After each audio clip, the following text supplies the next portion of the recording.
And we know a lot of our publications are used for training as well, because, Lance, you've been around a while, just like me. You might get an article and it's like, yeah, I know that. But do the people who work for you or that know that? So a lot of our material is forwarded on and shared amongst others. I think that's the biggest thing that has been lacking in this industry previously. The amount of information that's out there that's really available and credible being passed out to the masses that really need it. And that's not just the contractors. I mean, like you said, you have a magazine for facility management, and we haven't even talked about the public, because we know there's a need in the public. We just don't have the want there yet. But that's changing since COVID. I mean, all of a sudden, I know you've noticed it, and I have, that people are like, this whole breathing thing is a thing, and indoor air quality is important. And I'm sure that's affected your business and your publication side. It has. So, we focus, we're a B2B media team. We focus on business to business content. So when we write something, it's for people like Normie members, ISSA members. It's for them. But we get a lot of traffic on our websites from consumers. And we know when someone's looking at something and the numbers are astronomical on the topic, the ones reading that is probably outside our industry to some degree. So people out there that you're working for that might be in the buildings we clean or the homes, they're looking for content as well, because they want to have the same thing: clean air to breathe. What do I do to make my house healthier? The air I'm breathing inside, I can see the dust particles in the sunlight. What do I do with that? They're looking for information, and they're finding it with groups like ours.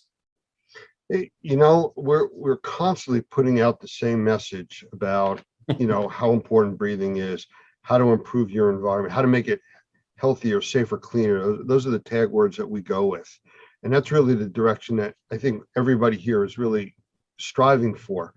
But the consumer, they're hungry for this information. And the more that they come in contact with our organizations, the more specific they are as far as who does work for them.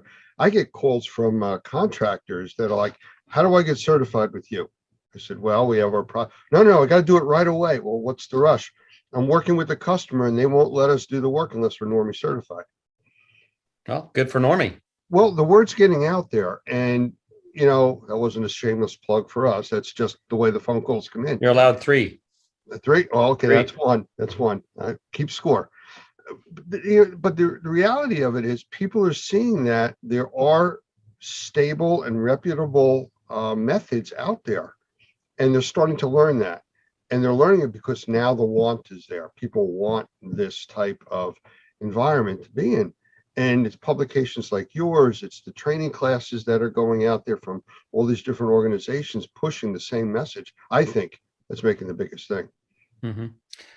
If that's a question, that's the longest one I've ever had, Lance. That's a good one. It's from working with Doug for so many years. You ask the question and you get the whole delivery. I hope he doesn't see this, but I'm sure he will. So go ahead. So to comment on your comment, I think that things that make real change in our industry is going to be consumer driven. So if you have a product to sell, if you have an air purifier or a mold removal product or whatever it is that works, then contractors, sure, they'll buy it and they'll use it. But what if the consumers demand it? You mentioned someone had to be certified by Normie to do the job. Consumer demand. And that's where it's at. We think of green cleaning. If that was not in demand by the consumer, by those who are paying the bills, who we work for, it wouldn't happen. Think of recycling. We all know we should recycle, but where's that demand? By the consumer. It's driven by them. So that's cool that someone called you and needed to be certified. We had that with ISSA as well. When the pandemic started, we have our GBEC division, and we had people saying, I need to be certified right now. Like, okay, here's the process. No, I mean, right now has to be done. Well, think about it before, hopefully your member got certified or is a member now, but any professional out there that might be watching this, you got to plan what you're doing and be ready instead of being reactive to the demand by the consumer. But I think that's it, Lance, consumer demand. And I think Normie's probably been successful because people are aware of what you're doing, and thus the professionals need to be part of you. I absolutely agree. But you mentioned something a minute ago about GBAC, and a few weeks back we did an interview with Gavin, and he's a big player with the GBAC side. Mhm. Um, how does that affect the magazine production that you guys do? I mean, what kind of involvement is GBAC with what you're producing? Well, having Gavin on with, on our videos and stuff with his Australian accent has helped tremendously. Yeah. But besides the accent, and he's proud of that, by the way, Gavin writes for us, and Patty Ollinger, our executive director, writes for us as well. And we have Michael Diamond now, who's part of our team. We're using these experts to write, to be on video, to provide content and quotes, to help the industry out. The reception's been great.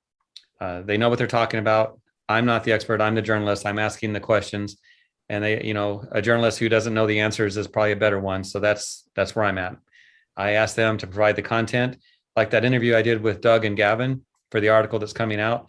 I asked, I don't know, 8 questions or so, and the content that we have in that article is fantastic. So it'll be in two of our magazines, actually, ISSA Today and Clean Facts. So when you deal with issues like clean and disinfecting and remediation, all of these things that are high level, you want the very best experts. And I think that's what we have with GBAC. They've been with us a few years now, and they're doing great work. And of course, we work with Normie as well, and the training you folks do is great. I've nothing but respect for the programs. And the thing is, people have to embrace it and take it and use it and tell their customers about it too. Well, that's the biggest thing, and Mhm. and the word spreads. And again, that's why I mentioned the call. But we get a lot of calls like that, and usually they pass them over to me because that's some of these, crisis. I need to be certified now. Well, that's nice. We'll see what we can do to help you out, but there's only so much we can do because of our requirements. But that's something that does happen quite a bit. But I do have a few other questions for you, and then I think we're going to switch this around a little bit. We're going kind of a different direction, but Yes. I understand that ISSA is approaching a 100-year anniversary, and I mean, you don't look a day over 99. So, I'm sure you could give us a little insight as to this 100-year path that they've gone on. Sure. I look very young because of the makeup. When you're on camera, you have to have someone put the makeup on you. So there you go. And you look great too, Lance, by the way. Thank you. Yeah, thank you. And I love your office too. Very fancy. That's why you get all those phone calls. That could be Fancy. it. There's nobody behind me answering the phone. That's the problem. Right. That's why they're all It's coming empty. to me. Yeah. Yeah. So ISSA we celebrate our 100-year anniversary next year. So if you want to send a present or something, I'll let you have my address. So that's always welcome. Okay. But it started with 7 companies. And I think the first trade show was in Missouri in 1923. So it started with a few people getting together saying, hey, we need some collaboration. We need to unify the industry. What can we do? And so about 100 years ago, they got together and ISSA was formed. And over the years, it's grown. So it started with those few members. And over the years, people recognize the value, because really, what is a trade association for? It's to provide member benefits, and we have a laundry list of those, but also a place to be heard. We have our government advocacy department. We have a way to speak to leaders out there in the world, and we want to make cleaning a better place, the industry a better place. So it started small, and since then, now we have 10,500 member organizations. And you think about what that means. We're not talking about people, we're talking about companies. And a company can have 100 employees, it could have 10,000 employees. So the number of those who are impacted, who can take advantage of ISSA, is a tremendous number. And we're also global. We have offices in Australia, in Korea, Italy, and we reach the masses. We have offices to help with that. So I can't remember how many countries we're in, but it's significant. We're global as an operation. And we're always looking to provide whatever people need, whether it's through media. I get an idea from a member. Hey, what about this topic? We'll create it. We'll put it out there. We have training. We have our trade shows, and we have other events as well that we put out there for our members and others as well. But we concentrate on our members. You mentioned global. We had been talking several years back, just prior to COVID, and we were going to be going out to Australia to do some training out there. And one of the delays that we ran into was the wildfires that were covering the whole continent. And so that delayed us going out, and then COVID hit and we couldn't go. So COVID did create a situation where we weren't able to go out to Australia and provide the training that we were going to be doing. But at the same time, COVID created such a worldwide awareness of breathing issues, indoor air quality, viruses, bacteria, and all these other health things that were always there, but kept, out of sight, out of mind kind of a thing. They put it right in front of everybody. So it did change the way that our model kind of functioned. We lost out a little bit on being able to do the training at that time, but it created such a worldwide awareness that it has really opened up the markets. And our members are seeing that. I am sure that the ISSA teams are realizing that too, that it's a whole new game now. It is. And the concern I have is keeping that momentum going. So you're right. When COVID hit and we have the pandemic, in a way, it was good for our industry because it did raise that awareness. But what about now? I looked on the news this morning. It looks like the numbers are going back up right now. They're talking about another surge, but eventually this is all going to level out and we're going to get past the pandemic.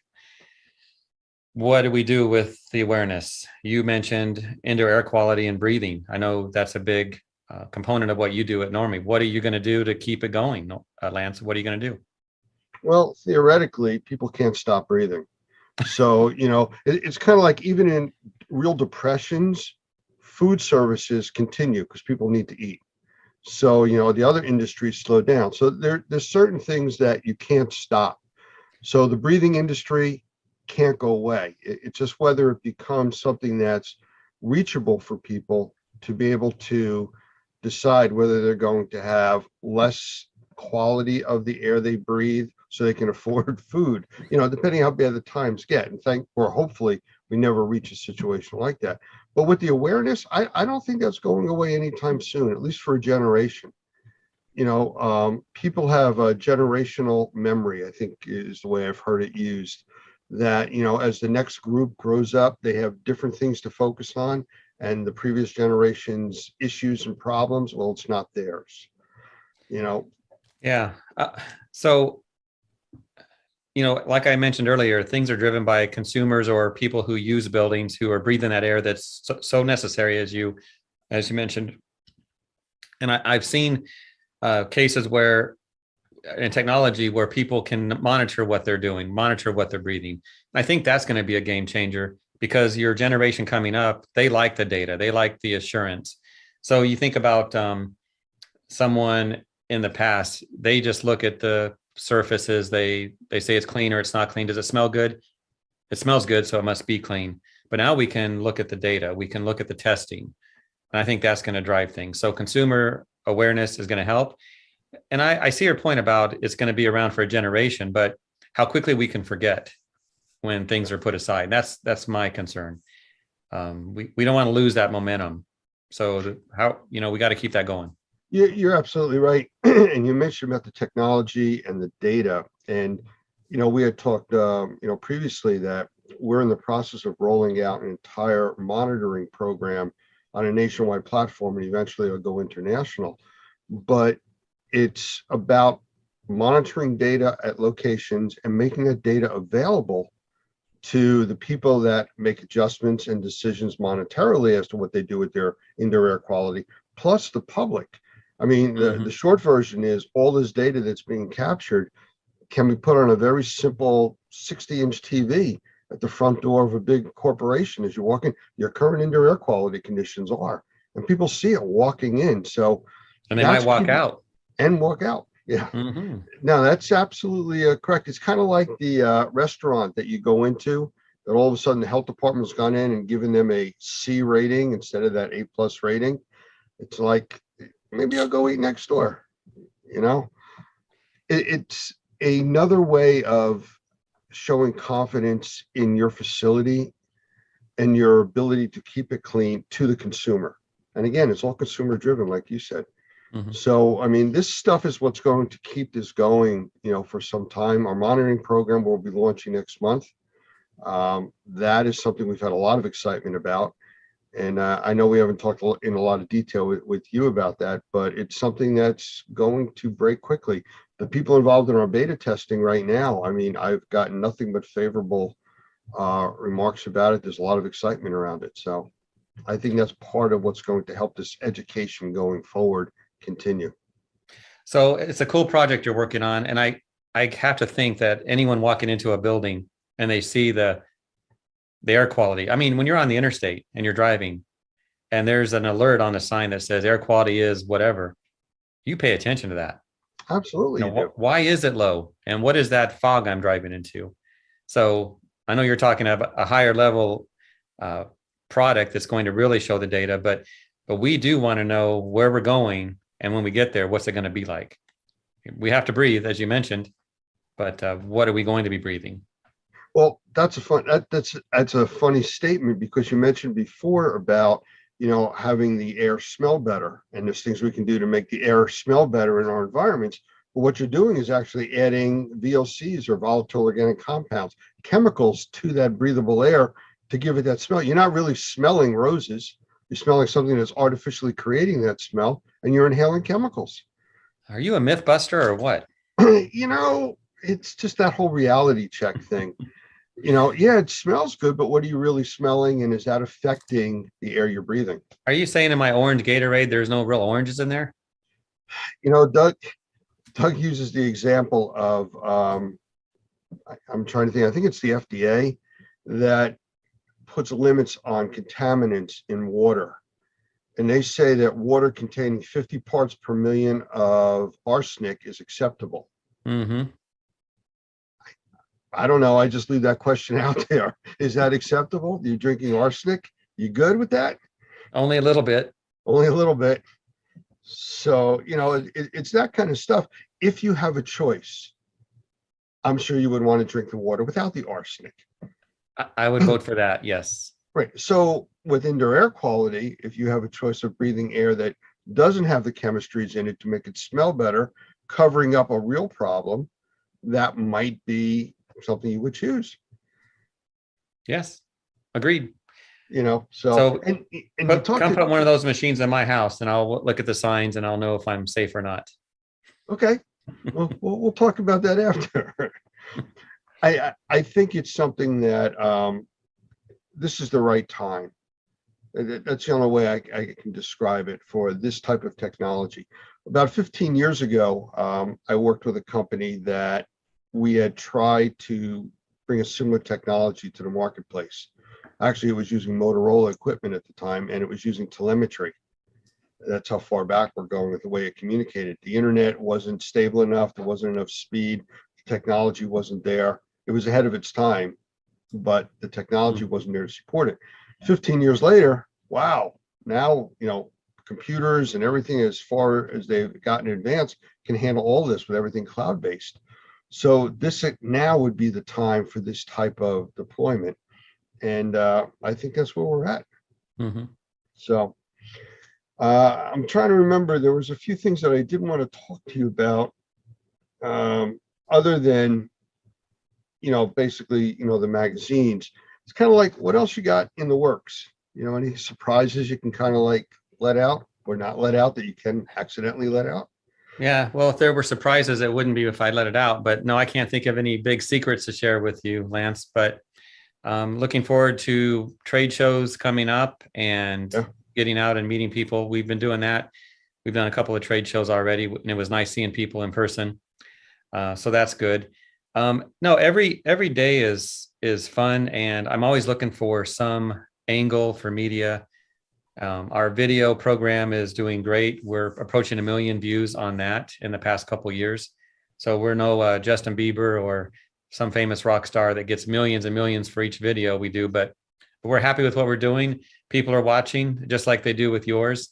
And it's a small industry in a way, but important people.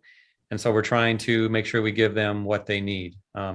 That's the constant thing, always doing that, trying to provide content that is consumable, that they can't get somewhere else is easy. No, you're right with that. So with that, let's flip this interview around a little bit. You're very comfortable in the interviewer type position. So is there any questions you want to ask me? Yes, a few questions, and I am more comfortable asking questions. It's a little easier to do, I think, but I enjoy being a guest on your show, Lance. Very nice. And I've been around a few Normie folks at other training opportunities, so a great group. But tell me, how long has Normie been around? 2004, July 4th, I believe, was the actual creation date. And I've actually been with them since 2006. Okay. And what was the purpose back then? And has that changed over the years? Well, Doug tells the story that prior to Katrina, he had started doing some training on indoor air quality, and it had a lot to do with being able to help with the sales of purification technologies and stuff like that. People being trained and having knowledge of the industry and products make it easier to sell the products. Mm-hmm. So they started doing training. They became a training organization, and I believe it was the state of Louisiana approached Doug to do training for them. And then, a year later, Katrina hit after they had been doing training, and then it just took off from there. Okay. So thinking about the training classes you've been doing, how have they improved? Someone looking in, why would they choose Normie? Well, the training, I mean, just since I've been on board, which is 16 years now, I mean, it was a lower level, intro level into doing indoor air quality and mold assessment, and then touched on mold remediation after that. And that's expanded out by need and want. We went from an 8-hour inspection type class on how to do sampling and create a business model to 3 days training as our basic class now for mold assessment and mold remediation, followed by some really high-end classes, advanced stuff, like a CAIA class or indoor air quality assessor class. It's an advanced course. It's a 2-day, I'm going to say round the clock course, because Doug and I both teach that, and we take a small group into a hotel setting, and we are together for 3 straight days. It's really intense the way that it's taught. We have a few other classes. Michael Pinto is one of the instructors teaching some really high-end classes for us, and a few other people that we are bringing in. So the level of training has exponentially advanced over the last 15, 16 years where we are today. And it's really the industry standard. Mm-hmm. So you think about a company that's maybe getting started, or it's been around a short time. It knows what it's doing. It's got, it's out there doing some work. When they become part of an organization like Normie, what real advantage does that give them? Can you think of maybe a case where someone joined and just, wow, they really excelled at what they're doing now? Well, I can give you a few examples just from the comments of our classes. We'll have a lot of people that come that have been I've been in the industry 20 years. I've done everything, I had to do everything. And usually by the end of the first to the second day, they'll start meeting with our instructors saying, I've learned how much I really need to learn. It's a different set of eyes. They're looking at the industry when they come to Normie. And there's a reason for that. Doug, who actually has created the direction of Normie, has a very, very strong building background. He was a builder. He still has his building licenses in, I believe, Florida. And we look at the industry from a building science perspective, not from a water loss or an event, not from what college classes you've taken, but from building science. And a lot of people that have been out there doing this work never approached it from that specific side. And they start to see that, well, yeah, the building is kind of like a living creature, that as things change in the building, so does your approach. And that's how we look at it. And we teach that concept that, you're working with a building that's an entity, and it's very different. It's a different approach. It's a different way of dealing with the problems. And people are very surprised when they see that and say, I never thought of that. Mm-hmm. Have you ever had someone come in, kind of like what you just mentioned, with some experience? They thought they knew what they were doing, and they no doubt did, but they came in with an attitude like, yeah, I got to take this. I have to get the certification to get the jobs. The customers want me to have this. And they had attitude and they changed. They usually become members. And truthfully, because it's different than what they were used to. It's different than the pattern that they've been doing for the last 10 or 15, 20 years. And all of a sudden they see by looking at it with a different set of eyes, different verticals, different prospects that are out there where they can increase their revenue share. I have a good friend that owns a very large air conditioning mechanical contracting company. And for years, I talked to him about indoor air quality, and he's like, "I stay in my lane. You know, we're really good. We're a multi-million-dollar company. We stay in our lane." COVID hit, and he started getting the phone calls about indoor air quality and filtration and opportunity, and proactive stuff. And he called me, and I started talking to him. He is fully on board.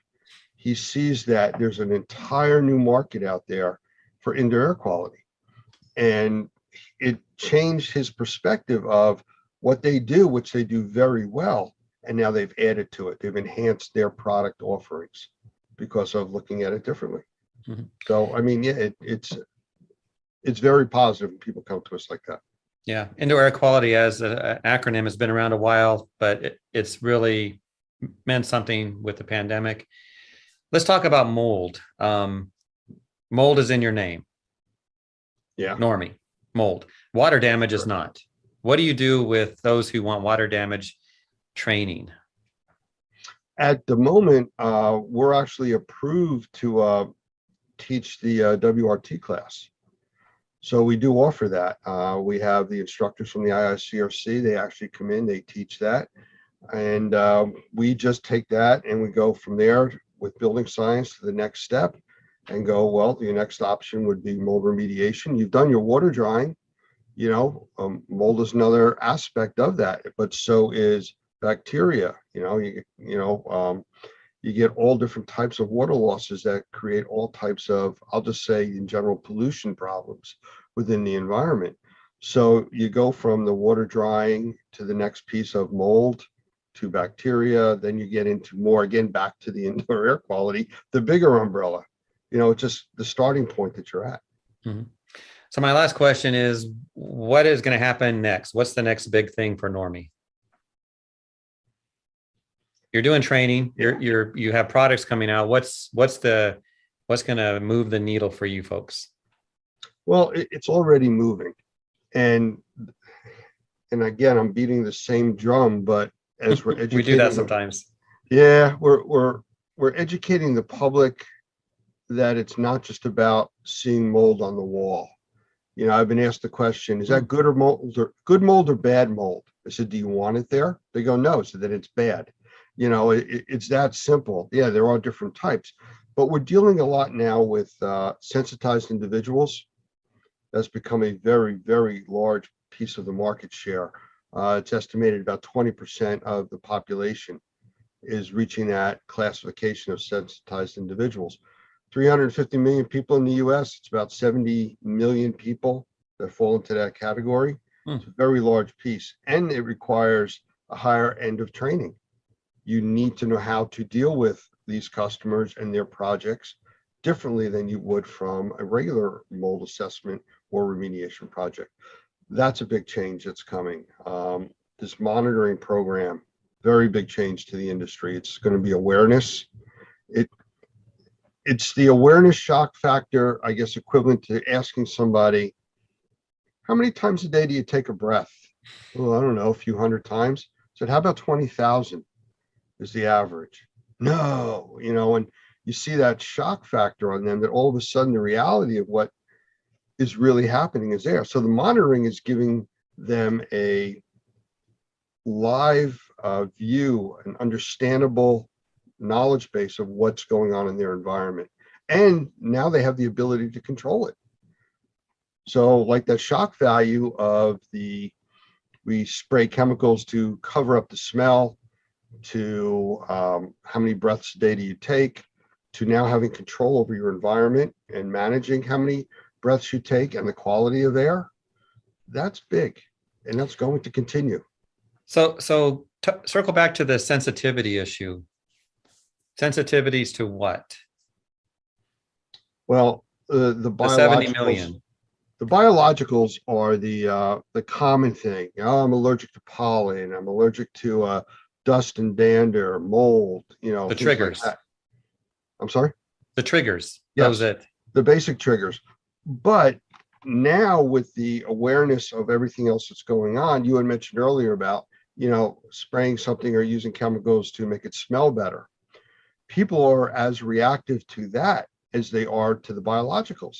The Mhm. chemicals that are in there, chemically sensitized individuals.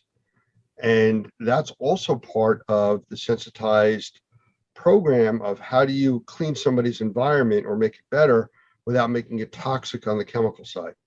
The off-gassing products that'll off-gas for a year or two.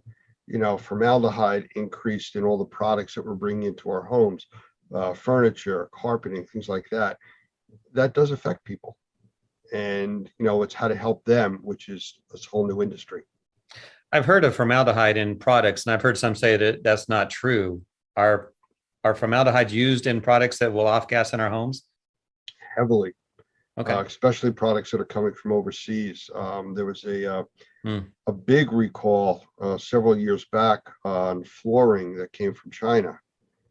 And it came in through a discount firm, and it was heavily contaminated with formaldehyde, where the floors, after being installed, had to be completely ripped out. So yes, it is a thing. FEMA, I believe, had an issue with the emergency trailers that they brought in for Katrina. They were contaminated with formaldehyde. And I'm saying contaminated, not like somebody sprayed formaldehyde in there, just the materials that were used to build it were treated with formaldehyde as preservatives, but they continue to off gas and the trailers were unusable. And that can be monitored. That can be detected through technology. Yes, it can. Actually, the monitoring program that we're doing has a formaldehyde sensing module in that, so it will give you ongoing readings of that. Well, that's a huge number of people that are potential clients of Normie members or ISSA members, because you can't ignore that. No, no, and it doesn't have to be a chemical that's going to appear on the periodic table. It could be something that's simple, just by putting, I don't want to say too many people, but a larger number of people in a room that's not designed for that many people. We're not bringing enough fresh air in, so your CO2 levels go up, not carbon monoxide, carbon dioxide, where that's just a product of people breathing. Mhm. Well, you start getting very high levels of that. People get headaches, they get tired, so those are things that are very easy to control now if you know there's a problem. Sure. Well, and I think too, I don't know how long you want to keep talking, but if someone has an issue, that's going to expand in their mind. So they may have the psychological aspect of this as well. Well, absolutely. And you see that with your readers. Mhm. I'm sure you're getting feedback from people when these articles come out, how many, and you can tell just by the numbers of how many people are actually opening your media and stuff like that, Mhm. that there's a great increase there. I mean, you have to be seeing that, especially when these things come out with these hot topics. Again, I go back to indoor air quality, or mold or viruses. As soon as these words pop up, I'm sure your readership goes, much higher on those articles. They're definitely searched for more. That's true, and opened through emails and on our digital publications. Yeah. All right. Well, I'll tell you what, we've chatted a bit. I've interviewed you, you've interviewed me, unless we pull somebody else in the room. I think we're good for now, but I've enjoyed this. Yeah. We may have to do this again, and we'll do the dual interview type of thing here. Well, and from this conversation, Lance, we need to do something in media about that 70 million people. Absolutely. The opportunities Absolutely. there, the need for training to address those concerns. Yeah, I mean, and it is true. I mean, I'm sure anybody that's going to be seeing this has to know somebody that has allergies or is going for allergy shots, or for some reason their breathing condition has changed or their health has changed recently. It could be as simple as the new carpeting they brought in the house, Yeah, So that kind of yes, person, there's one 30 feet from me. So yeah, there you we go. all do know someone. Yeah. All right. Well, I All right, Lance. appreciate you being here. Thank you for taking the time. And again, it was enjoyable. And Yeah, thank you. hopefully we'll get some really positive feedback from our members about this and more people taking on to clean facts. I only want the positive. Don't tell me the negative. No, tell me everything. There's not going to be negative. So stand by a second, would you? Yep. Okay, everybody, and we are back here at the Experience trade show in Chattanooga, Tennessee. And I am happy and privileged, actually, to be sitting next to an award winner from R&R Magazine, Lori Jones. So, Lori, I want to say hello and tell us about this award, because I was trying to read about it, and it's just more than I can explain it correctly.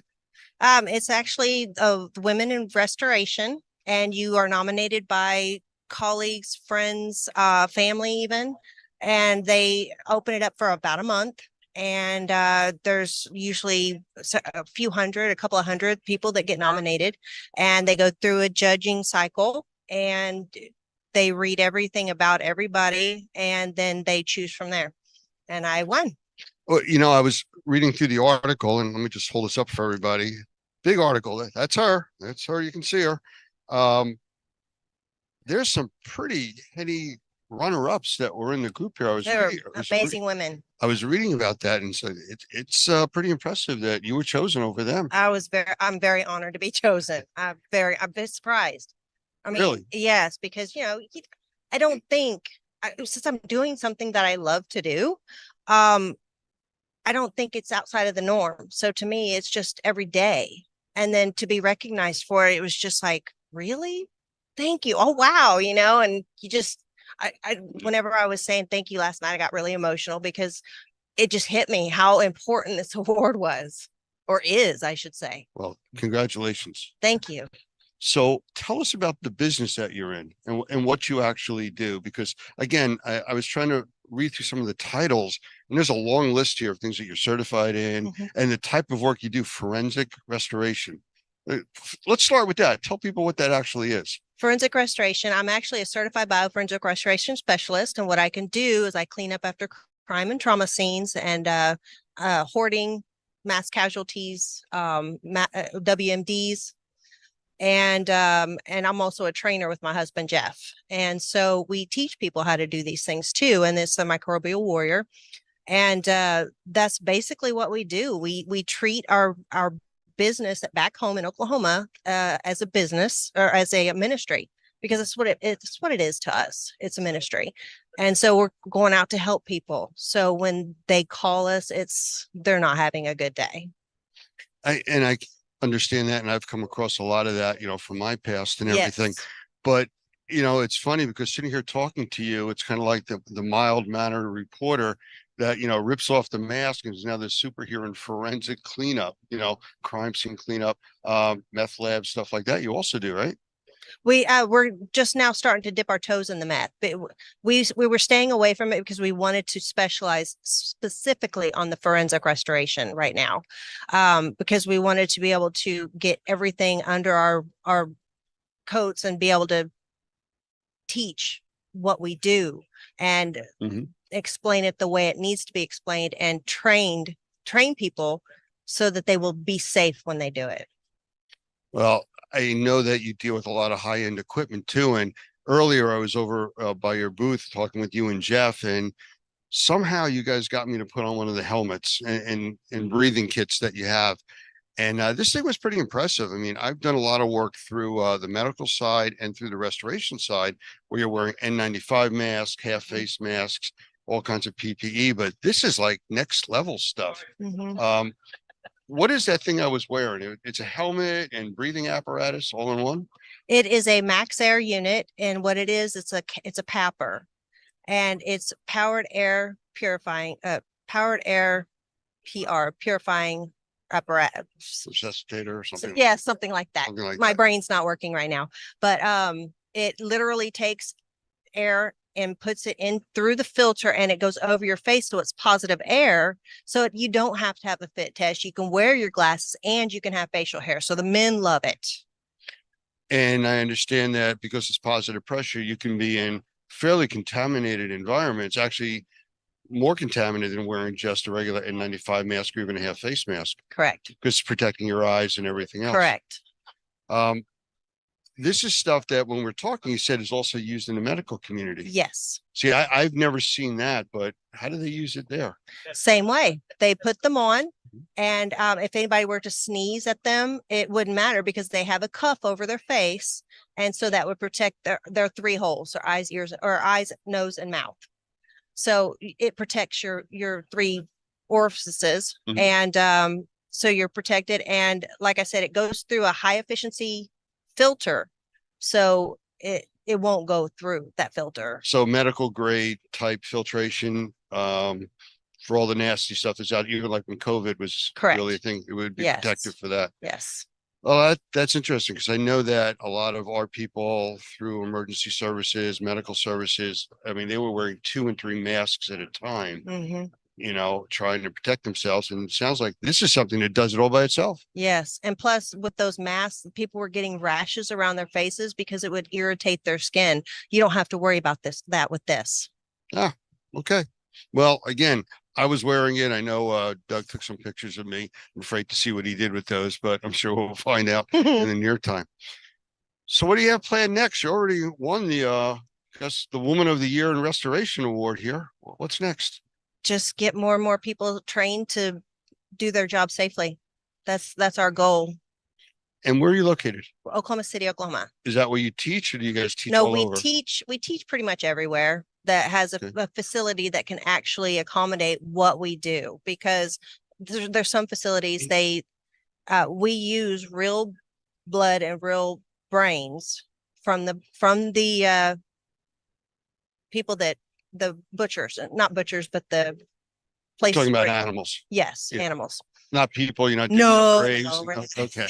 Take it to So- a whole new level. That way, Right. yeah. So what we'll do is we'll put it on walls, and that's how we train. So you're actually getting in there and you're cleaning up these substances off the walls and floors or wherever we had put it. And then we test you. So Okay. it's real live Is stuff. there a special certification for this? For For forensic type of cleaning and stuff? because there's a certified forensic operator, then there's a bioforensic or certified forensic restoration specialist, and then a certified bioforensic restoration specialist after that. And we are also doing high risk, high level decontamination specialists, where we are training how to deactivate or where you take fentanyl and just destroy it, where it Oh, will not Well, hurt fentanyl is such a anybody. big problem It right is. now. It's a really big problem. I know that's in crime scene cleanup and meth labs, fentanyl production and distribution, but also in the medical field. We were talking earlier about, patients wearing, 10, 12 fentanyl patches, Yeah. And just throwing them around, and now the contamination is everywhere. Yep. Yeah. And I was talking to a relative of mine, and they were telling me that the way they get rid of their fentanyl patch, because they have issues, and we of course won't go into that. But there's a way you're supposed to fold them up and get rid of them. Of course, I didn't ask them how they did it, but if they're not disposed properly, yes, very big problem. Yeah. And And there's people that are just going to throw them off.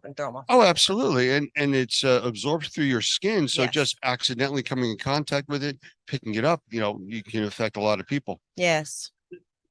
Interesting. Well, it sounds like you got some work cut out for you with We training like the do, rest of and everybody. What we do is scientific based. Mhm. So it's not just like, we think it's going to work. We've actually talked to scientists and figured everything out with their help. So is there a filtering program, going back to what you said earlier about who can take your classes because of the way that you teach your classes, with real blood, real debris from animals and stuff like that? Not really. You'll learn pretty quickly whether you're going to be able to do it or not, because during presentations, we do show very graphic photographs, and we've had some people that actually got up out of the room and walked out because they couldn't handle it. But usually the people that come are the ones that they think pretty much that they're secure that they can do They it, can do it. or if they've already done a couple of jobs and they just want to learn how to do it correctly. Okay. Anything else you want to talk to about, or anybody online, send them a message, say hello, anything like that? No, just I love my family. All right. Well, congratulations. Thank you. Thank I you. appreciate it. Thank I you for appreciate being here it. with us. And we'll have to chat some more. I would love to take one of the classes one day. Okay, So we'll that'd be talk. awesome. Okay, sounds good. Okay, thank you. Thank you.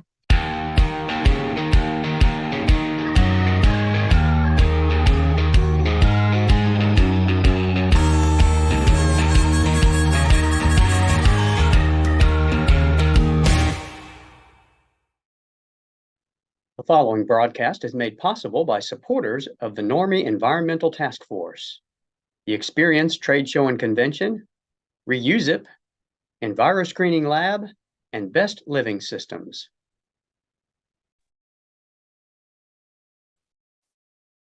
I want to welcome Rachel Rebellet from Air Answers to our stream today. And I've talked with her before. It's always interesting when we meet up with the people from Air Answers. They're always coming up with something new and more high tech into the industry of indoor air quality, allergens, and some really cool scientific stuff.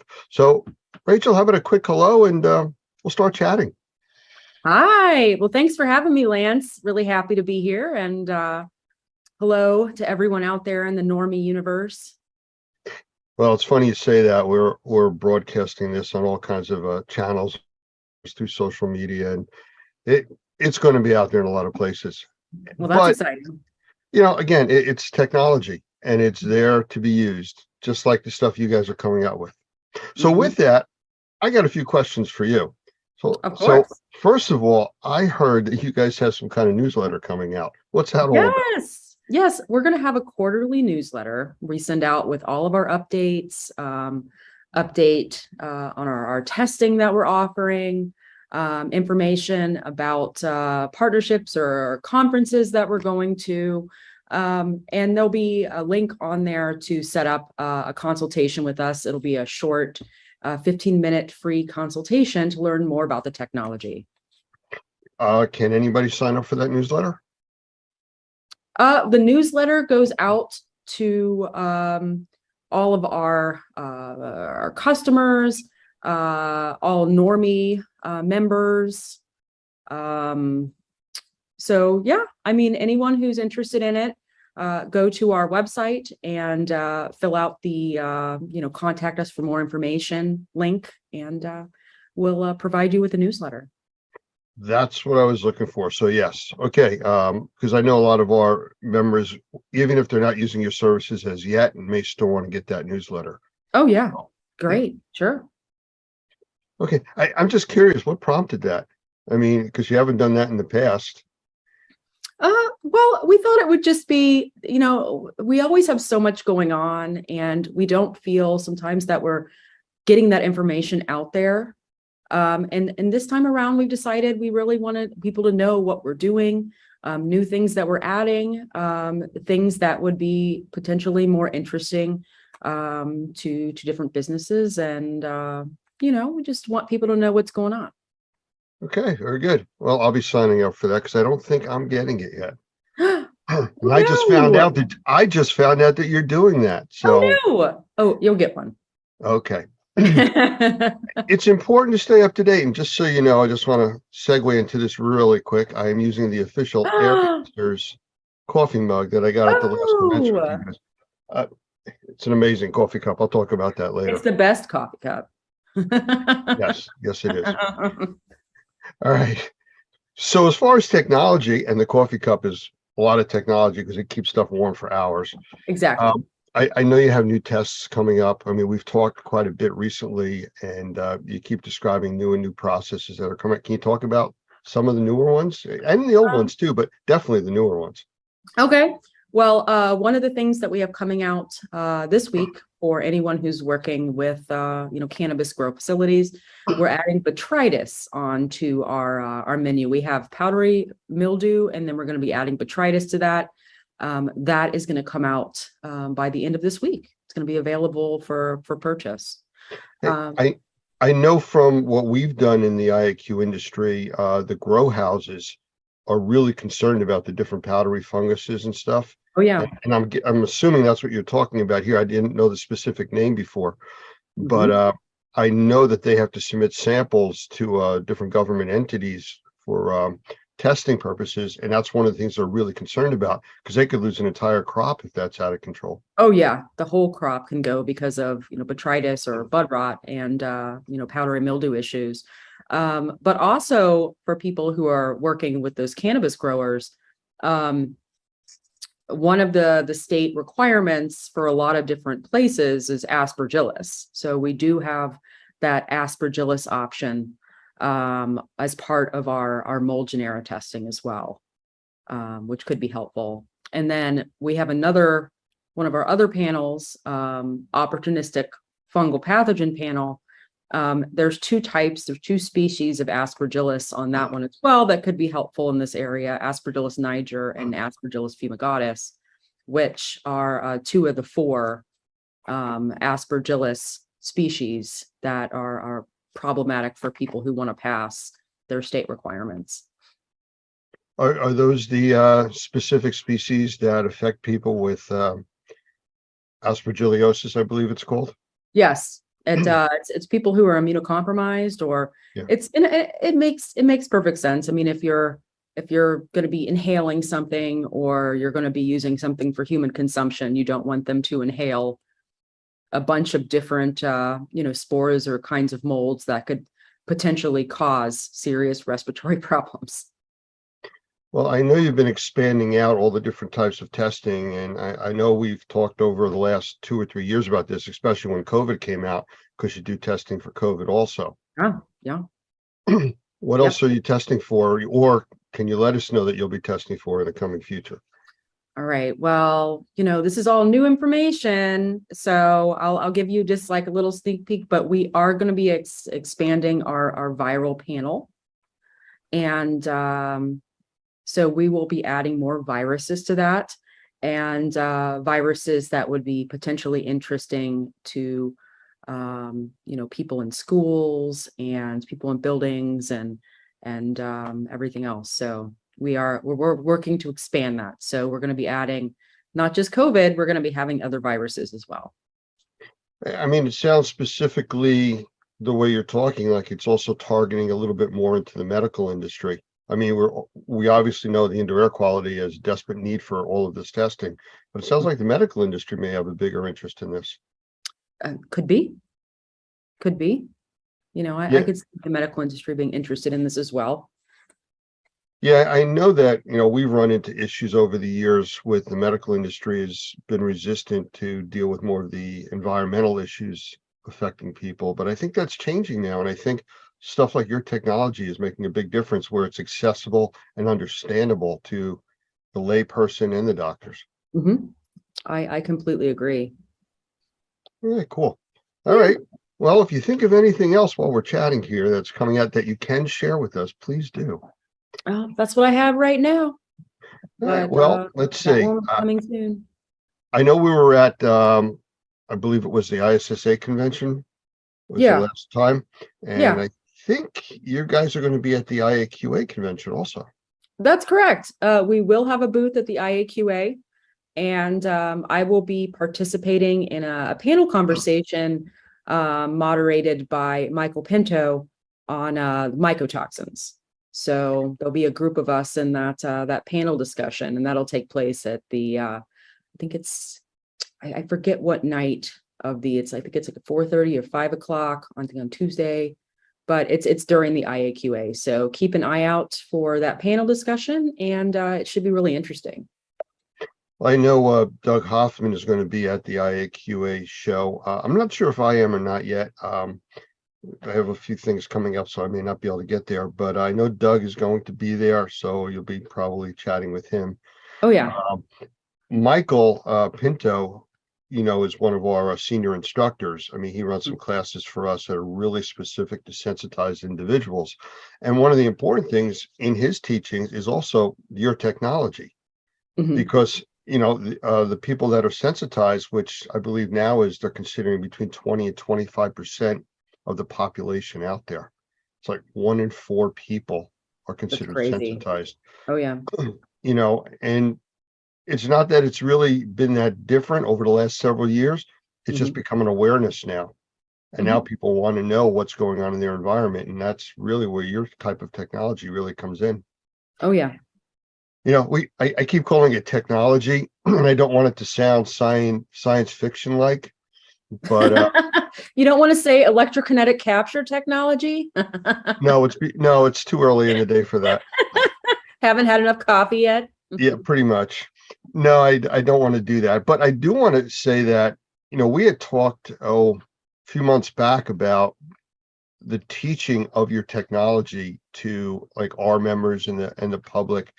And you would come up with some specific short videos Yeah. that really went into detail, but quickly, so people could understand it, how to use the technology, what it could be used for, Mhm. and actually how to just to turn it on.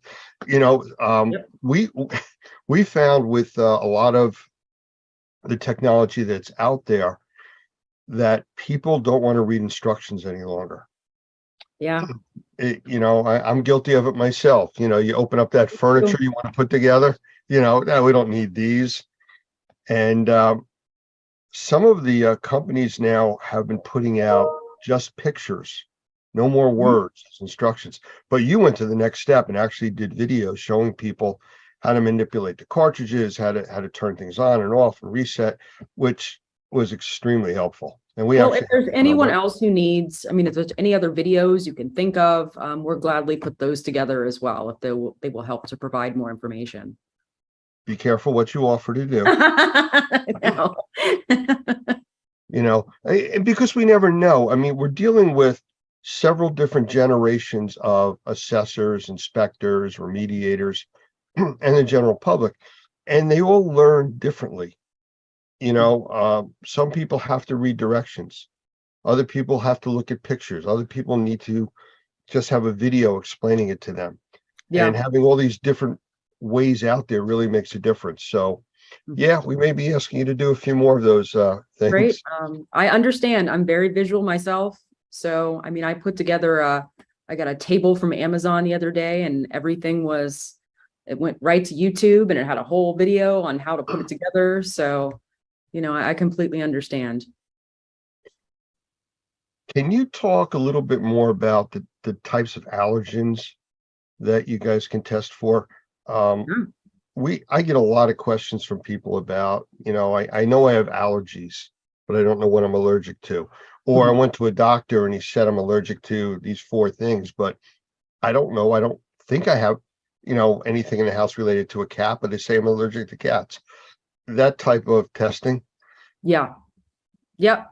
I completely understand. We've had quite a few people who moved into places and they don't know, everyone automatically goes to mold. You know, it's like, well, my eyes are itchy and I'm having these problems directly because of mold.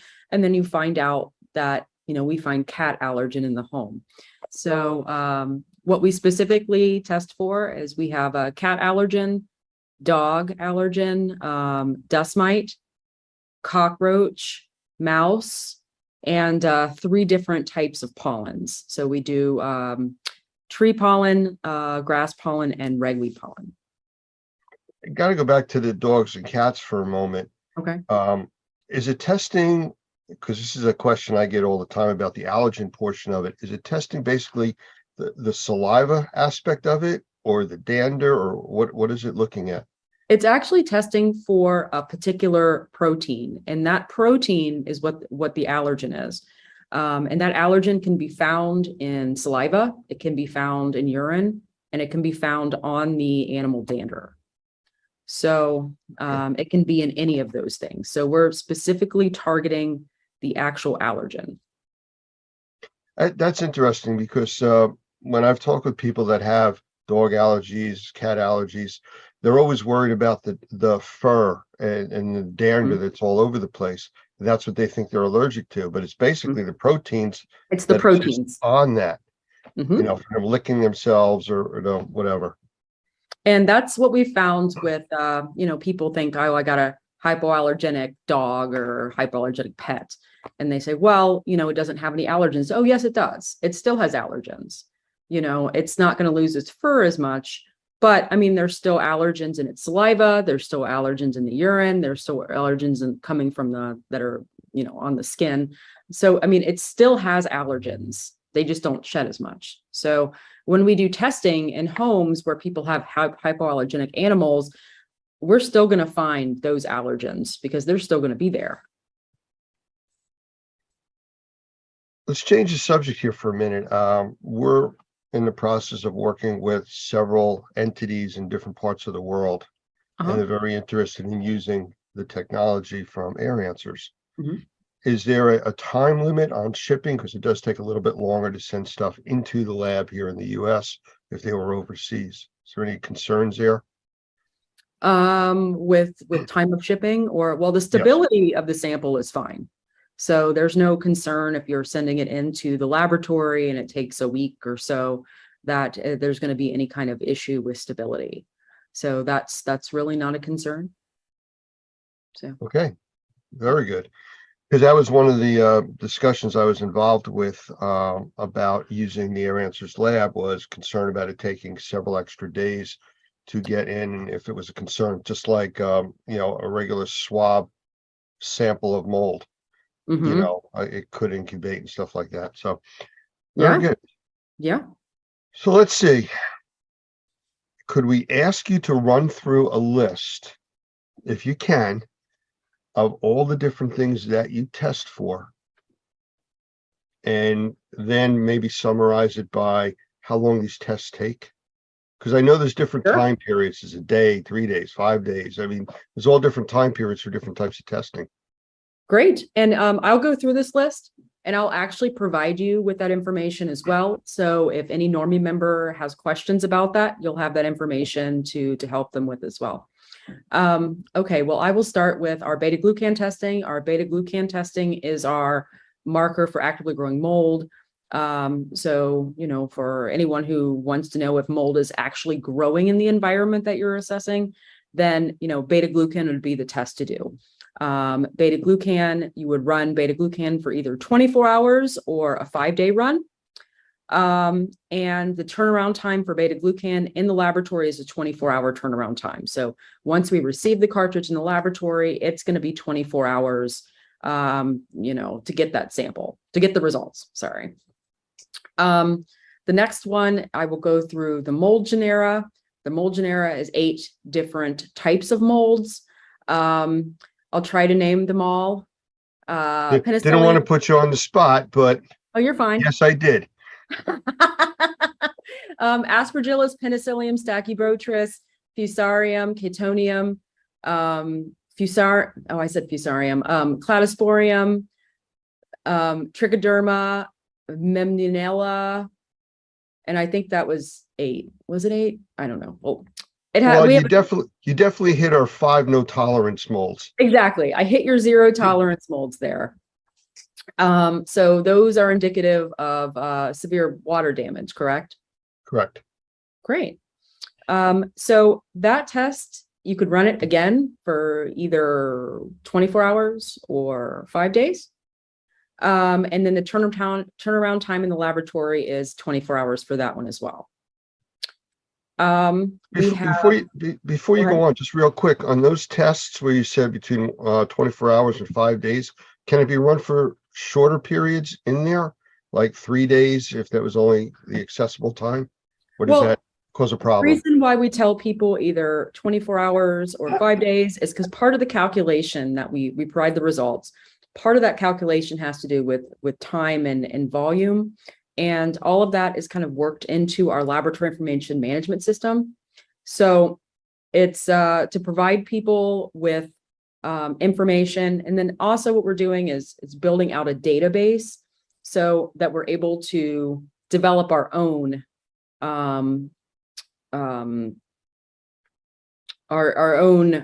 levels of these different things in the air, since there's really nothing to compare it to. So part of that is why we recommend just 24 hours or 5 days so that we can provide people with accurate concentrations and then track those. So. Okay, that's why I was curious, because I was asked that by somebody and I didn't have the real answer, but now I do. Now you do. Now you have a bunch of information I just provided. Hopefully you can sort through my my ramblings. Not a problem. All right. And what next? Mycotoxin testing. Mycotoxin, we test for 4 different mycotoxins, trichothylacine, aflatoxin, ochratoxin, fumonisin. And that is, again, 1 or 5 days. And it is a 5-day turnaround time for the mycotoxin testing. We have the opportunistic fungal pathogen panel, which is Aspergillus fumigatus, Aspergillus fumigatus, Aspergillus niger, Mucor, and Candida albicans. And again, 1 or 5 days. And that is a 2-day turnaround time in the laboratory. We have the allergen testing. Now, the allergen testing is only 5 days. That's only been validated for 5 days. That was based on case studies or testing that we'd done before and running on different lengths of time. So 5 days was the best amount of time to get the whole vicinity or the whole type, all the different types of allergens. So 5 days, allergens only, 5 days. And that is a 5-day turnaround time. Now, we do have multi-panels as well. We have a total mold panel, and that is beta-glucan, mycotoxins, and genera. That is you run it 1 to 5 days. It's a 5-day turnaround time. We have the beta-glucan and the allergens together. That's a 5-day run. It's a 5-day turnaround time. We have the comprehensive panel, which is beta-glucan, genera, mycotoxins, and allergens, 5-day run, 5-day turnaround time. We have the cannabis panel, which is the powdery mildew and the botrytis. That can be run 24 hours or 5 days. That is a 2-day turnaround time. We have the COVID testing. The COVID testing is a 3-day run, a 2-day turnaround time. Now, what also is interesting is you don't have to use a different cartridge for each test. If you want to do beta-glucan and genera, you don't have to do 1 for genera and 1 for beta-glucan. You have 1 cartridge, we can run a whole plethora of tests on them. So you want to start with beta-glucan first to see if there's mold growing in the environment. You can do that. And then we keep the sample for 60 days. You can add on other types of tests onto the sample. The only time where you're going to have to run 2 cartridges separately is if you're wanting to run viruses and, the molds and allergens and everything else, you're going to have to run 2. And that's just because our laboratory process to remove those samples from the cartridges are different. So viruses, different sample, but if you have the, 1 sample, you can run everything else on it. You can have beta-glucan, you can do all the genera, you can do the mycotoxins, you can do the allergens, you can all do that off 1 cartridge. So As long as it meets the minimum time requirement. Exactly. Yep. So running a 5-day sample, you could basically test for any and all except for viruses. Yep. If you're doing just the 1 day, you can run all the molds, the allergens. We'd recommend that you run it, another sample for 5 days. But if you want to run it 24 hours and do beta-glucan, mycotoxins, all the mold genus assays, the opportunistic fungal pathogens, powdery mildew, you can run all that off of 1 cartridge. There's a lot of options there, and it sounds like you can mix and match and do everything. But, for the people watching, it's really about testing for what your specific concerns are, or what the assessor or remediator considers the concerns.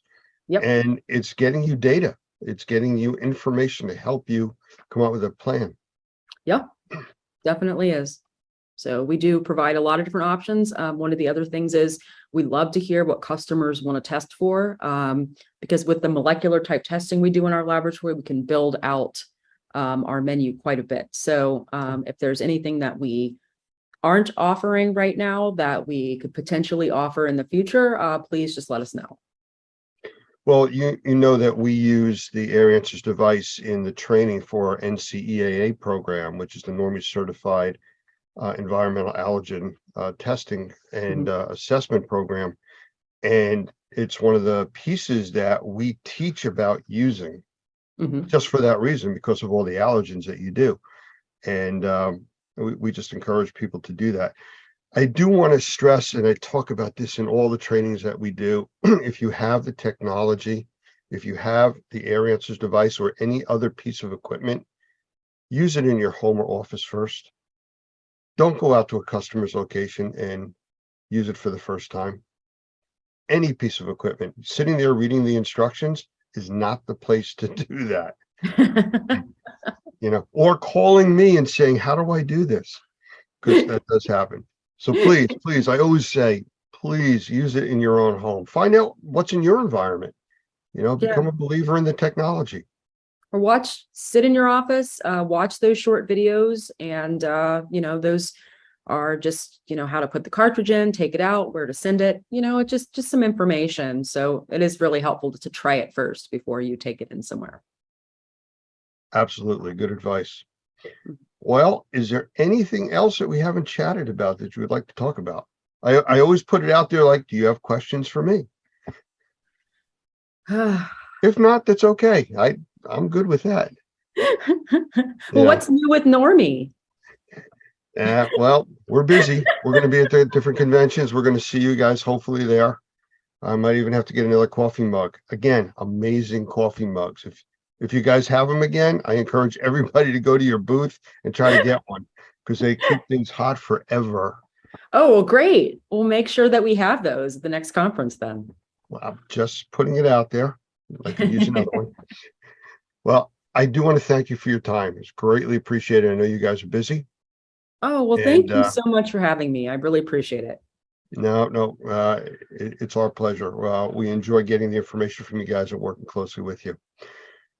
I look forward to seeing you at one of the next conventions. Oh, yeah, definitely. Looking All right. forward to seeing Until you then, too. All right. thank you very much. Thank you.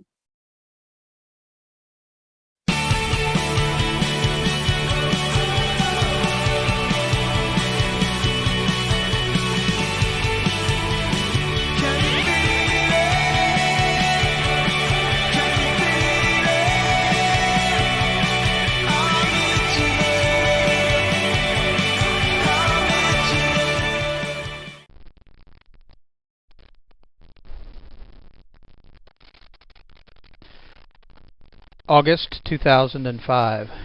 It'll be a memory etched into the minds of those of us who lived through and survived Hurricane Katrina and Rita.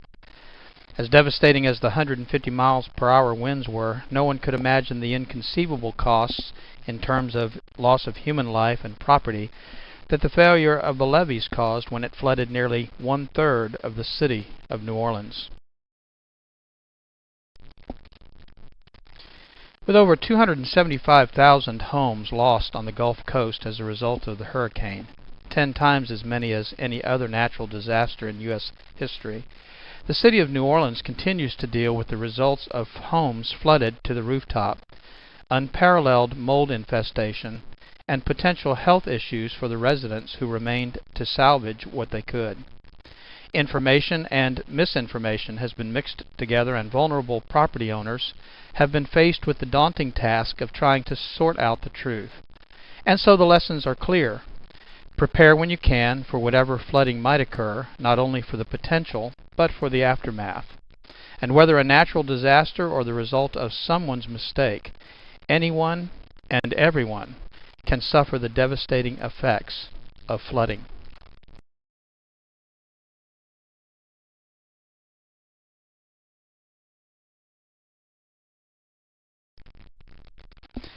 My name's Doug Hoffman, and I'm the Executive Director of Normie, the National Organization of Remediators and Mold Inspectors. The information you're about to hear is designed to provide steps, guidance, and assistance for reacting to flood conditions in your structure. In most situations, a common reaction to a water flood event is to simply react and plan afterwards. Tunnel vision or over-focusing on the emergency can, at times, distract or omit safety concerns, and poor planning can leave you to fend for yourself after the storm is over. Caution and common sense should always be employed before any action takes place, and I hope this presentation will help you focus on the real issues both before, the potential flood and consider the solutions available to you in the aftermath. Without a plan, the results of a water flood event will be worse than you've imagined, so there are several things I'm going to ask you to consider during these first few minutes we have together.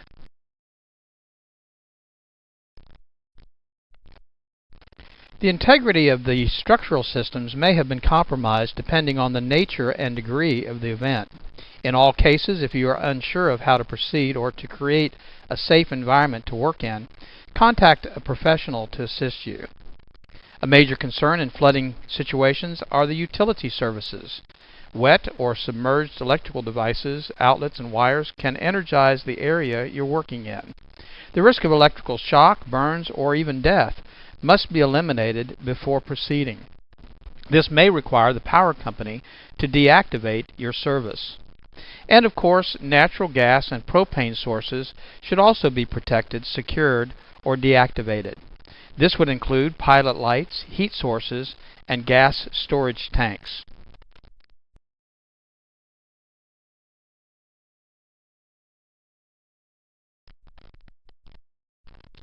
Depending on the severity of the water event, structural integrity should be considered in regards to the foundations. Foundation support could be weakened or damaged, allowing structural collapse. And with the utility and structural concerns addressed, the next major concern is the source of the water. Common sources of a water loss are as follows: a broken or leaking pipe from a drinkable water source, sewage or septic lines, groundwater, or a combination of those sources.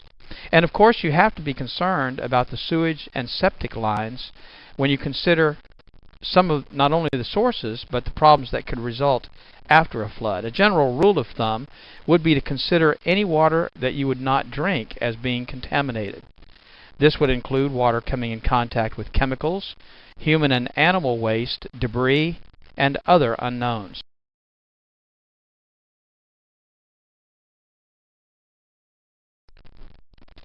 Protecting yourself is one of the important first steps post some water event.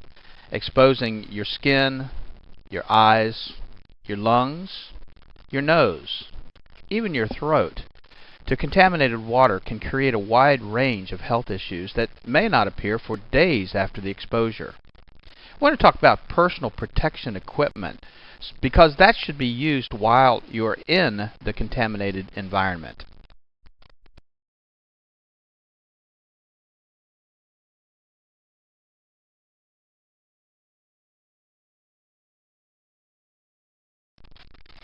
Personal protection equipment can include a wide range of items, including boots, clothing, gloves, goggles, and even a mask. We recommend, under normal conditions, a N95 or dust mask that you can find pretty much anywhere. In some situations, the contamination levels are so high that you might even require a respirator. But each situation would require different types or combination of these types of protection. With safety and health concerns addressed, corrective action can then be taken.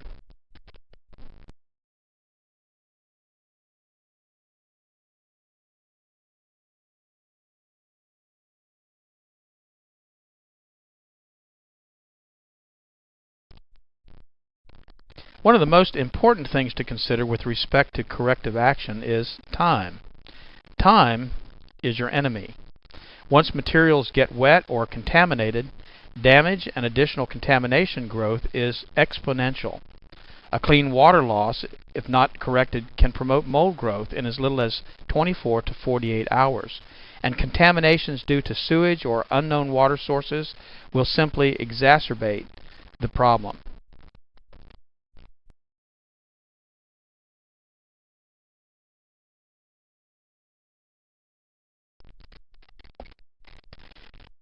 Drying materials and surfaces in the least amount of time should be of the utmost urgency, and oftentimes power is not available, and so having a generator available will be a great source of power for some of the tools that you'll need to dry out the areas that have been flooded. Unfortunately, this may require removal and discarding of flooring materials, wallboard, and furniture. Many material and items can be salvaged depending on the contamination source, the time of exposure, the cost, treatment available, and resources. But a flood affecting a widespread area could reduce the available resources for that area. Not only do you not have electrical service, but you may not have access to floor fans or heaters or dehumidifiers or even an ozone machine that might help eliminate some of the potential contamination that you'll be dealing with after a flood.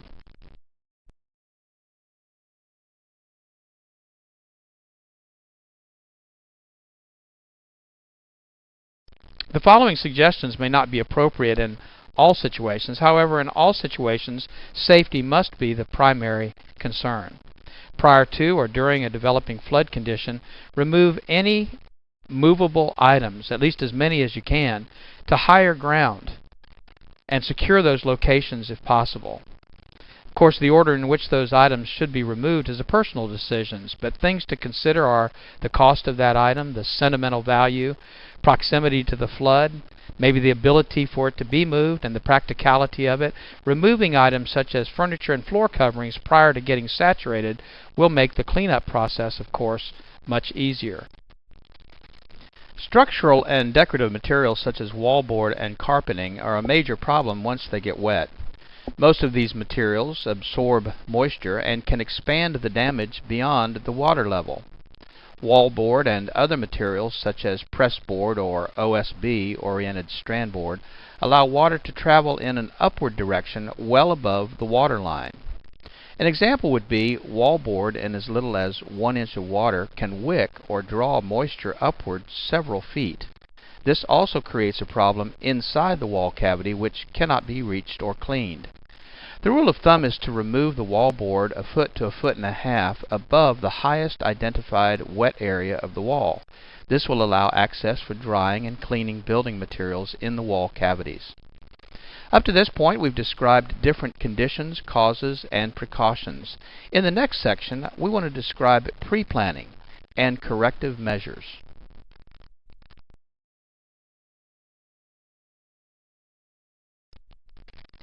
The preparation checklist. As mentioned earlier, safety is the most important issue to consider. You know, taking the important stuff with you is, of course, a great way to prepare for what may be coming. But what can you do to plan for the aftermath of the flooding? That must be considered too. Electrical and gas services must be secured before entering a flooded area. You know, as a side note, an improperly connected generator at a neighbor's home could energize service at your home even if the utility company has cut power in the area. This type of situation could cause an unknown and unexpected risk. With the utilities secured, standing and running water should also be avoided. The health effects from unknown contaminants against your skin is a concern in addition to the power of moving water. Did you know that just 6 inches of rushing water is capable of moving a parked vehicle? Losing your footing or being struck by debris, these are risks you need to consider. Assuming that the water is receding or the water source leak has been stopped, the next phase of the process can be started. Drying is one of the most important things you can do to reduce your loss. Contacting a remediation or drying company should be your first option. Pre-planning and contacting a restoration company before an imminent flood may place you on a response list if a wide area has been affected. Other options could include contacting the local fire department to have your basement or lower levels pumped out, renting pump equipment and generators prior to the flood while they're still available, and arranging for alternate lodging in the event your building becomes uninhabitable. Remember, the larger the area that's affected by the flood, the less resources will be available to you or your contractor.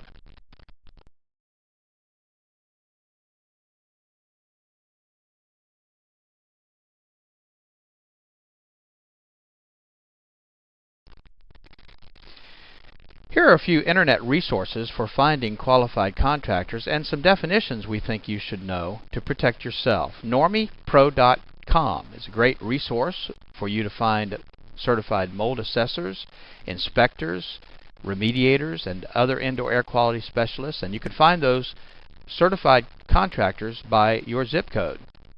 ServiceMagic.com is another great resource for construction contractors throughout the United States, and you can find them by the type of work they do and by your zip code. And then, of course, EnvironmentalExpert.com. To avoid being taken advantage of by a contractor during a flood emergency, understanding the following construction terms will be helpful. Licensed. In many parts of the country, having a license to do certain types of work is not necessarily a measure of that contractor's competency. Sometimes it simply means that they have government approval to work for a fee. Certified. Certification is often offered by certifying agencies, a specific organization that recognizes the skills, training, and the ability of the contractor who is certified. Being certified does not necessarily imply that the person certified is actually licensed to do the work. Insured. A contractor stating that they are insured is a pretty general term and could simply mean that they have auto insurance. Special types of insurance are required for specific types of work. For example, general liability insurance is not appropriate as coverage for mold remediation work. Qualified. A qualified contractor has been trained to perform certain types of work. However, they may not have the required insurances or licenses, or may not even be certified to do that work. The bottom line is that you need to understand the type of work that needs to be done, the capabilities of the contractor that you intend to hire, and then for your protection, have a written quote and description of the work to be performed. Make sure that the contractor that does the work is licensed by the municipality in which he's working, that he has the proper type of insurance, and request a certificate of insurance evidencing that specific type of insurance for the work he intends to do, and make sure that he's trained, either qualified or certified, to do the work for which you're hiring him. Keep in mind, using a contractor that's not appropriate for the work being performed may preclude you from any insurance claim, and you may give up your legal protection. If you cannot obtain a contractor, your only option may be to do the work yourself. With the decision to do the work on your own, we must stress that safety must be the main focus of your efforts to clean up after a flood.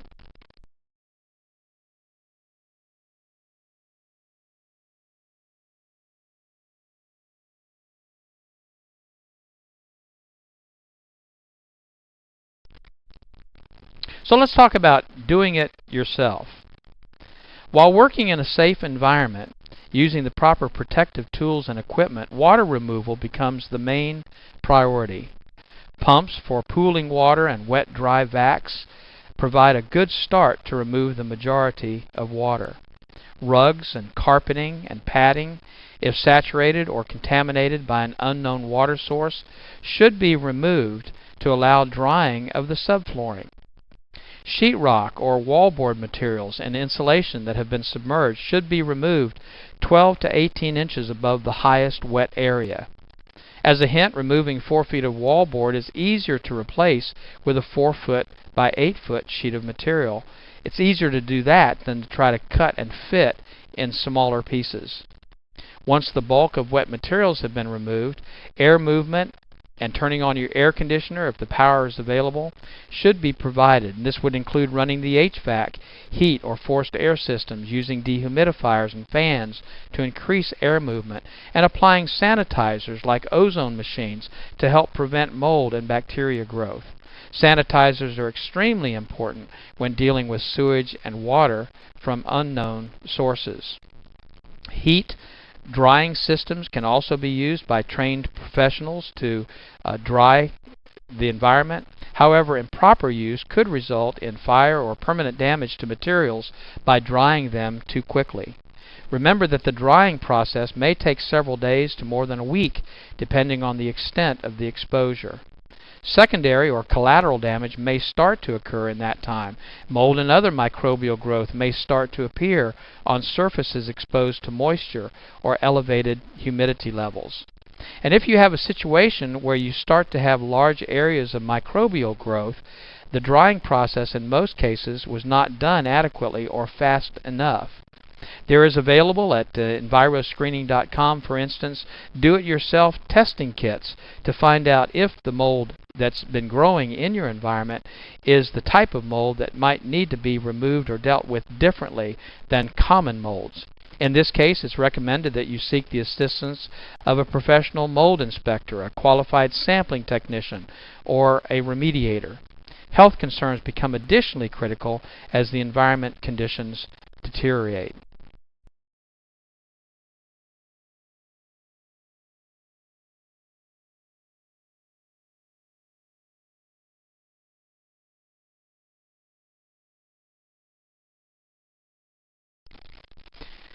In regards to mold licensing laws, there are currently only 4 states that have mold licensing laws in place.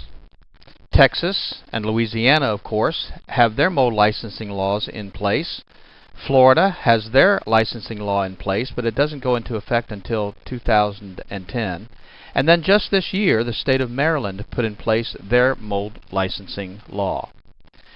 The important thing is that you check the qualification of the indoor air quality specialist or the mold inspector or the mold remediator or assessor in your state to make sure that they are licensed, certified, and insured before they begin any work.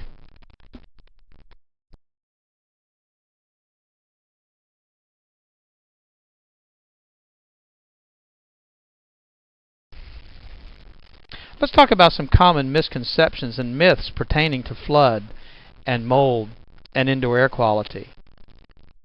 Oh, bleach kills mold. How many times have you heard that? Well, bleach is an effective sanitizer, but in many cases it will not sanitize or remove mold at its root. It will bleach out the color, of course, so that it goes clear, giving the appearance that the problem's been removed, but it cannot, in many cases, get down into the microflora and destroy the mold at its root. Oh, just get rid of the water. Everything will be fine.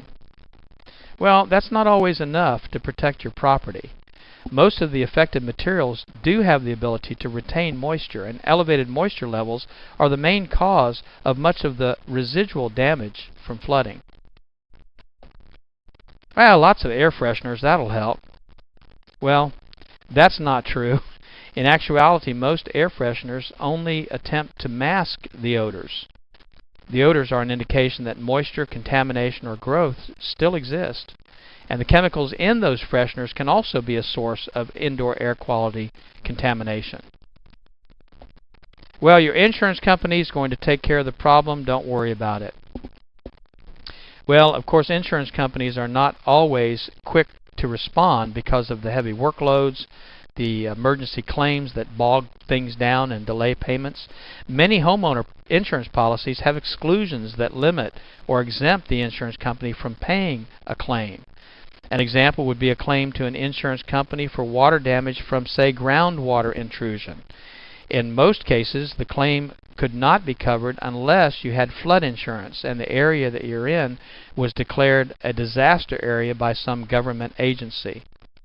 A similar situation may occur with mold damage, and the water damage in the home may be covered by the insurance company, but the mold damage as the result of the water would not be covered.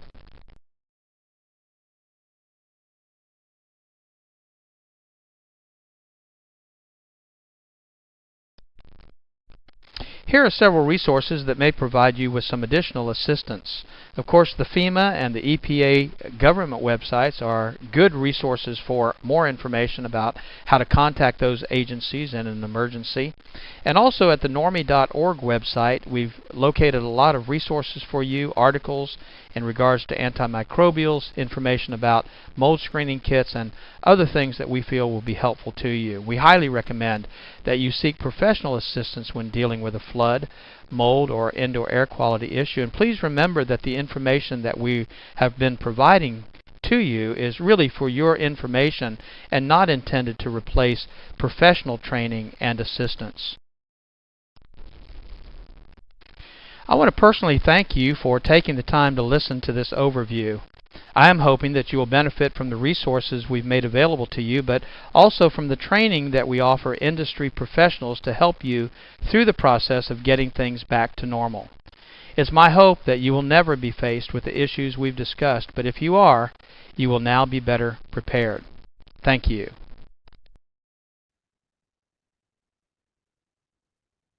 Okay, we have reached the last interview of the day. I think. I never know. Somebody else may walk up and we'll be doing another interview, but this is the last scheduled interview. Let's go with that.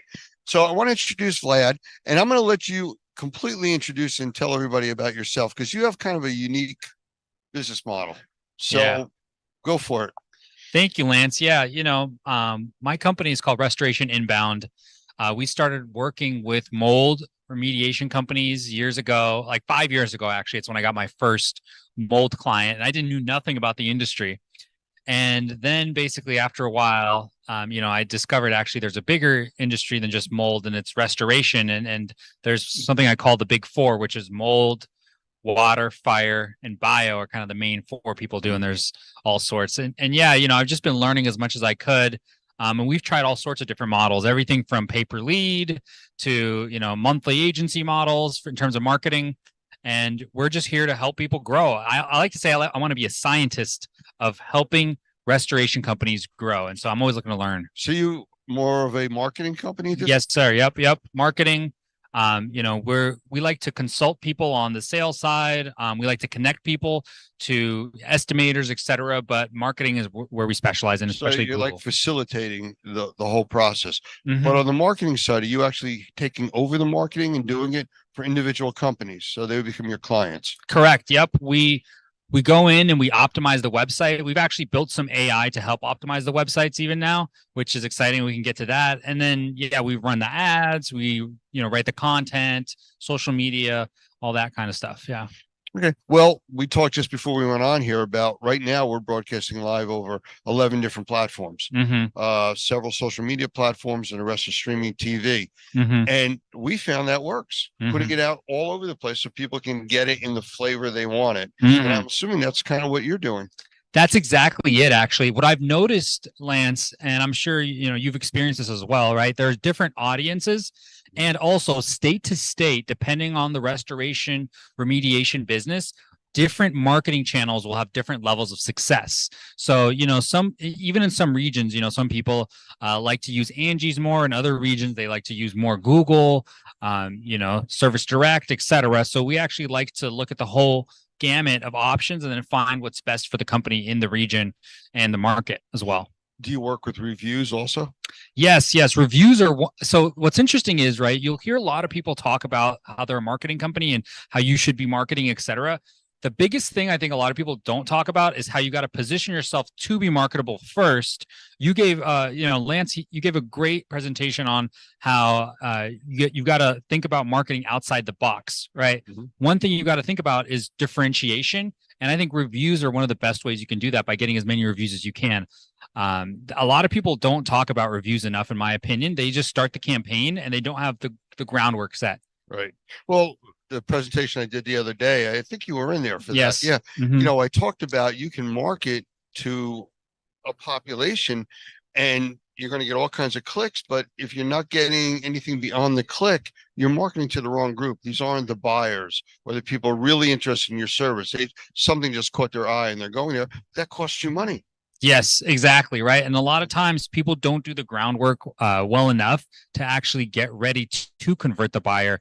They don't know where those clicks are going. They don't know how to retain the clicks. And then most of all, actually, the thing also we find is that people who don't have a lot of reviews, that also means they probably don't have a process after when they get the client actually and following up. That's a whole different thing. We found that some clients that are great at sales, we can even do a worse marketing job and they'll still make even more money because they're just better at the sales side. Yeah. No, you're absolutely right. And truthfully, the marketing piece of it is what I think we are the weakest at in this industry, because we have people that are very passionate about the cleaning side of it, the restoration side of it. But when it comes to that concept of marketing, it's not a face-to-face marketing. It's face to region, face the area. And you need to know how to do that and navigate it. And it keeps changing. Yeah. As soon as you figure out, Google's changed the analytics again. Yep, exactly. Yeah, Google has changed it. They just rolled out Google Analytics 4 this year, right? So Google is constantly changing, and Google now is obviously with AI, right? They're scared that things are going to change. People actually found us through AI now, so people are searching through AI, and I imagine in a couple of years, people are going to be finding mold and remediation and restoration projects through AI as well, without a doubt. Now that it can give you even more customized answers. Well, I knew we were in trouble a few years ago and I think I mentioned this to somebody earlier. In my office, I have an Alexa device. Yeah. Next to Alexa, I also have one of the Google devices. Mm-hmm. Depending on how I phrase it, I can get them to talk to each other.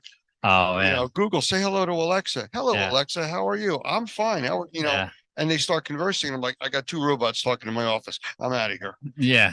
But that's AI, and it's becoming more and more entwined in everything that we do now.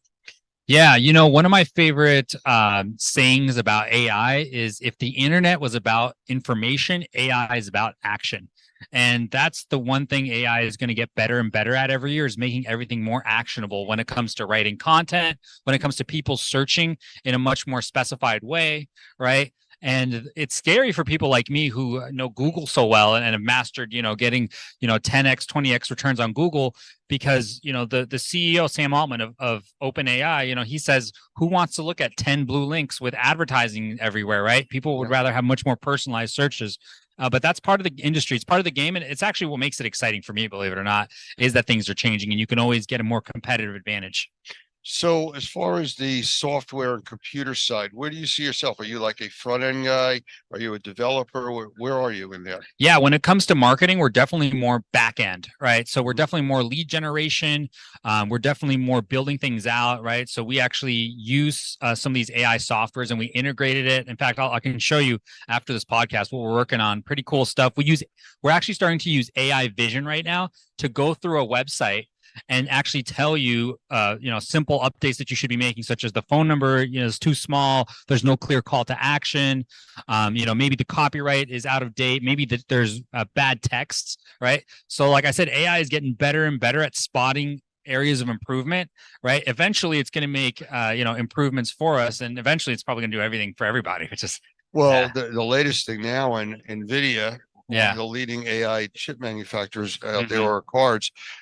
They're now talking about having AI. I'm trying to think of the wording that they use. I just saw a special on this where the AI itself is going to be enhancing itself. Up until recently, ChatGPT that was out there was only brought up to date of, I think it was 2022. That's where they stopped the educational process of it. Well, now it's going beyond that. The new chips are going to allow the cell phones and smart devices to run without the internet.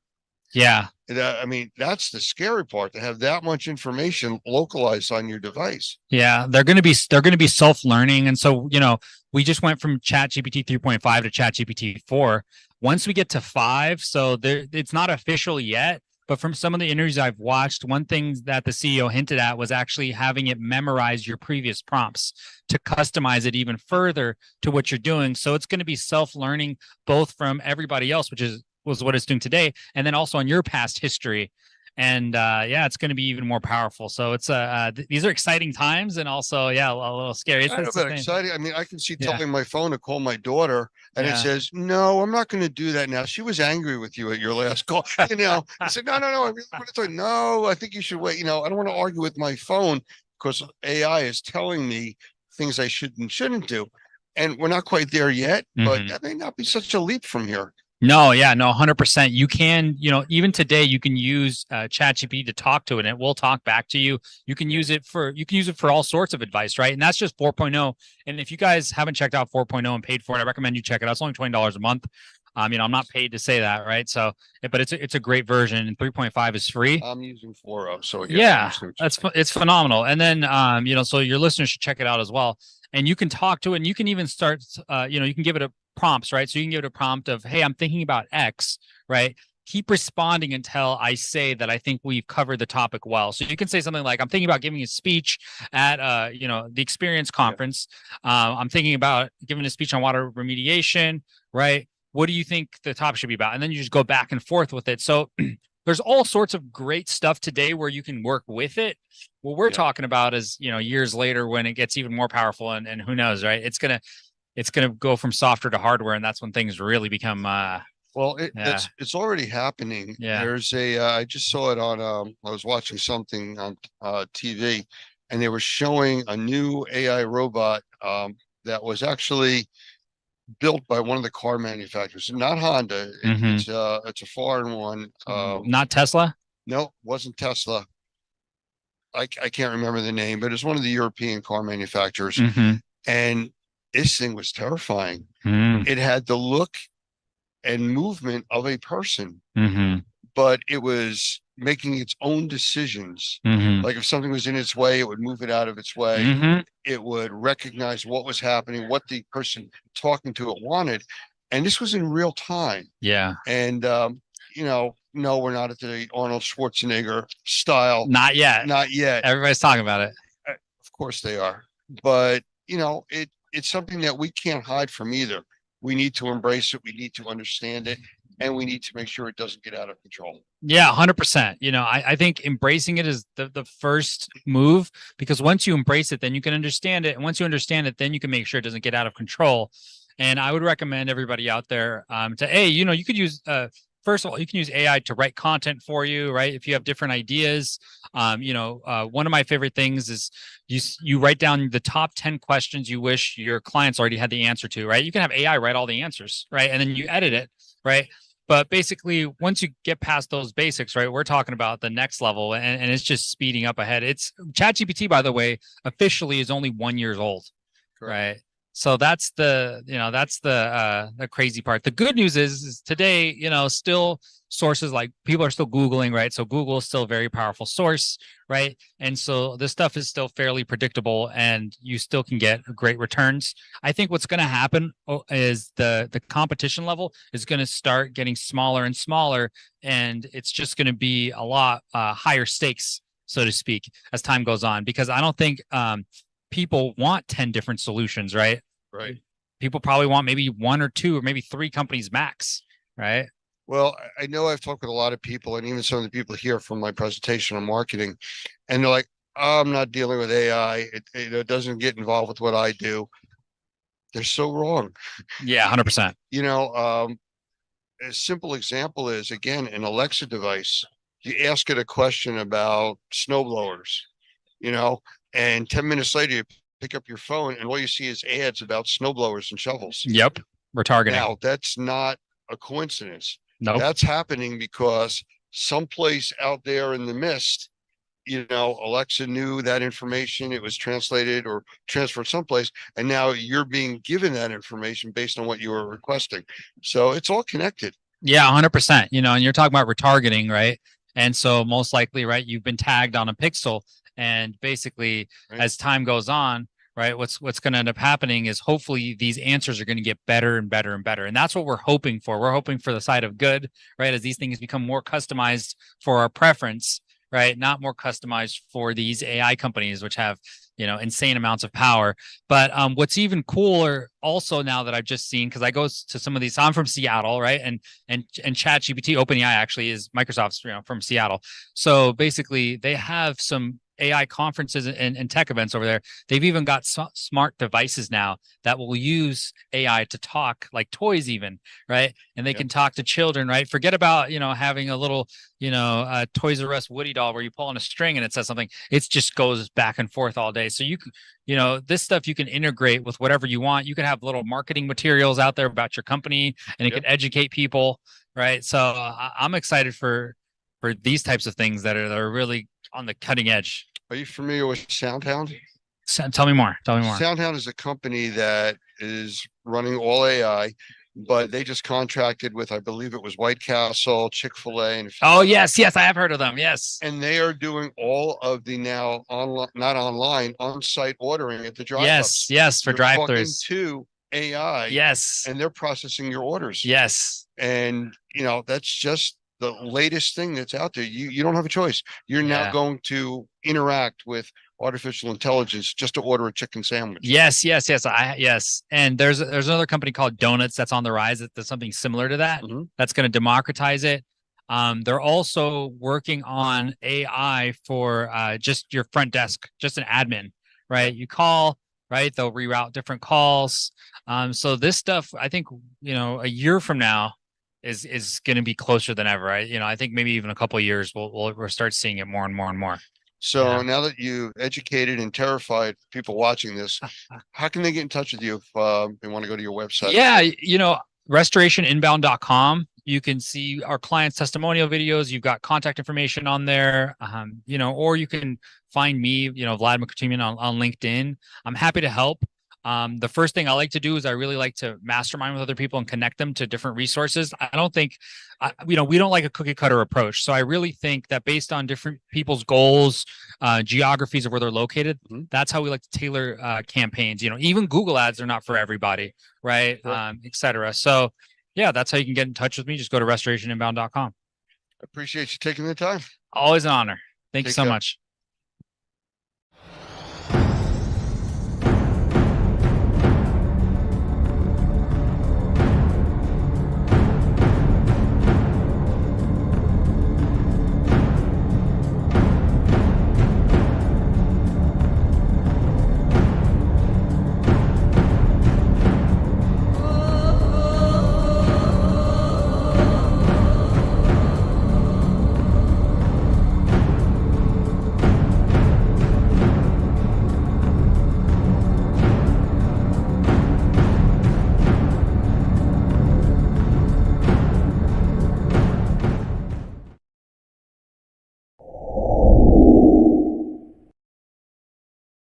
I want to welcome everybody today to another episode of Fire More Than Flames and Smoke. And we have a special guest today, Alan Johnston. He's the founder of Green Tech Environmental, and he is a wealth of information on the science and technology side of controlling odors, controlling airborne and surface contaminants. And I just find it a privilege to have him here with us today. So Alan, if you'd like to say a quick hello, we'll get started.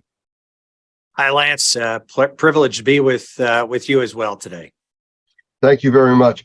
Can you give us a real brief background, a little bit as your background of where you've come from and how we got to this point today? Sure. My background is engineering. I'm a graduate of Purdue University in Indiana in electrical engineering, and I worked in the aerospace industry for 15 years on some exciting programs involving NASA, the space shuttle, and a lot of different missile systems that protect our country. I had the opportunity to enter the air purification industry in 1997, now over 25 years ago. And it was really a combination of factors, but one that really drove my interest was the loss of my mother, who ultimately passed away from mold exposure in a school that she taught in. And as an aerospace engineer, I had a hard time understanding how something like that could happen in the world that we live in with such great technologies available to us. And so I've dedicated the rest of my professional career to finding technologies that solve the problem of indoor air quality and do it in a way that really mimics the way that the nature cleans the air outside. Well, I don't know if you really know how many lives you've actually reached, but just from the technologies that you've worked on and put out into the market, it's countless. So I want to thank you for that. I know how it's affected my family, my friends that use these similar types of technologies. So again, thank you for all that. But speaking of the technologies, why don't we get into some of them? I mean, the central and eastern part of the United States over the last week or so has really been impacted by fires coming out of Canada. And, out of sight, out of mind, we think of Canada hundreds, thousands of miles away, depending on where you're located, but it's having a direct influence on us. And the technologies that you've worked on and are familiar with are really the lifeline for many people that have breathing issues or just regular people that are reacting to the smoke. So I don't know if you want to just start talking about some of them, or if you want me to request. Why don't we go with what you're comfortable with? Well, the technologies are obviously something that I am passionate about. I'm the founder of Green Tech Environmental and started that company almost 15 years ago now. And the object of the mission, I'd say, of our company is to find technologies that truly solve the problem, or not just a Band-Aid on them. And there are technologies that, as I said earlier, mimic what nature does outdoors, and I'll share some of those with you. This issue that we're having recently with wildfire smoke is certainly significant, and it's a problem that pops up periodically, certainly every month of every year, somewhere around the world, and the United States had a chance to experience it, affecting as many as 100 million people here just in the last few weeks. It is toxic. Can I interrupt you for 1 second? Because what you just mentioned, affecting 100 million people in the United States, this is a part of the country that's not normally affected. But one of the things that came out of this, because of the thickness of the smoke, we actually got a glimpse into what the starting of a nuclear winter would look like. And, it affected the overall climate. In New Jersey, which is where I'm from, the average temperature this time of the year is normally 80, 85 degrees. When the smoke was as thick as it was for those 4 days, we barely got to 70 degrees. It lowered the temperature almost 20 degrees a day. So it made a big difference, and that affects things going forward. Makes a huge difference. And we see the same from volcano eruptions, although not something that we often see here in this country, but in other parts of the world, not uncommon. And it's a scary situation. But from what affects you and I, and what we're really concerned about, our health, the effect of what the constituents that make up that wildfire smoke, more than just what we can see, it's the chemical compounds that are inside of that smoke that are of real concern. I have the privilege to be on multiple boards of committees with ASHRAE, and ASHRAE is the standard that is set for heating and air conditioning and indoor air quality. And one of those standards is 52.2, which is the standard for filtration. And what you hear most about when someone talks about the concerns over health and wildfire smoke is PM 2.5 or particulate matter at 2.5 microns. And that is just one size particle. Obviously, wildfire smoke contains particles of virtually every size, up to particles that we can see very clearly. But scientists have really focused in on that one size because it's one that they measure and have identified as one that can get into our lungs and get absorbed into our bloodstream and have a dramatic health effect. And so filtration becomes an important part of a solution to dealing with wildfire smoke indoors. I know that people are talking about setting up safe rooms within their homes, a place that they can go that will allow them to breathe and have a minimal effect from the wildfire smoke. And for those that have technologies that they put into these rooms, congratulations. It's something that we should all have to be able to have a safe haven. We never know when wildfires can hit. I'm sitting in Northeast Tennessee, not far from Gatlinburg, a beautiful, one of the most visited national parks, but was struck by a wildfire just a few years ago that took out thousands of acres and burned thousands of homes, something that was unheard of because we just don't have many wildfires in this area. And we got a glimpse of what that can mean. It can strike anywhere, and preparedness is important. So as we've worked as a community within ASHRAE, developing standards for filtration, high quality HEPA type pleated filters that are able to filter out these ultrafine particles is very important. Most people don't have filtration in their home other than maybe on their HVAC system. And a lot of people are going out and buying 50 cents filters from Walmart. And one of the things that I would like to say right up front is don't do that. Invest in a quality filter that is pleated. And there are a number of them out there that are MERV 7 rated filters, and that's generally what a typical HVAC system can handle. MERV ratings have to do with the effectiveness of the particle capturing ability.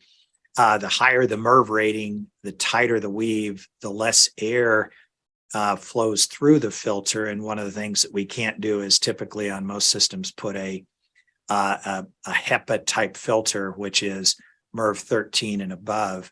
A true HEPA filter is MERV 16. HEPA type filters start around MERV 13. But those are very restrictive to airflow, or can be, and most of your systems can't handle it. But if you can go from just a dust bunny catcher, which is a typical cheap 50-cent filter that is made of fiberglass that you can see through, to a quality pleated filter that would be a MERV 7, you're going to be light years ahead for that. But a filter doesn't take out another problem with wildfire smoke, and that's chemical constituents.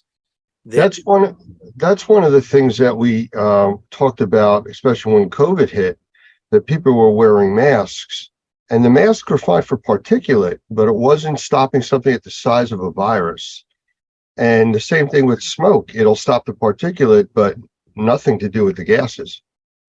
That's correct, Lance. The gases are of significant concern to health. Inside that wildfire smoke, there are toxic gases, chemical compounds that are harmful to our health.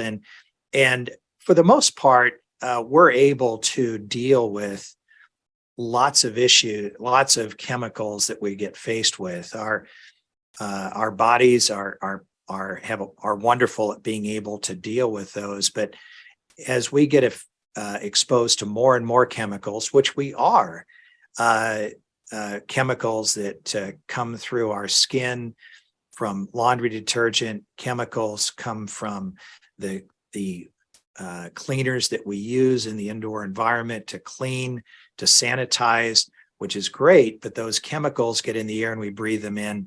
And it's not a surprise that today the CDC and EPA are saying that over 15% of our population have chemical sensitivities. In other words, they've been exposed to so many chemicals that their body is no longer able to deal with it. And now they become what is often referred to as hypersensitive to chemicals and have an adverse reaction to them. And now they have to be extremely cautious because their body can no longer take that exposure. And so it puts them into a downward spiral. So those people are using hypoallergenic laundry detergent, for instance. They're using things that are for people who have chemical sensitivities. If you want to avoid becoming chemically sensitive, you want to remove as many chemicals as you can from your environment so that your body doesn't become overwhelmed. And certainly wildfire smoke with all the chemical constituents in it create a problem that do put people at risk in that way. One of the episodes that we're doing, we're talking with a professional forest fire fighter, and he talks about the different types of forest fire smoke. A lot of people say, well, it's like a campfire. We do that all the time and we have a fire pit. Well, that's when just the the trees basically and the brush are burning. When it burns through an area with warehouses and homes, everything that is going airborne is toxic, beyond just the regular smoke from the firewood. So, it's a completely unknown situation as to what you're breathing. You can't just say, oh, it's typical campfire, which I'm used to all the time. And just like with contaminated water from a flood, everything is in that water. It's no longer drinkable. Well, this isn't really good to breathe, though you can't stop doing that. That's true. But there are technologies that exist which are able to deal with those chemical constituents, and whether it's from wildfire smoke or just cleaning compounds that we use, there are technologies there, and ones that I have been focused on in my career in indoor air quality for over 25 years. There are. Could you tell us about a few of them? I'd love to.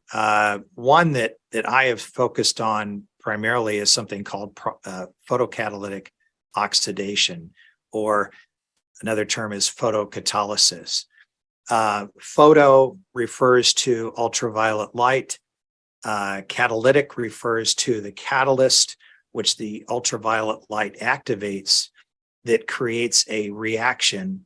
But by definition, the catalyst itself never changes, it never gets used up.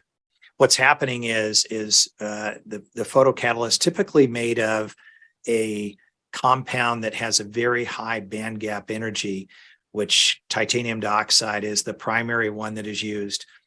It allows for the UV light to create enough energy to break the bonds of the electrons that rotate the nucleus of this titanium dioxide, leaving behind electron holes. Now, I'm getting a little deep in the technology side of it, but it's fascinating to think about, because these electron holes that are left behind, I mean, the titanium dioxide, which has a lot of, it's a very strong material.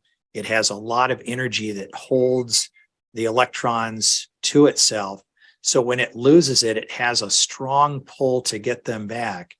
Well, as molecules come into contact with the surface of this photocatalyst, those electrons do get pulled away, and now it breaks down. Something called molecular dissociation breaks down these chemicals, and the chemical that existed prior to reaching the surface of the photocatalyst is no longer. It's broken down into its subcomponents, and it literally no longer exists.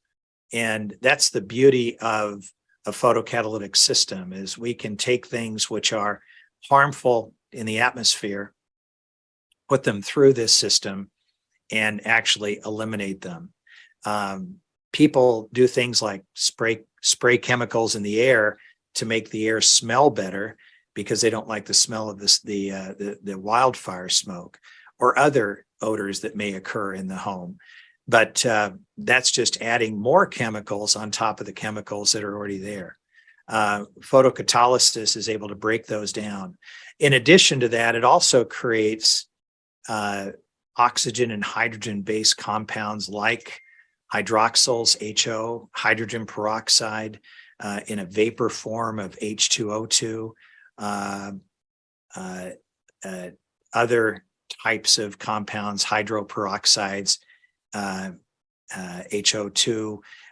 They're all made of hydrogen and oxygen, but those compounds, also referred to as oxidizers, as they travel out, they oxidize molecules as well. So it's not just working inside this photocatalytic system that is used and put into HVAC systems as well as standalone products, but it also creates things that travel out and clean the air actively throughout the ventilated space. Everywhere the air is, it's cleaning the air. So we can create that safer environment by using that kind of technology.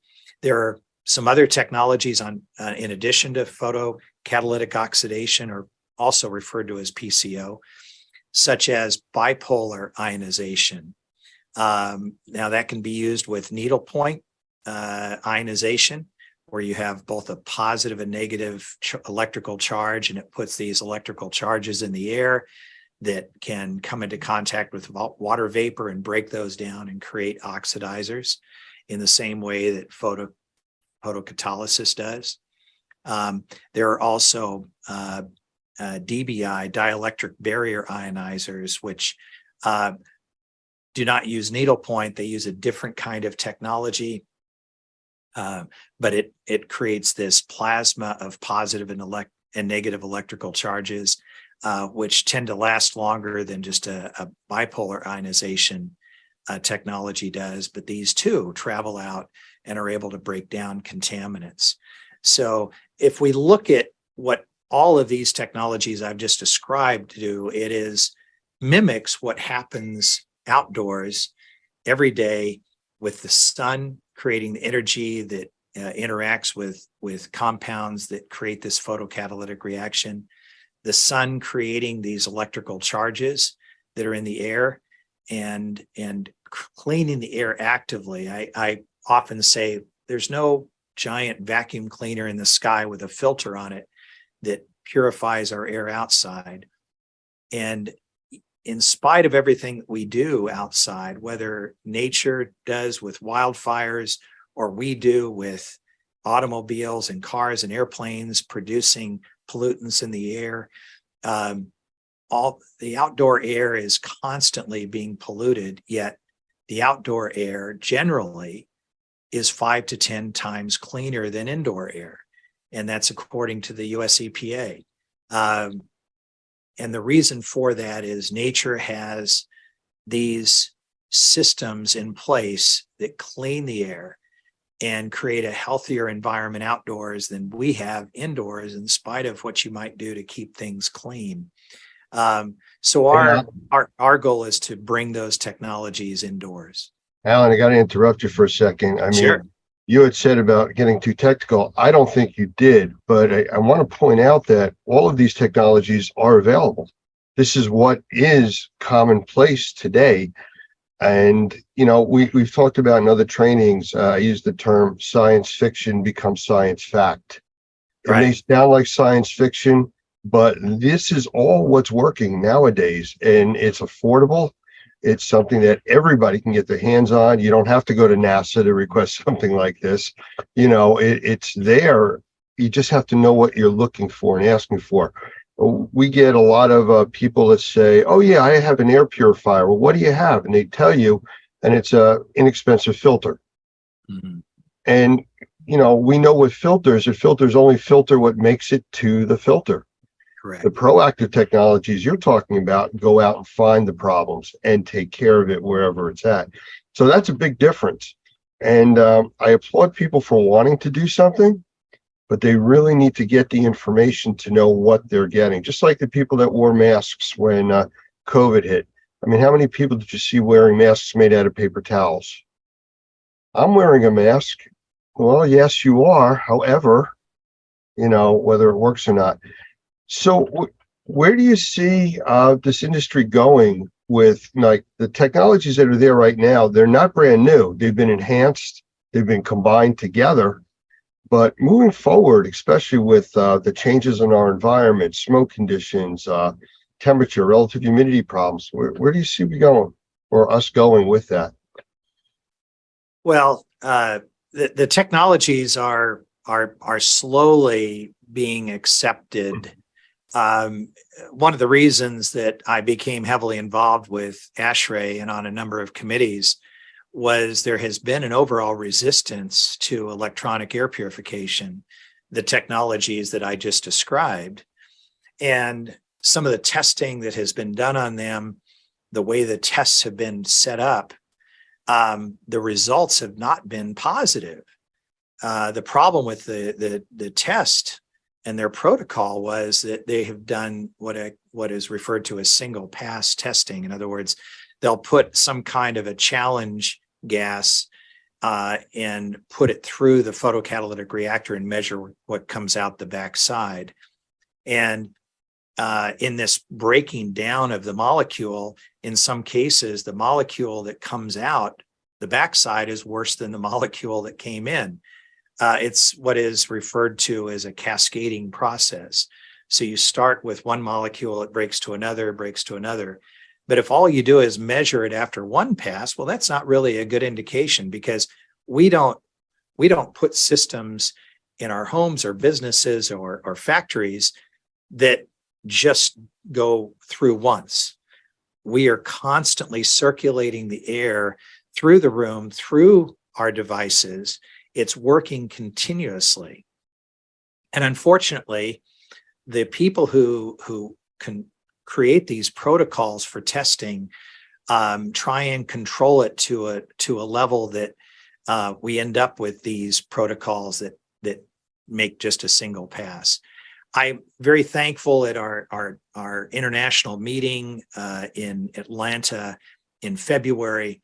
There was a great session with a number of PhDs that worked tirelessly on this subject, showing the results of what we refer to in the industry as electronic air purification can do, and the benefits of it, and really putting holes in what has been the standards, the protocols that have been used up until now.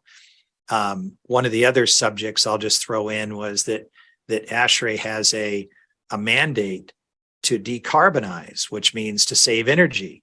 And up until now, and still today, really, people have thrown their arms up as to how to deal with this indoor air quality problem, other than just to ventilate, which means bringing fresh air from outside inside, because we know that the outside air is cleaner than the inside air. So the solution to indoor air pollution becomes dilution, which it is true. It does make the air quality better indoors to bring a lot of fresh air in, but you have to heat and cool that. So we're spending more money, we're using more energy in order to heat and cool, when we can get the same results through using this electronic air purification that really mimics what happens outdoors. So we're making headway, and I'm thankful for that. But the technology exists today. NASA has used photocatalytic oxidation technology in the space station since it was put up in the air. It's been critical for them in the growing of plants, but it also helps to purify the air throughout the space station and break down chemical compounds that are being used there. And so when people say, is it safe? Well, it's mimicking what happens outdoors, one. Secondly, NASA has been using it for decades successfully, and it has been key to the International Space Station, will be key to a Mars mission in the future. Some of the issues that you were talking about, how some of the technology is not accepted, the testing data, things like that. Unfortunately, politics gets involved in this. During one of the episodes with the firefighter from California that we were talking with, he had been involved with a lot of litigation over using fire retardants on forest fires, where they're dropping these retardants from planes. Yes. And putting out the fires almost immediately. The problem is a movement out there saying that it's polluting the watersheds doing that. Well, here's the problem, the way he described it, that if you can attack the fires quickly with this retardant, yes, it can affect the watershed. If you don't attack it quickly and let it burn, there is no longer a watershed. And it's, I don't want to say the lesser of two evils, but the politics gets in the way of putting out the fire, basically. And that's unfortunate. The stuff that you're talking about, people not understanding the technologies and not being mainstream, is because of, like you said, the testing, the way it's done, the cascading effect. Everything goes through that process. Another component of indoor air quality is radon. Now, it's a radioactive gas. The difference is that it's not actually radon that causes the problem. Radon breaks down into three other components that are the radioactive material that actually cause damage to the human lungs. Nobody talks about that. They just say radon, and radon is not really what's even being detected. So the politics, the buzzwords, I guess that gets in the way. It does. People grab hold of a small point and run with it and discount technologies, processes without really understanding them. We have here at Green Tech spent almost $2 million on testing over the last 3 years.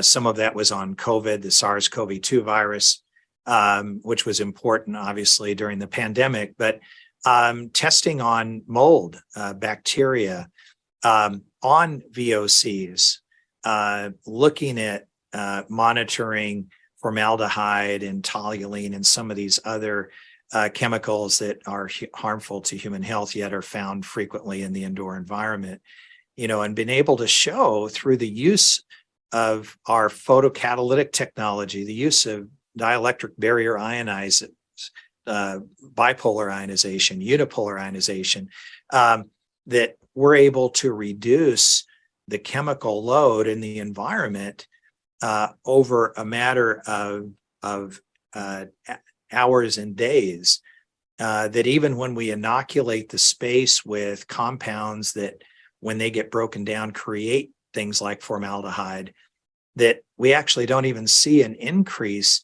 in formaldehyde as we monitor that. We see it go down continuously from one day to the next, and it stays down as long as the technology is running in the space. So it's, we don't have the luxury of that in a laboratory environment. And that's the reason that the data is not able to show the true results, because typically tests are run for 30 minutes or an hour or 2 hours, but not longer than that. And that's not the way that our products operate. We're running continuously, and they're constantly breaking down and getting down to a level where the contaminants in the space, whether they're chemical, whether they're particles, whether they're biological, that we have reduced them down to a level that allows our bodies to deal with the remnants that always exist. You never get 100% of anything out of the air, but if we can get them down to where our natural immune system can deal with them, that's the key. And that's why people that have COPD, that have asthma, respiratory issues, get such relief from the use of this electronic air purification technology that I've described today. How about odor control? Because that's another big component of the wildfires that are affecting people now. Again, they see it, so they're reacting to it, but they also usually smell it before they see it. That is so true. I did here in New Jersey. It was like all of the morning was fine. The afternoon was like, I smell a fire. And by that evening, it looked like sunset at 4 o'clock in the afternoon. It was just so dark. So what's available out there for odor? Well, and some of the odor gets dealt with through the use of the technologies I've described, photocatalysis, dielectric barrier ionization, bipolar, unipolar ionization, but not 100%, especially because wildfire smoke, the smell from it is so overwhelming. I am really excited about a technology that I learned about that was developed by a tiny company up in Kentucky. And my company was able to get the exclusive worldwide rights for applying this technology to a filter. It's the trade name is called OdorGuard. And by the name, it is something that deals with odors, but it goes way beyond that. But it's used in different areas where odors are a big problem, like inside of trash bags today. Glad has an odor reducing trash bag that uses the same technology applied inside the bag. Adult diapers that obviously we understand the issues with odor there. It is so fast working and so complete at being able to break down lots of different odors. And what's even, to me, even more exciting, because the odors are something that are offensive, but it's what's causing the odors, the chemicals behind it that concern me. its ability to break down VOCs as well is important. It's a totally non-toxic chemical. It is very safe. It has no odor in itself. It's applied to a filter surface. And we have put it into a number of different products, including just regular HVAC filters. So I started talking today about the importance of having a quality filter for your return air of your HVAC. We do apply these to pleated filters, MERV 7 pleated filters. And so that not only can the filter trap those particles that are so important to be trapped, but they can also, the coating on the filter can break down the VOCs that are important to be broken down, as well as breaking down the odor. And so we've used Odor Guard in assisted living facilities where we all know what the smells can be in those kind of facilities. We've used them in dormitories where the smell, body odors can be a little bit strong. It is effective in so many different applications where odor is a problem. And what's exciting is it's not dealing just with the odors, but also chemicals. Can I just change the path here a little bit? I mean, all of that sounds like there is hope. And for the next forest fire or next airborne contaminant, I mean, there are technologies that will absolutely protect us and help us breathe easier, if you want to call it that. But we also have fire situations out in California. And I mentioned before about the politics of, like you said, the testing and things like that. Can you touch on quickly why California, that has such a large air pollution problem between smog and fires and everything else, is so aggressively against air purification? I don't understand that. And I think our listeners would want to understand that a little bit too. Well, I have a lot of experience with California and air purification. In 2007, I was the representative of all manufacturing of electronic air purifiers in front of the California Air Resource Board, also referred to as CARB. And they had a law that they were wanting to put into effect, and they had the Air Resource Board spent 2 days reviewing whether or not they needed to pass a law which basically outlawed the use of electronic air purifiers that produce ozone. And I think there was a misunderstanding because California has had a big issue with air pollution. I spent the first year of my college education at a school in California before moving to Purdue to finish my college career. And I remember so well just being 4 miles from the mountains north of Los Angeles and not even seeing them for the first 2 months that I was at the school. And all of a sudden one day they appeared on the skyline. Pollution used to be and this was in the 70s, much worse than it is today. So I give a lot of credit to California for taking steps, whether it's car emissions, whether it's factory emissions. They have done everything that they possibly can. But there was the misconception was that pollution oftentimes is measured by measuring ozone because it's an easy gas to measure. The nitrogen oxides that are created through automobile smoke, much, much harder to measure. And what's interesting is that other pollutants, as they rise, ozone rises with them. It's I call it the fireman that fights the fire. Ozone is created naturally in nature as pollution rises because the ozone helps to break down the pollution. So it's by wanting to get rid of ozone, it's kind of like saying we want to get rid of firefighters because every time we see a fire, there's a fireman there. So obviously, if we got rid of the fireman, we wouldn't see any more fires.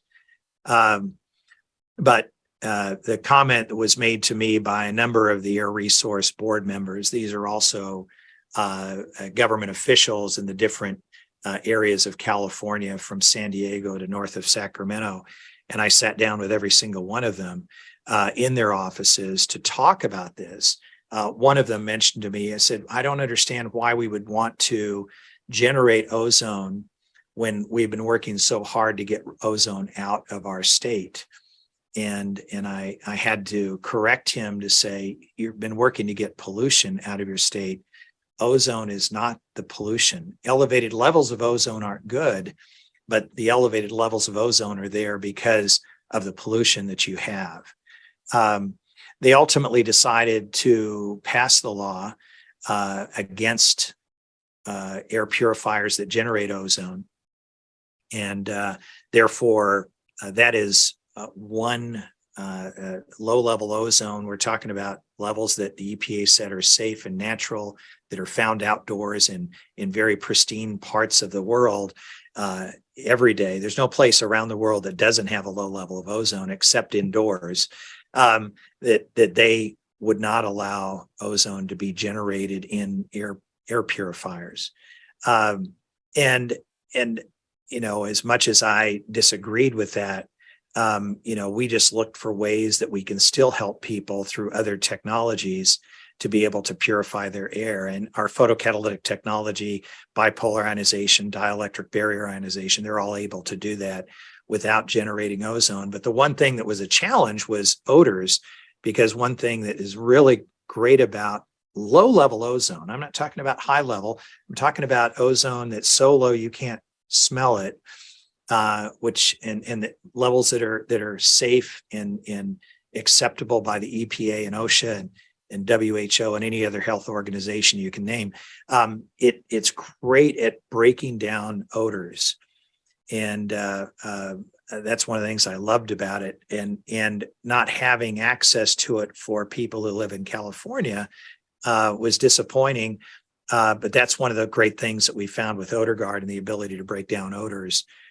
So we're able to create products that people in California can use with high quality filtration, with odor reduction through the use of our OdorGuard technology, and then incorporating these other technologies like photocatalysis and bipolar ionization. Well, I appreciate that, and thank you for answering that question. We're almost out of time here. Is there anything that you'd like to sum up with? I know we covered quite a bit and extremely informative. The technology side, I think, is something that people need to hear and understand so they don't just wear the paper towel mask and think they're protected. So true. I mean, one of the things that I say about technology is, you know, nature uses a lot of different mechanisms to keep things clean. Don't get locked into just one technology. Filtration's important, but it's not the be all to end all. Use a multi-technology strategy, and there's a lot of wonderful technologies out there. I'm proud of what we've been able to put into products, but you know, there's some excellent products out there. But look at what they do, look at their test data, make sure it's real, filter inside of a box. Is it doing something? Yes, but is it enough? Absolutely not. You need to do more than that. So I appreciate the opportunity to speak to you today, Lance, and be on this this webinar, and hopefully this benefits some people that listen to it. Absolutely, Alan. And I want to thank you for the time you spent with us, the great information. And I look forward to doing more interviews with you in the future. Thanks so much.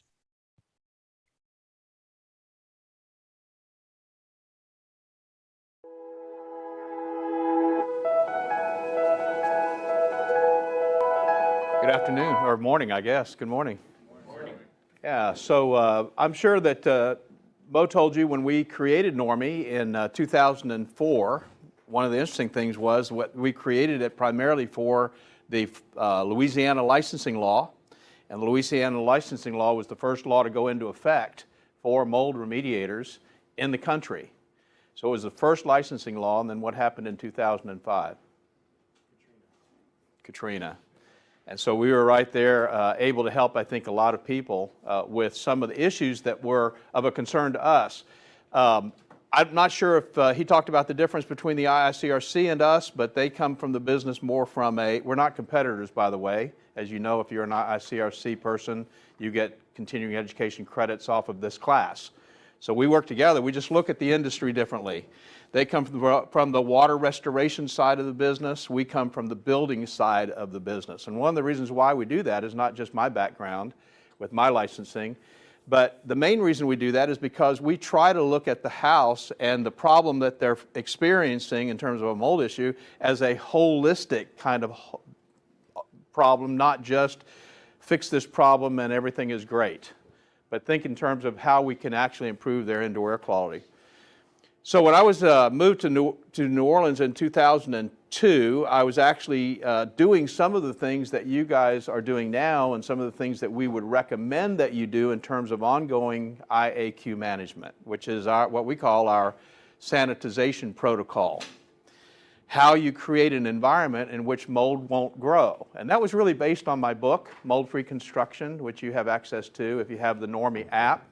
We do have an audio version there, so you can just listen to it. Might put you to sleep, but you can listen to it if you like, because it's on iTunes and on Audible as an audio book. But the sanitization protocol really does improve people's indoor environments, so you have the ability to do that. And I just want to tell you about somebody that I met when I was in New Orleans. I was doing some trade shows, and and a radio program, and I got a call from a lady. Her name was Laura DeRocher, and she had 4 children.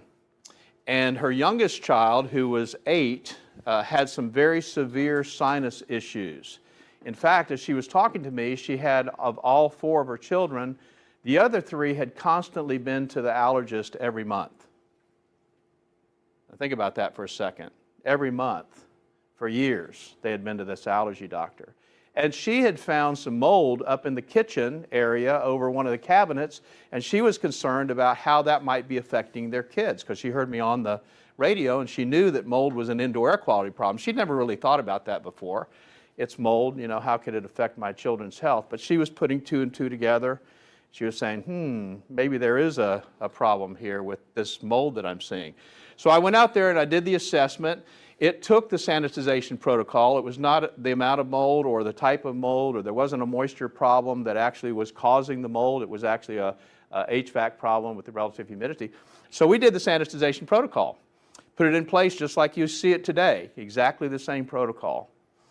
And she was really excited because in about a week she was feeling better. Her kids seemed to be feeling better. She wasn't sure.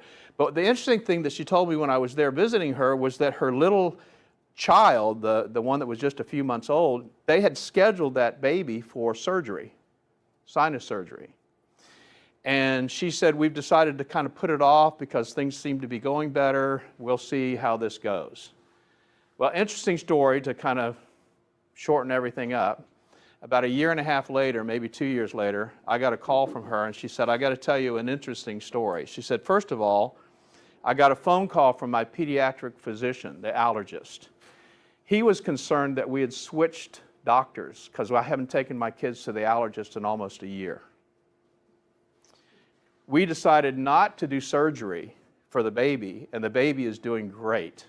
Now, a couple of years old, doesn't seem to have any allergies to the environment and what's going on. She said, I think you really solved a bigger problem than you maybe think you solved. The reason I'm telling you that story is because we hear that story over and over and over and over again. Maybe not quite as dramatic, but we hear that story over and over and over again. You are in a very, very important industry. You may not realize it, but one of the reasons why it's regulated is because you're dealing with people's health. The health of your employees, the health of your clients. That's what you're dealing with. And rather than thinking about just being a mold assessor or just being a mold remediator, as Mo's probably told you, we want you to think in terms of being an indoor air quality professional, because that's really what you're doing. I'm sure Mo told you already that when you start cleaning up mold problems in an environment, it's almost like a surrogate of other things that are going on in the environment.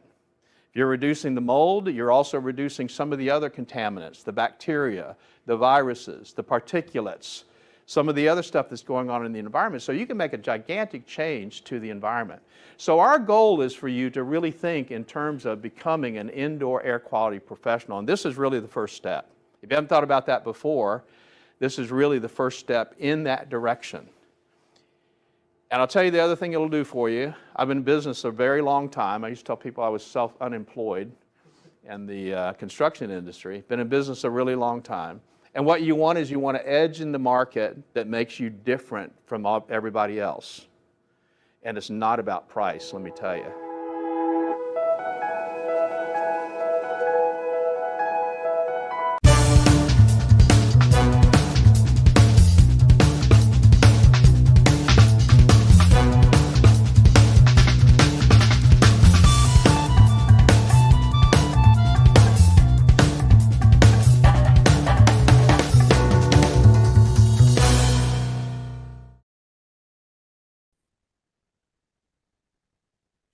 I want to welcome today's guests. We have Doug Hoffman, who's the executive director of Normie, and Mike Balzano, who is and I want to get this correct, it's the group publisher for BMP Media. Is that I'm correct? a group publisher. A group. All the other group publishers are already shaking their head at me. Well, who's he is? I'm one of many. Yes. Okay, well, welcome and thank you for being here. Thank Doug, you. as always, thank you for joining us here on this interview. I want to get right into it. I don't want to waste any time here because all of our time has been so tied up with everything that's going on right now, what you have coming up with the Experience show. And that's really what I want to start talking about. I remember from the last show that we were at in Las Vegas, there was a lot of super secret talk about this big event coming up at the spring show. And I'm going to say it if nobody else has. It's all about the special tour for the shore flooring. Yep. What's that all about? You know, Larry Cooper, as everybody knows, was the owner of this event, founder forever, and did a wonderful job. I can't put words into his mouth, but I know for sure the reason he picked Chattanooga, Tennessee was that we could have tours of the Shaw flooring plant. That's about 25 minutes away from the Chattanooga Convention Center where the event's going to be. And we're going to do just that. And it's kind of exciting. 75 seats only are available. I hate to sound like a car salesman. Now you got to get those seats, but in this case, it kind of is like that. There's only 75 seats available. We're going to see 3 different plants that day. It's going to be a whole day and a lot of fun. You're going to be able to transportation. Obviously, we're going to have lunch involved, and we'll have a tour guide with everybody, and people can spend the day really getting to the belly of the beast and what might arguably is the biggest flooring company in the world. And we're excited about it. It's a fun thing. So, wait a minute. You said there's only 73 seats available? 75 seats available. No. 73. And Doug and I are here. Doug, you were, well, actually, technically, there were 65 available now because there's about 10 sold already. So 63 after you two. We're getting there. You can see it's having the splash we would hope. People are really excited about this. And the easiest way to do it is to go to our website, rnrmagonline.com. Register for the experience. And once you do that, you have the option to get into the Shaw Tour. And what day is that going to be? It's going to be on Tuesday. Yeah, the day before the event, Tuesday, April 2nd. Meanwhile, back at the convention center, where the Coys are going to be doing a workshop, and Howard Partridge are going to be doing the same workshop they did last time, which was very successful. So can't make the Shaw Tour, don't want to go to the Shaw Tour, you got something great back home too. Okay. Well, I just wanted some clarification on that. And there you go. I still say 73 seats available. 63. One of the other things that I've heard a lot of talk about recently was an advisory committee. And I only heard the term being put out. I really don't know anything about it. So can you enlighten us on that? That really organically happened, and mainly because I've never done a flood house. You know what? I'm the publisher of R&R. I've been in this industry for 2 years now, so I know a million times more than I did 2 years ago. But I'm learning. I'm not admitting to be any kind of an expert. So I said, you know what? Let's get some experts. Let's get the people who know what they're doing to really do this, and we'll just handle the back end marketing. And we got a great group of people. Lisa Lavender and Barry Costa have hopped into. They're going to manage what's now called the Restoration Pavilion, no longer the Flood House. And that's going to be paired, of course, with the cleaning pavilion, as you can see the symmetry there. Sean Bission will be back, as well as Lisa Wagner and Mark Kennedy working on that. The Coys are in the committee, and me and Andre Hansen, who's the event manager. And all of us together are working on the different segments to do that. I would love to have the gentleman, two gentlemen I'm looking at from Normie on that team as well. And we will in the future, but you guys, as we're going to talk about a little bit, you have a pretty big role anyway at our event. So you have your hand, you're doing plenty for us than extra stuff. So we appreciate that. But the point is, BNP Media bought it. Not a lot of people knew who we were besides R&R. No one knew who I was. So instead of that goofy guy that keeps showing up on the podcast, let's get some actual people who know what they're doing to do this. And we've done that. And you can see the wheels going quicker now, and it's exciting. I tell you, I think that's just a great idea, Mike. I think having guys that are in the industry, they got their hands in the industry all the time. That's going to make it so much better. One of the things I've always said about the experience that I think it is just different from any other conference that we're a part of is that it really is an experience. You can go there and you can actually do and touch and feel the industry, which is really pretty cool. I've told our members for years, if there's only one show you go to, this is the show you go to, because it works. Thank you, Doug. And yeah, it was, I've said many times, it wasn't, I don't think he named this accidentally. There was a reason why he called it the experience. He wanted to be an all-encompassing experience for our industry and the people who come. And hands-on training is the big deal, even more so in these spring shows than in Las Vegas, our big show in the fall, which always is the big blowout every year. The spring show in fall, you have 3 days of straight agenda days. The spring show, the first day and the third day are agenda days, and the middle day is kind of a hands-on workshop agenda all day. In addition to the restoration pavilion, in addition to the cleaning pavilion, you just come in and learn how to do things. And I don't know if there's any other event that really, definitely not to this level, can provide that for everybody. Well, I know what we get involved with building our training facility, if you want to call it, when we break away and we're actually, the lumber is being delivered, so we're in there building stuff for a day or two prior to our training. So yeah, this is very different than the other shows that we go to. And we want to make sure this is as I walked around Las Vegas and talked to the two of you gentlemen and all of our sponsors, and we don't want to make wholesale changes, but on the other hand, this is definitely a time for new ideas and new changes. And people were, as you know about our industry, they're not shy about, oh, good, here's my 7 ideas I want, which is fine. I asked for it. So I think we're going to try to kind of walk the fence a little bit. We're going to keep all the traditions to keep it hands-on and the experience, but hopefully some new tweaks, which will excite people as well. Well, I mean, you started talking about some of the stuff coming up. Why don't we just cover the agenda? If you can do that. I don't know if you want to do it from memory, if you want to bring up a website. Well, I mean, I don't have to bring up, the entire agenda is there on our website. I could do what I want to talk about is definitely from memory. And I just kind of did mention that there's a lot of people who've been coming to this event for 24 years. And they said, gosh, we're hearing the same kind of speakers a lot. Not that they're bad, they're wonderful. But is there any way we can get some new people? And there's other people that want to just keep it the same. And I like I said, I understand both sides of that fence. So what we're doing is a little of both. It's led by our keynotes, 2 gentlemen who haven't been here in a long time, Chuck Violand from Violand Business Management and Jim Pemberton, who's a cleaning legend. I don't know if he's ever been spoke at the experience yet. Our friends Lisa Wagner and Mark Kennedy were beneficial in getting him in. I think it's great. And it's funny with R&R, we're much more cleaning based than we used to be, but we're R&R. It was named that way for a reason, like the experience.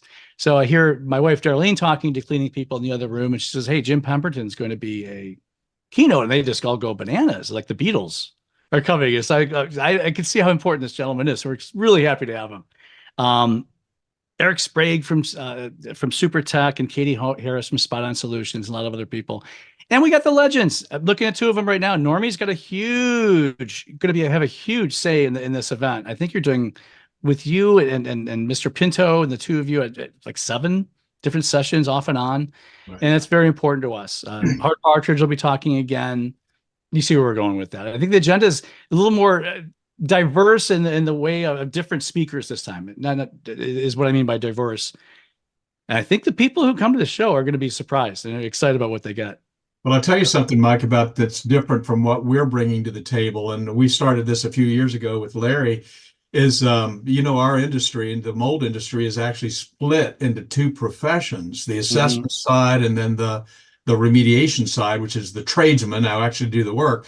But the assessment side is something that I think we probably brought to the experience because it is a part of the industry that oftentimes is overlooked. And in a lot of ways, kind of the most important part, we think, of the industry is how do you assess the environment? I always say prognosis without diagnosis is malpractice. If you don't know that you've got a problem, you don't have a solution. And so rather than going into a project and saying, oh, well, you got mold, let's tear everything out, we got to raise your house. How about finding out exactly what the issues are? Find out how extensive the problem is, what type of mold is there, what type of contamination is there, how extensive it is, what's the water source, all of those things that you need to find out before you actually write a protocol. So what we brought to the table, which I'm very excited about, is one full day of our training track is going to be on that assessment side, and not just basic assessment on how to assess the environment from an assessor's standpoint, but also putting it in the context of remediators who also need to be able to do baseline testing and interim testing and post-testing, a lot of things that they don't think about. But testing is one of the safest ways to actually approach a project because it's totally objective. You're dealing with objective diagnostics. It's not about how you feel or smell or any of that kind of stuff. It's this is the problem. Now I need a solution. So I think bringing that one day, especially that first day that we're going to do our training track on the assessment side with Michael Pinto, with Lance, with myself, talking about, and some of that's going to be hands-on testing products. I think that's a really exciting place to be. And so thank you for the opportunity to do that. I think it makes a big, big difference in the industry. That's such a great thing to say. Doug. I'm sorry, Lance. That's such a great thing to say, Doug. I again, with my industry knowledge and whatnot, I would imagine you're right. I mean, imagine these disasters happen and your first natural instinct is, let's just go in there and take care of it immediately. And someone's got to have the cooler head and say, wait a second, let's assess what's going on. Let's do the assessment, start from there. I mean, I think that's absolutely right. And we're happy to give you that mouthpiece. Well, thank you. And I think the other thing, I'll slow down here in a second, Lance, so you can ask your question. That's the other thing that I think is so exciting is with Michael Pinto there, he and I now are teaching a class on remediation for sensitized individuals. And I remember when we started with Normie in 2004, by the way, this is our 20th birthday. So when we started with Normie in 2004, there was only about 6 or 7% of the population that were considered environmentally sensitive. That is, that they could not take a standard type of remediation project. You'd be back there again if you did it that way. They needed special help.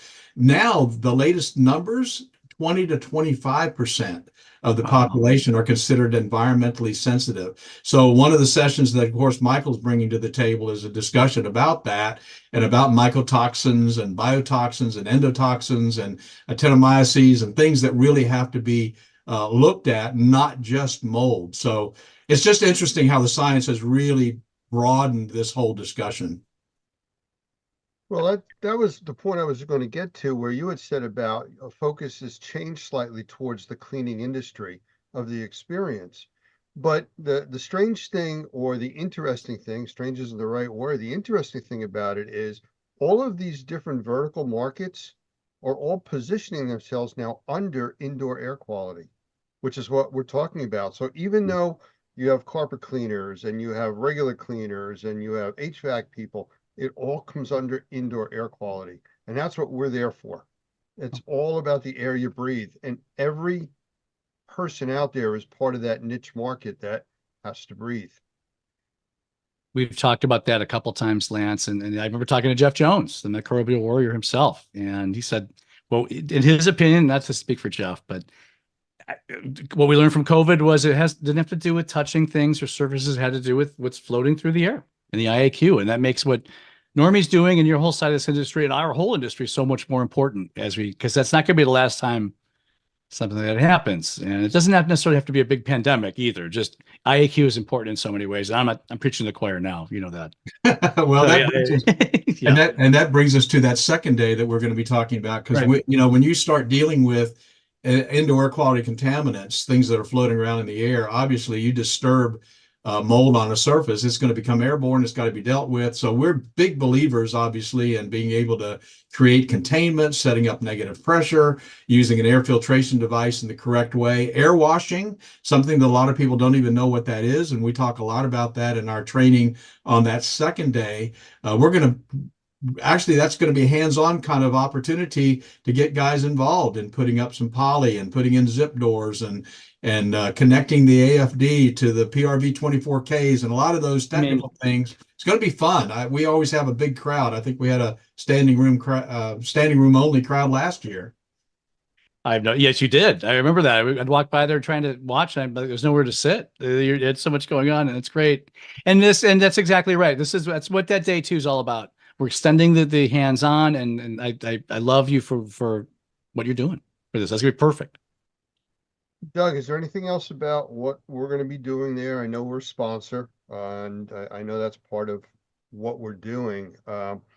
Anything else you can think of for the Normie presence? Yeah, we're going to give away some stuff. That's breaking news. I didn't know that. What are you doing? Yeah, absolutely. We're going to give away some stuff. I'm assuming that we're going to still do the Apple a day thing or something where we're going to give something away every day. And that's usually, sometimes it's as much as a $1,200 class. So we're going to be giving some stuff away for sure. But I think at our booth, we've got a 20 by 20. So it's a nice little open square booth, place where people can come in and sit and do what we call huddles, where we can answer questions and deal with some specific issues that they might have. So we'll be kind of front and center toward the back, close to the food, as Mike said. So we're going to be there just talking to folks and helping them see what kind of training opportunities we've got. We've got 32 certifications now.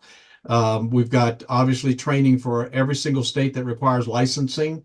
And we've got great recertification and continuing education training. So pretty cool. We opened up a training facility now, of course, in Fort Lauderdale, which is where we do our Normie Pro Academy, do a lot of live online training.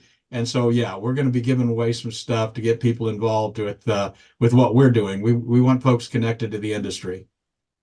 We have people, a few different booths are going to be doing hands-on training and things like that throughout the event as well. So that's great. I'm not surprised to hear that come out of your mouth, Doug. But I mean, there's going to be, again, not to beat a dead horse, that's going to be going on all over the floor. Yeah. And then in the morning, you have the great sessions, and it's just you learn and then you learn. I think it's perfect. So thank you for doing that. Well, I'm going to ask you a very specific question now. What's the super secret stuff that you can't tell us about that you're going to reveal now? I can't. Oh, come on. Did you think I wasn't paying attention? Well, there's nothing official I could talk about yet, and that's true. There's some, and that's fine. I don't want to completely put you on the spot. No, we might have some more fun. We're going to have some fun things coming up. We haven't locked down the entertainment for the big party. There might be a third pavilion in the back, which might be just silly and fun, and you might be able to adopt things that are, let's call them pets, and let's say they're not cats. That's all I'll say. Which nothing to do with the industry, just fun. So who doesn't like holding a puppy for a couple hours, right? While we're learning about IAQ. You know, Mike, last year we launched, Lance actually launched Normie TV. Yes. Normie Connect. And at the Fort Lauderdale show last year, we had 2 people that came up to us and said, I heard about this show through Normie TV, which was really kind of interesting. So I was going to ask, if you weren't going to ask this yet, Lance, but I was going to ask about special deals that they can get by calling us direct. I know we've got a coupon code for our Normie members. We also have, I think, VIP passes for the exhibition hall. So I wonder if you could talk a little bit about that. And then obviously we're going to make sure that they've got our number so they can call us. But can you talk a little bit about that? Yeah, you do have some VIP tickets to give away at your discretion. And anybody who uses Normie's code, which the 2 of you gentlemen have, you get 20% off the full admission to registration. That's a good deal. Thank you so much for doing that. Yeah, thank you so much for doing that, man. That's great. I mean, it just makes too much sense. You could market, you could look like, frankly, heroes to your people and your friends and your customers. We get more people to the event. Everybody wins. And if you're going to exhibit with us, we still have all kind of space left on the booth floor right now. You get that same treatment, and you could really look good in front of your clients and bring your customers with us to this great show and learn. So I'm happy to do it for everybody, especially you. So what are the dates? Let's talk Dates about are that. April 3rd to the 5th in Chattanooga. And don't forget, the 2nd is when you get to the Shaw Tour. And what's the number, Lance? 63. We have 63 people left. Something like that. So Yes, a yes. smaller number. That's And all. The go ahead. Go ahead, Doug. I was just going to say, I have one more comment I just want to make, and then I hope it's okay and that you'll feel good about this. If not, we'll edit it out. But one of the things that I've learned about shows, and when I got into the indoor air quality industry in 1996, I did 32 home shows that first year. So I've been to a lot of shows, and here's what I've learned about the experience: is it's not always packed wall to wall people. But what we've learned is that the people that are there are serious about the business. And you've got such a high quality, I think, such a high quality of leads. We've said every time we've gone to a show, we've built relationships that we could have built no other way. And so for what that's worth, I it's about going to a show that you know is going to work for you, even if there's not 100,000 people there. It's not about the people, it's about the quality of the people that are there. Yeah, Well, no, I unquestionably. And I think that, and that's, as we mentioned a few minutes ago, we want to make sure we're not doing any wholesale crazy changes.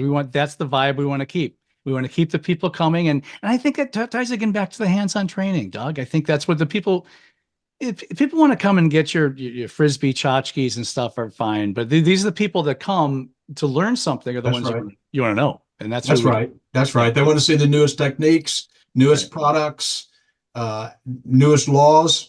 Yeah. Yeah. That's exactly right. Yeah. It only takes one good contact at a show like this to make your business.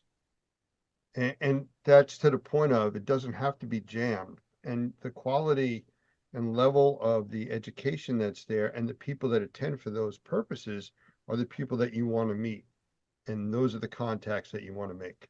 It's funny. We're talking about the size a lot, and it's no secret. The Las Vegas fall event is usually about double the size of our spring show. And I remember talking to our team, and I was like, tying into what you guys, you gentlemen just said. I mean, we have good people coming though. Let's embrace that.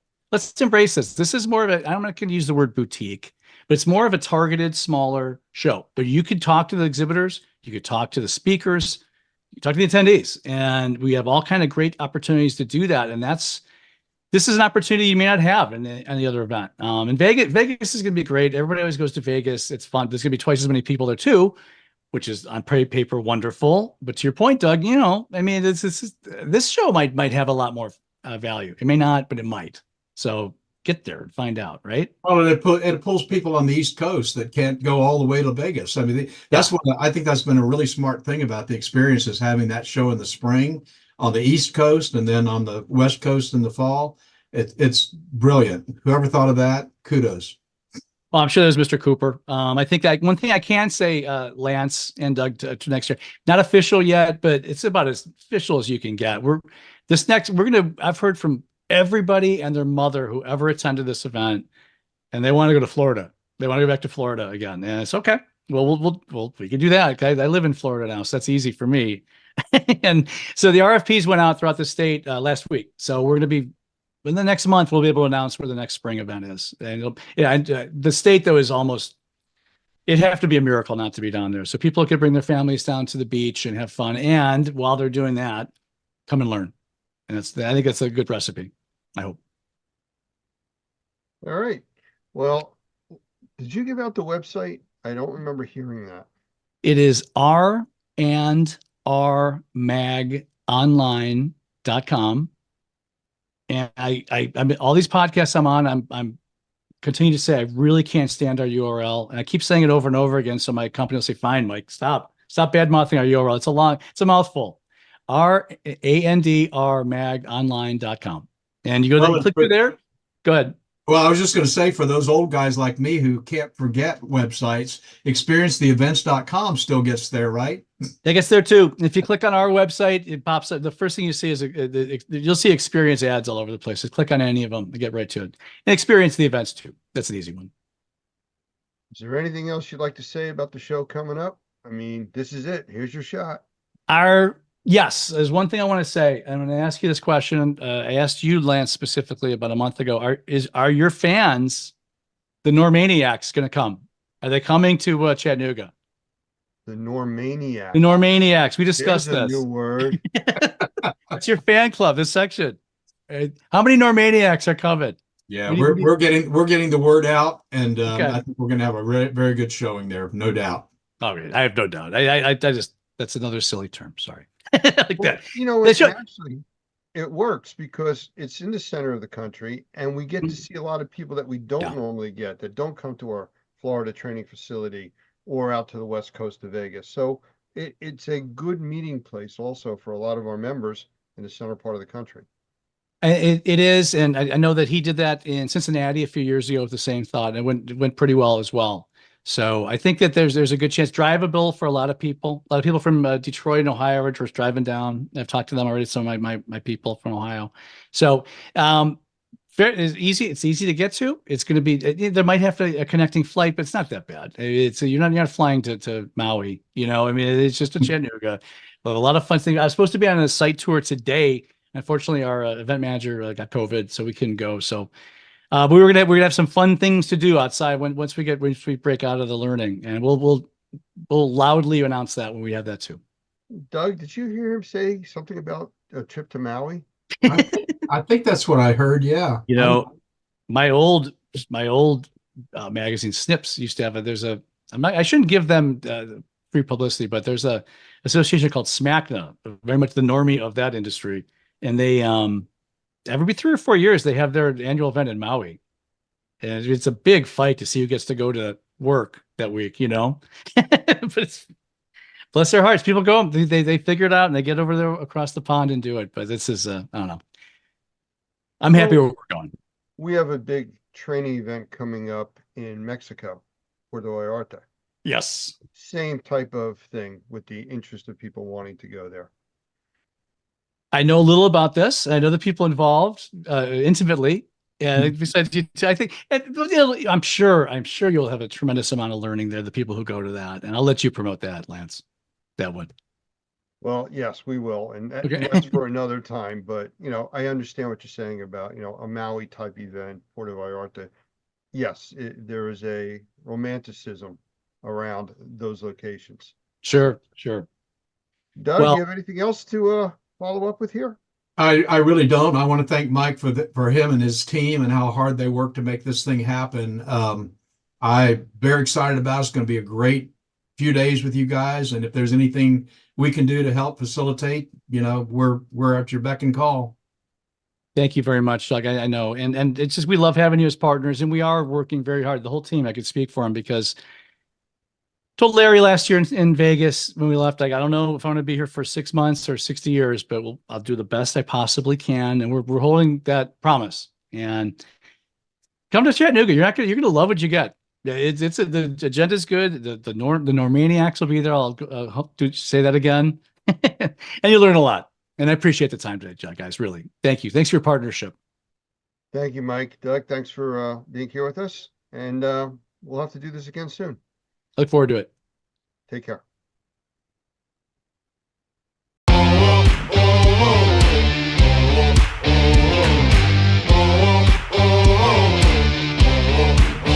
Hi, everybody. I'm Mike Balzano, group publisher at BMP Media with R&R and the Experience Events, and welcome to episode 2 of Trade Talks, Unlocking the Experience, our weekly venture into the great event that we're running right now, and we're so proud to be here.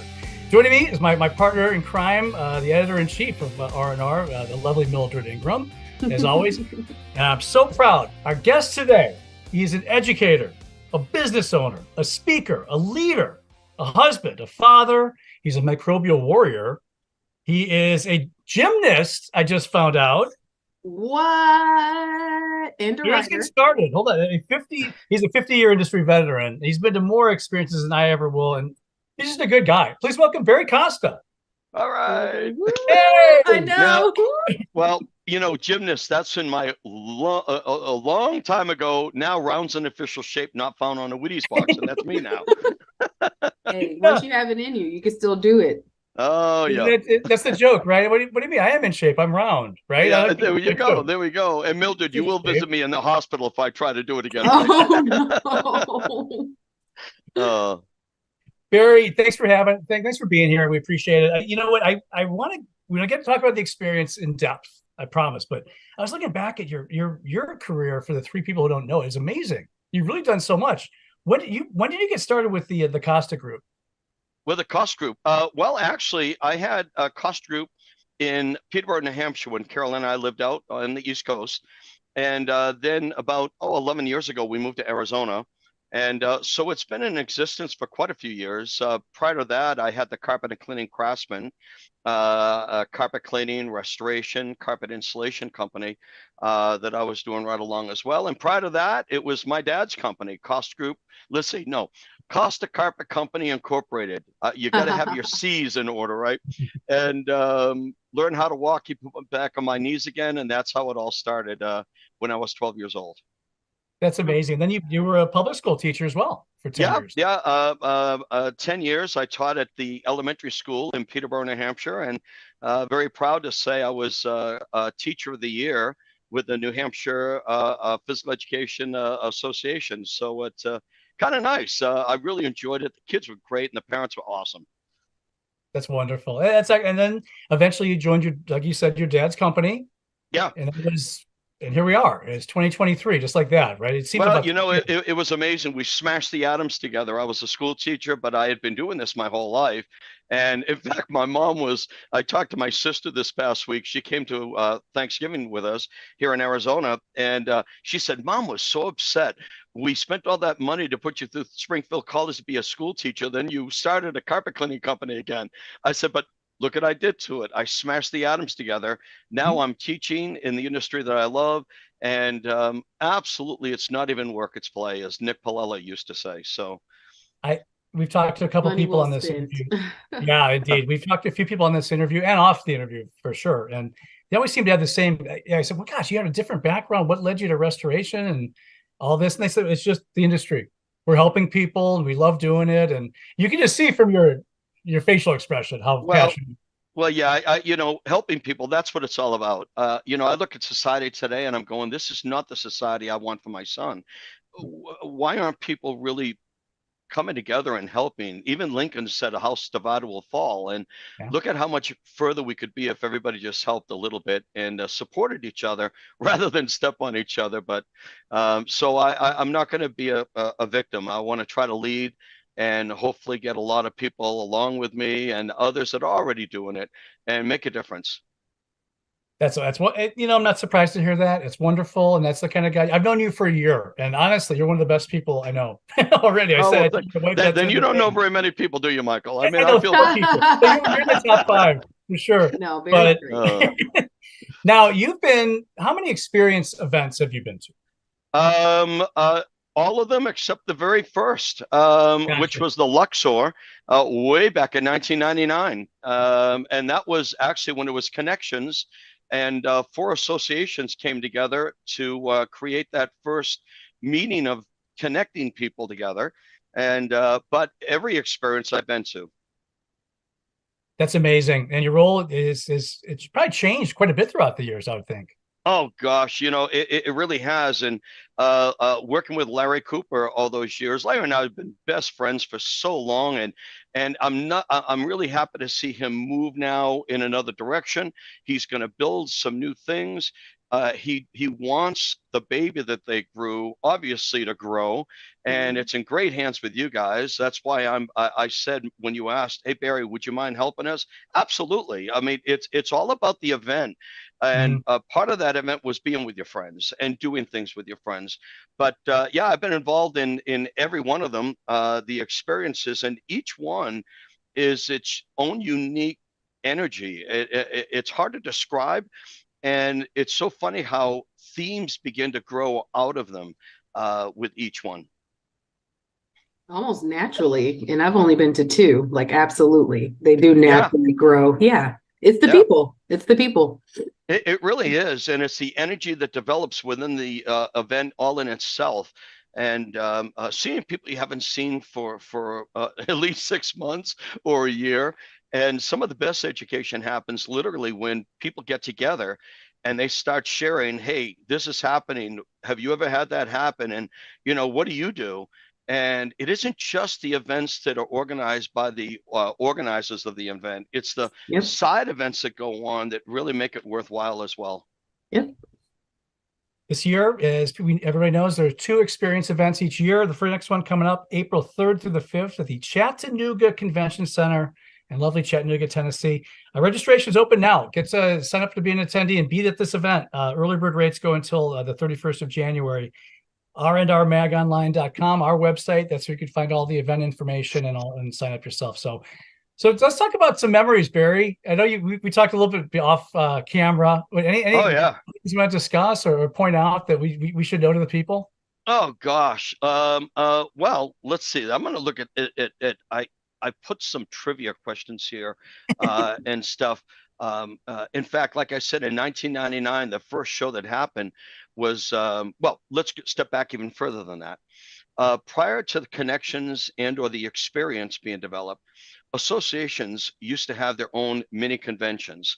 I remember John Masuri, who was Ohio Steamway, Dick Hook out of Michigan. These gentlemen were the pioneers of doing schools in our industry, and the various associations would put on their own convention. Well, think as a vendor now. You've spent an awful lot of money to support the association, their convention, but you only have an audience of about 50 people for traffic. Well, when you look at the ROI on that, it's not very nice, but yet the vendors were always there to support the associations. And I was so impressed. So 4 associations, some history here, 4 associations came together. They met, and that birthed the first connections in 1999 at the Luxor Hotel in Las Vegas. From that, it grew into a bigger amoeba with lots more pseudopodia sticking out there. And then there was a change in guard. Larry Cooper came in. He was managing the Connections events, but then they switched and it became the Experience with Meetings and Events running it. And from there, history's in its wake here. But I think some of the greatest memories, well, there were times when sadly people passed away. And during that event, people celebrated the life of those people. Some real icons of our industry, Cy Gant, for instance, from the carpet industry itself. He was on the board of the IICRC as well. And Tom Hill once told me, when Cy speaks, be quiet and listen. This is a man of great knowledge. We also had celebrations of Bill Yaden and Colleen's anniversary at one of them. But then we also had retirements when Jeff Bishop retired, Tom Hill, his wife Carol Lee, Lindsay Barlow, they all retired. We also had a celebration during the event for these people. So if you didn't know the people in the background that actually ran our industry, you had a chance to meet them up front, personal. And some of the events, oh my God, the first Flood House, and we always made it a show. We had this one time. A set of stairs. We had a toilet up at the top and 2 55-gallon buckets of water waiting that nobody could see behind the curtain. You know, it's like the Wizard of Oz here. And we hired a person who went up the stairs in a bathrobe and he's singing. He was all mic'd up. He's singing. This is how we allowed people into the trade show. They walk over, they're watching this guy just hamming it up like crazy. He sat down on the toilet broke. He fell down the stairs because he was a professional. All the water's coming with him, and that's how we introduced the Flood House. So we've always tried to have a great time with people and set the tone of it isn't just education, guys. You know, we work our tails off. Let's get together. Let's have a great time. Let's have a party. And yeah, let's learn too while we're at it. When was that? When was the first Flood House? Where was the first Flood House? You would ask me that. I think it was. I think it was at the Hilton. Okay, because we in the order we went from the Luxor to the Riviera. The Riviera was always known as being smoky. We didn't really like that. There's a lot. We were there once. Then the Hilton, Las Vegas Hilton. Then we went to the Mirage, Paris, and now we're at Caesars Forum, as we will be in September. I think it's what are the dates, Mike, for September? September 4th to the 6th, the day after 4 to Labor 6, Day. yeah. And it's going to be at the same location as we were last year. But there's been a flood house at every one of those events in Vegas, starting with the Hilton, at least. And we've had it ever since. And then even the pavilions have increased in size. We've had vendors like Phoenix and Normie building their things. Clean Right in the center field of the trade show would do some hands-on. So, everyone wants hands-on. Come to the show. Yeah. You're going to get plenty. That's the experience. That's the experience. Well, you know what? I'm going to step back. I hope you don't mind me dominating here for a second. No, you asked about a memorable time. It all of a sudden clicked. It was really interesting. In fact, I sent you a few files of the history of the event.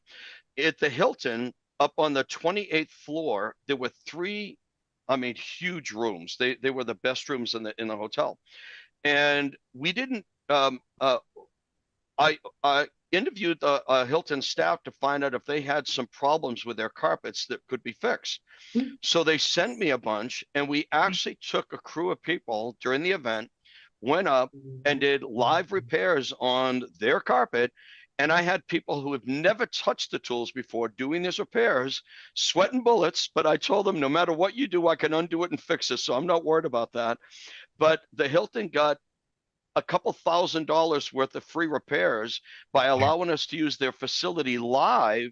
And we did that also in Clearwater Beach and a bunch of places where they were getting free repairs, free carpet cleaning and things, getting people to actually do their trade in the building, surrounded by experts in the field to kind of give them some hints or tricks of the trade to solve some problems.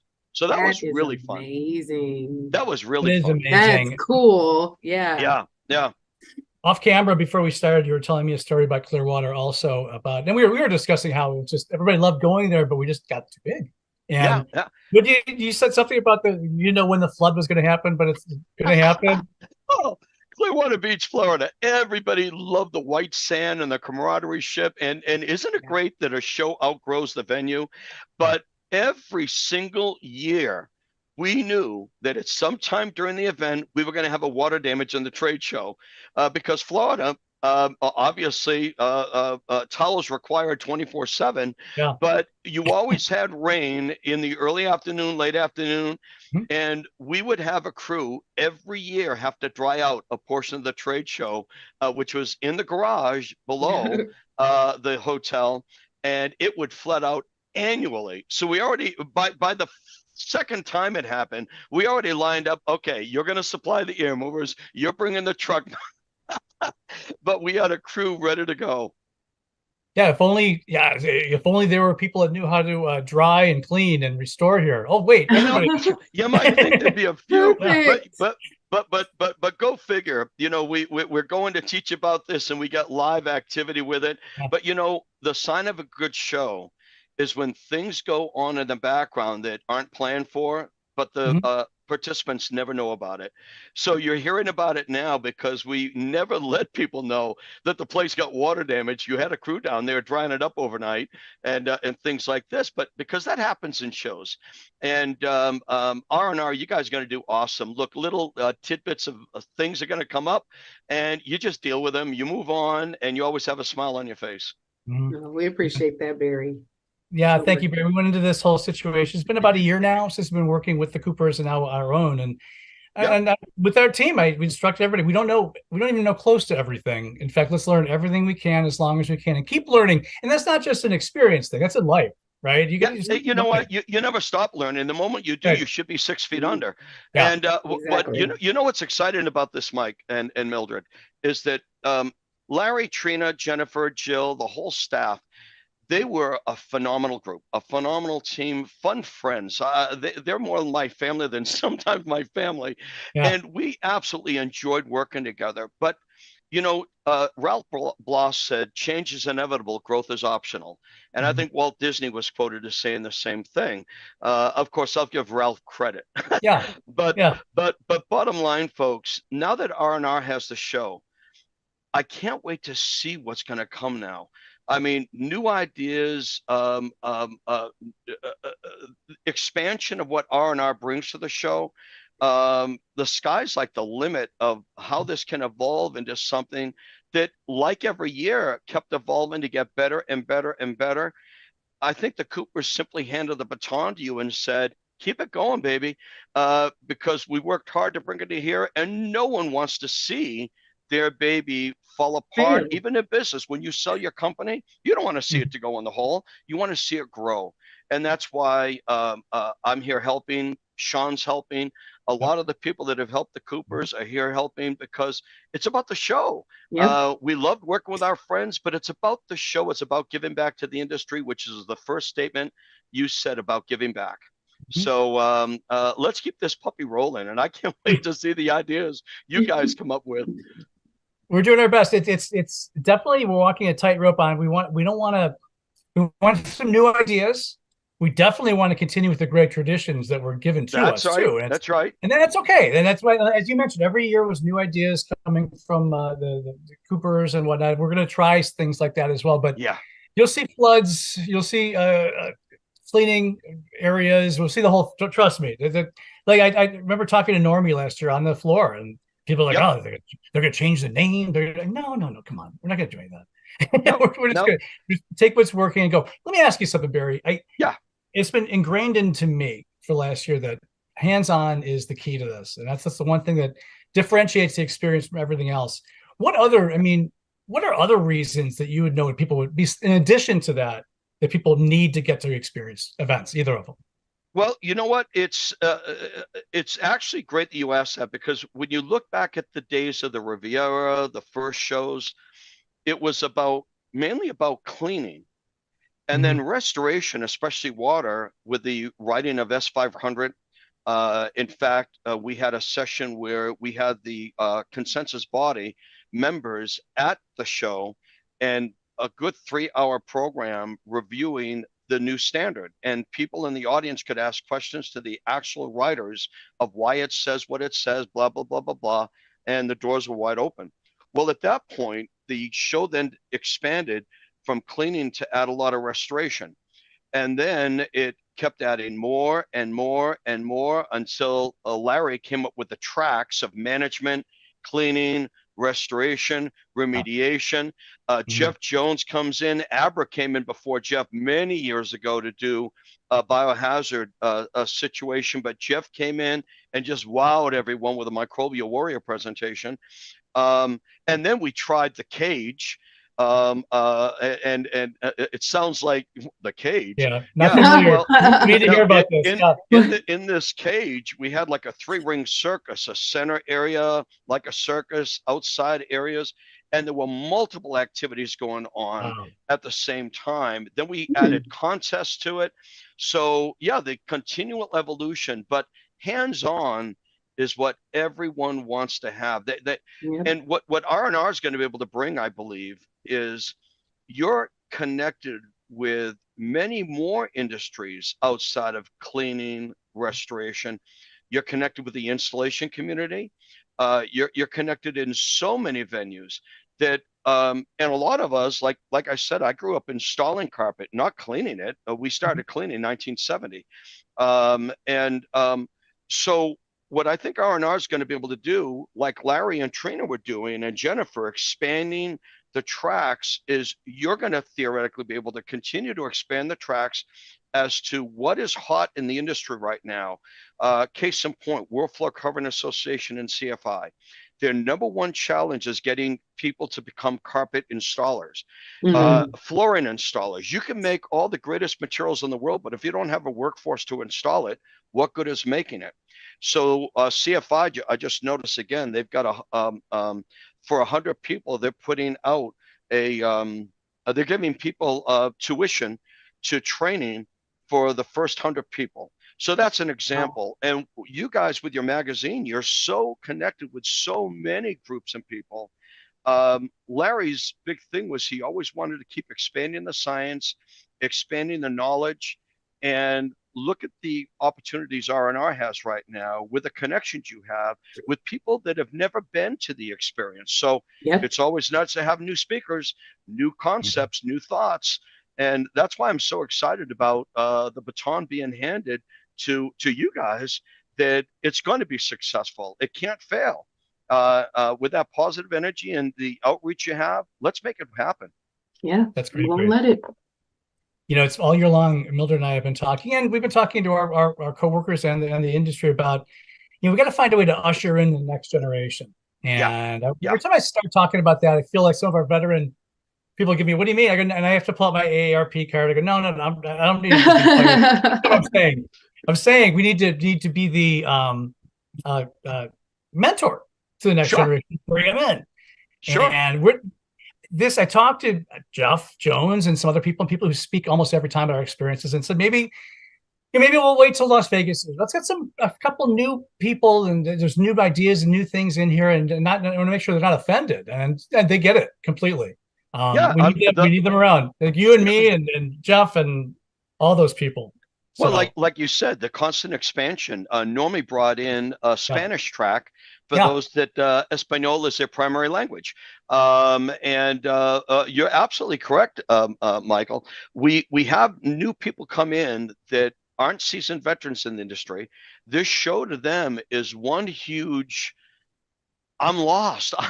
It's kind of like surface. I'm lost. There's so many things going on. So some guidance for them to say, hey, welcome into the industry. We recommend you do this. If you've never done this work, we've got from the basics to the most seasoned veterans activities going on.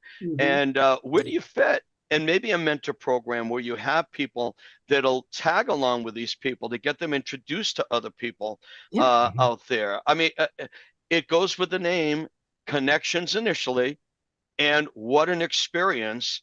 And we want that to always be a positive, formidable experience for people. That's wonderful. Mildred, any questions? No, definitely not. On the spot? No questions. No questions. I've already asked a couple of questions that I had. April 3rd. Awesome. Go ahead. No, April 3rd to the 5th. And April 3rd to the 5th, Chattanooga Convention Center, Chattanooga, Tennessee. Spell out r&rmagonline.com. It's our website. I wish I could change that, but that's okay. That's our URL. That's it. That's okay. We'll have links and we'll go to it. So early bird rates until the 1st of January. This is great. Barry will be there. Mildred will be there. I'll be there. We're all going to be there. Why don't you? What's keeping you from coming? We're going to have a good time. I think that we're doing as a... Go ahead. Yeah, no, listen, I wouldn't miss it. I wouldn't miss it at all.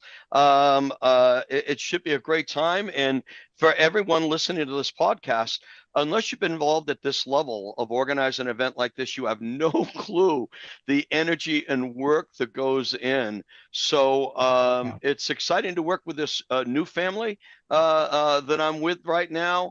The Coopers, I want to be a Cooper because they brought all their grandkids to Annie, and that had to cost an arm and a leg.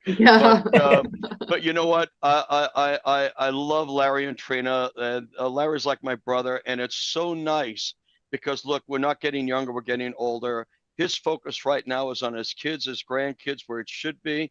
And they're still active. They've got a new venture they're opening up with wellness and health. And it's only going to succeed for them as well, just like this baton is going to succeed with R&R. So thanks for allowing me to play with you guys in the event. Hopefully I bring a little seasoning of experience that I can, hey, that's a great idea. No, we already did that. Let me tell you what happened. Yeah, you know what? It might work this time. I've told you 100 times, we need your brain, Barry, badly. It's like a scarecrow occasionally over here. But I got a trick question I'll leave you with. This is a hard one for somebody of your stature, but do you have a favorite experience moment that you can think of? What, that was quite funny or whatever? I'll never forget that. I know. I should have warned you about that. Well, you know what? I have to be selfish for once in my life, okay? Because Clean Facts did an article and asked 4 questions, and it was all about giving. But I'm going to take the moment to receive at this moment. I think the biggest moment for me, we had just lost our daughter to cancer, Kim, back in the year 2000. And in the background, there was so much activity going on with not only the staff, but the convention itself, the vendors, friends, colleagues. We raised $28,000 for the Leukemia Lymphoma Society during that event. And my heart was so touched. And I put together a PowerPoint presentation for my daughter's funeral. And they allowed me to actually present it at the experience. And I started crying. I just told everybody, you're my family. You're my family. And so with Chattanooga and Vegas, hey, I want to see my family because none of us know when it's going to be our turn next. So wouldn't it be a shame that we missed that opportunity to be together again and tell people I love you, tell people let's support each other, let's make a difference in the world. And as my daughter would say, her 5th life lesson, touch as many lives as you can. And when she said those words, she was staring at her dad. So she basically told me what my purpose of being on the earth is. And I appreciate you allowing me to share this because this is how open I try to be with everyone. And if it's positive, I hope it rubs off. If it's negative, then I'm so sorry because it is what it is. I am who I am. I'm Popeye the Sailor Man. And but I really, really want things to go so positive for everybody. And together we have so much more power. So I'll see you all in Tennessee and Vegas. Let's party hard and let's work hard. Yeah, you have my word. That's what we're going to do. And thank you for sharing that with all of us, Barry. Really, just being around you, you exude positivity and optimism, and so I'm glad you took the time to join us today and be a part of the show, being part of the events in general. It's just a huge, really, really thank you. Well, thank you. I think that's it. I think that's episode 2 is in the can, as they say in the industry. Trade Talks, Unlocking the Experience. I'm Mike Balzano, Mildred Ingram, and our guest, Barry Costa. We'll see you next week. Thanks, everybody. Take care.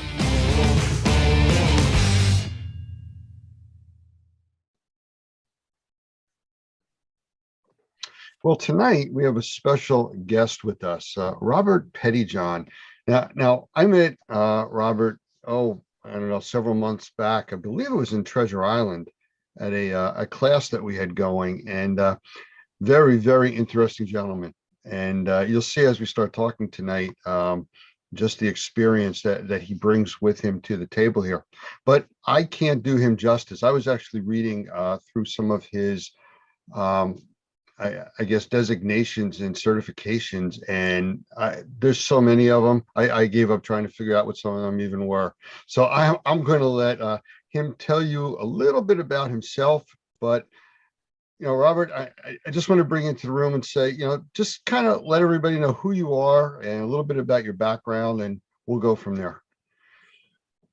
First of all, it's a real honor to be sitting with you on this phone call tonight. You have impressed me from the very first time we met. And of course, the whole Normie organization is so impressive, and I'm very thankful to be here. And it's another step in this whole progress that you and I go through in our life, how we meet people and they influence us one way or the other. And I'm very, very thankful that my friend Scott Mitziff, with whom I serve on the board at the IICRC, introduced me to you guys and told me about Mr. Hoffman and about Mr. Adams and the tremendous relationships that y'all have got going on down there. And I'm glad I opened the computer and looked at and talked with y'all. This fits very nicely in my personal and professional development. And I'm very thankful for that. Yes, sir. Well, thank you. So who are you? What's your company? What do you do in this industry? Well, the way I can best answer that by how I started out. And I came up here to Wake Forest, North Carolina, in order to get a PhD in world religions. And everything was going just fine, except for the fact I was stone cold broke. And we had to get something to do. So I said, Lord, what are we going to do? And he led me to a fellow named Chubb Safrit in Concord, North Carolina. And Chubb says, Robert, if you want to do this business, and by the way, I had, in order to make ends meet, I had entered an ad in the newspaper that said clean carpets make $800 to $1,000 a week. But it was one of these bait and switch organizations where they send the flyers out in the mail. We'll clean your carpet 6 rooms for $31.95. But when you get to the job, you have to add on and add on and add on because there's no way you can do it for that away. But I saw that there was people that had a lot of carpet and a lot of it needed to be cleaned. So I asked my friend Chubb Safrit, who is also in the Mid-South Professional Cleaners Association, the regional trade association. And Chubb said, Robert, if you're going to do this business, you got to do this and this and this and this and this.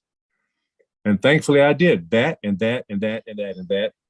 And an amazing thing happened to me just this week. And that is that a gentleman from New Jersey asked me to be a part of a Zoom call for the National Organization for Remediators and Mold Inspectors.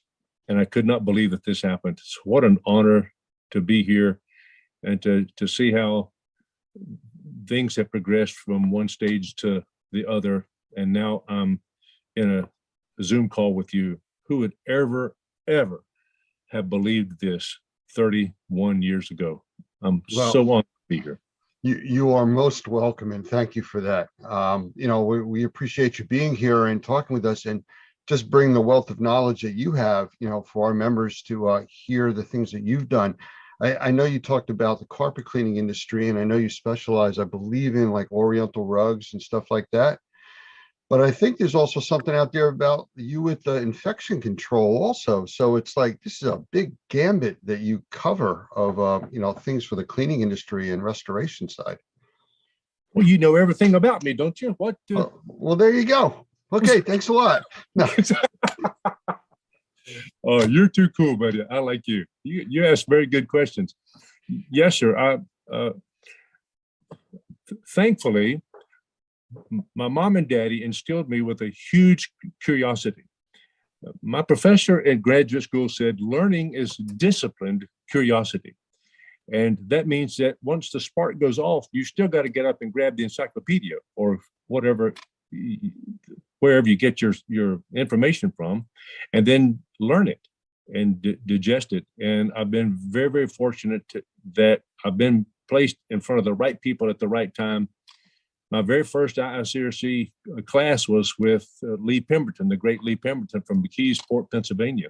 And to have started off that way is incredible. And that has led one step to the next, to where now I have been asked to serve on the board of directors of the IICRC for the last 4 years.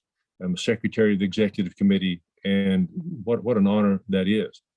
But along the way, as you know, other stuff happens. And we usually start in carpet cleaning, and that curiosity leads to upholstery cleaning, and of course, water damage restoration. And of course, people now say, can you wash this rug?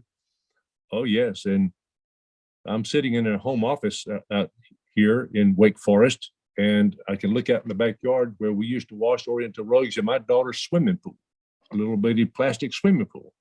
So even back then, it was a big deal. And we used to hang the rugs on the side of the fence out there. And one day it came up a cloud, and we had 21 rugs we had to dry in our house. So little bitty things like that add up. And now we're one of the most recognized, and I think the finest, most ethical, environmentally responsible, and ergonomic rug cleaning plant anywhere in the nation per cubic foot, without question. Yes, sir. So I'm very thankful.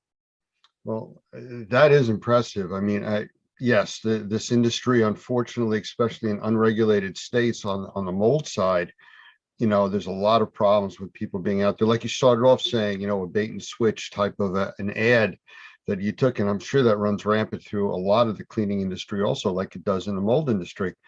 And, to hear you talk about the way that you try to keep this industry on the up and the way that your company operates, that's what we're looking to do. We really want people like you involved in this industry and pushing it forward, keeping it I'll use the word clean, you know? Yeah, I had no idea that we were going to bring this up, but I was just on the phone call with my friend Penny Trailau from out in Australia. Just a little while ago, we were on a little Zoom call because we both serve on the ICRC S400 and the S410 cleaning and infection control committees. We're helping to write that standard. And she says that there are people all around there who want to fog something into your house and then walk out as though they've done something very special. But no, that's not the guys at Normie. And that's one of the things that attracted me to you guys, is that this is not the National Organization for Shortcut Schmaltzes. This is for remediation, dadgummit, and inspecting the way it ought to be done, for mold particularly, because there's a lot of people out there getting sick because it's not been done right. So if I said that you have a passion for this industry, I think it's kind of an understatement to hear you talking now. Okay. Let me tell you something. And one of the reasons that this has evolved over the years, of course, my mom and daddy taught me to do something the right way. That's a big deal. But here of late, within the last 2 or 3 years, we've been involved with some of these military families in helping to remediate the homes that they're in, not on base, of course, because it's hard to get on base and really do remediation the right way. A lot of these people who run the housing on these bases really aren't interested in doing it the right way right now. That's going to be changing. It is changing very, very quickly. But being into their homes where they've had to move off base and helping them clean and decontaminate their stuff that was involved in this mess in these houses. And thankfully, one day I was up in Kalamazoo, Michigan, meeting and speaking with my dear friend, Dr. Michael Pinto, and he put me on the phone with a lady named Shelley, who was involved in this military mess about 10 or 12 years ago, the very first lady to prove in a federal court causation between mold and brain injury. She is the one who proved in a Dahlberg standard that this thing really happens. And she turned me on to another lady who was going through some problems there at Camp Lejeune. Her name was Lindsay. And I went down to see Lindsay and immediately saw the horrific circumstances her kids and her family had been placed in because of this mold business, and really became a passion of mine, because goodness, these are folks who are defending our country. And her husband even told me he felt better in old nasty Iraq than he did in his own house. That's a deadgum shame. And we're working to correct that mess. You asked very insightful questions, by the way, and I appreciate that, Lance. You're amazing, son. I see it's kind of getting your dander up there a little bit, but it's questions that have to be asked. And we've done a lot of work on military bases also. We've done training on military bases. And we have our environmental task force, which is a nonprofit. We've actually donated equipment to people that live in really bad housing situations on those bases. So we've been involved with this for a while. So I understand what you're saying, but you said something very interesting there, and it's a little off track from where we were going, but you mentioned about causation of brain injuries. I was doing some research between last week and actually this weekend, and found there's some legislation and rules out there from the ADA, American Disabilities Act, that actually covers breathing and environmental conditions causing substantial breathing issues, which would qualify as a disability under the ADA. So, and again, I'm not an attorney and I'm just reading it for face value, but it's interesting that all of these things are starting to come together as people are looking for multiple disciplines, if you want to call it. And everybody's starting to find the same thing, that, there's a lot of correlation between molds and bacteria and illnesses and in the environment that people used to ignore. Lance, you're right on, man. And thank you for your interest. My professor said that learning is discipline, curiosity, and you have that within you too. You go find the dadgum answer. and that's very impressive. But I've cried with these girls, man, at their home and watched their children undergoing these night terrors. You know, when a lady gets mold going on in her brain, it causes some swelling in her brain, and that affects the pituitary gland, that affects things that ladies go through on a regular basis. And for many ladies, it's caused them to where they can't have children. And that is a dadgum shame that that's going on. But yeah, thanks to organizations like Normie and the IICRC and the S520 and the standards that we produce, things are, there is good news ahead if people are willing to accept it. Absolutely. Well, in an effort to keep your blood pressure down a little bit, I'm going to change gears here a little, and let's go into another topic a little bit. Give you a little bit of a break there. Oh, you're too cool, buddy. I know you said you were introduced to Normie like through Scott out in, I guess he's out in Washington. He's in Yakima, Washington. Yeah, Yes. I know Scott. I've talked with him many times. A really nice guy. But as far as our courses, because I know you've really started to look in and you've taken a lot of training from all over the place. What do you think is one of the most important things that we do as far as teaching a course? What kind of courses, do you find of interest, especially with your background? Well, the most important thing, the most amazing thing about Normie is not your courses and all that stuff. It's the people that are there. I mean, goodness gracious, of course, you, Lance, and Mr. Hoffman, and Mr. Adams, and Mr. Zualaga, these people are really huge. Justin and David and Roger, and the ladies that answers the phone call out there in Arkansas. Arkansas, yeah, that's right. Yeah. Those people are the people that are surrounding, that are with you guys at Normie, are what's really, really impressive. Then you start to take a course and you say, well, dang, it's no wonder that you guys are so impressive, your coursework, because I'm sorry, that's okay. That's a phone call from somebody at Normie, as a matter of fact. I'm so sorry. Good. That's announcing our training for tonight. You can tell I'm old fashioned with that ringtone, can't you? Okay, good. All right.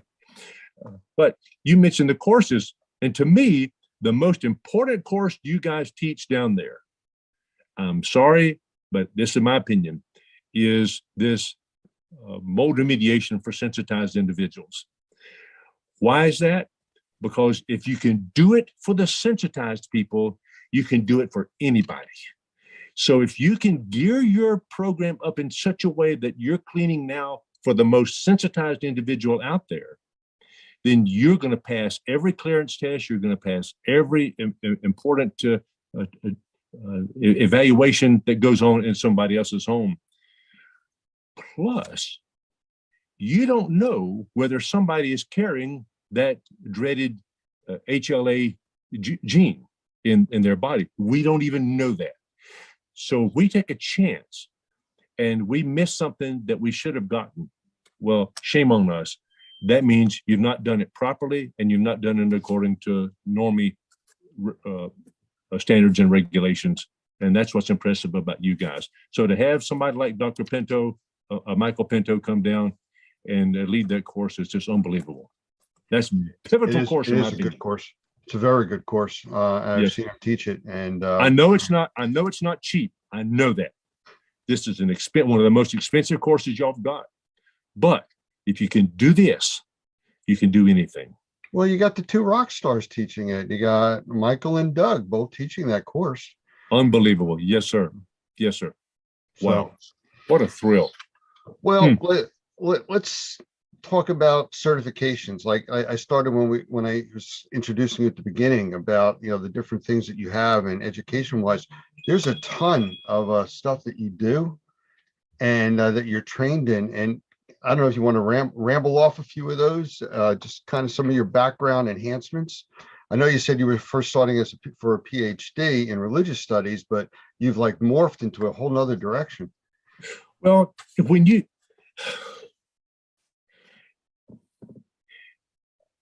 as you would that men should do to you, do you even so unto them, for this is the law and the prophets. That was written in another standard that we are familiar with. Jesus said that in their Sermon on the Mount. But when you look 2,000 or 3,000 years earlier than that, what Moses was involved with in Leviticus chapter 14 about the mold remediation, it's been in there since almost the beginning of time and recorded religious history anyway. So this is a huge deal.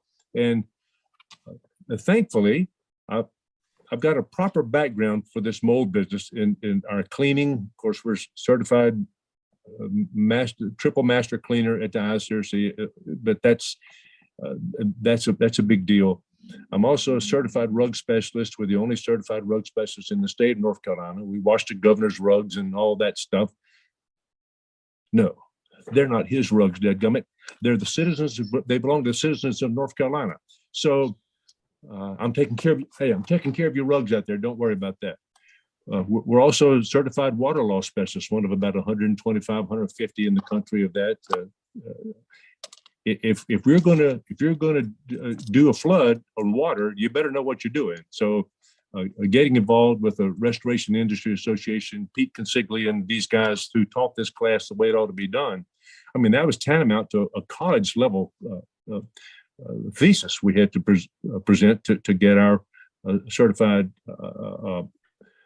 water law specialist. That was just really very, very huge. And the same way it is to become a certified master rug cleaner and certified rug specialist, CRS. That was a huge, huge thing to do. And now to be involved with Normie is just another.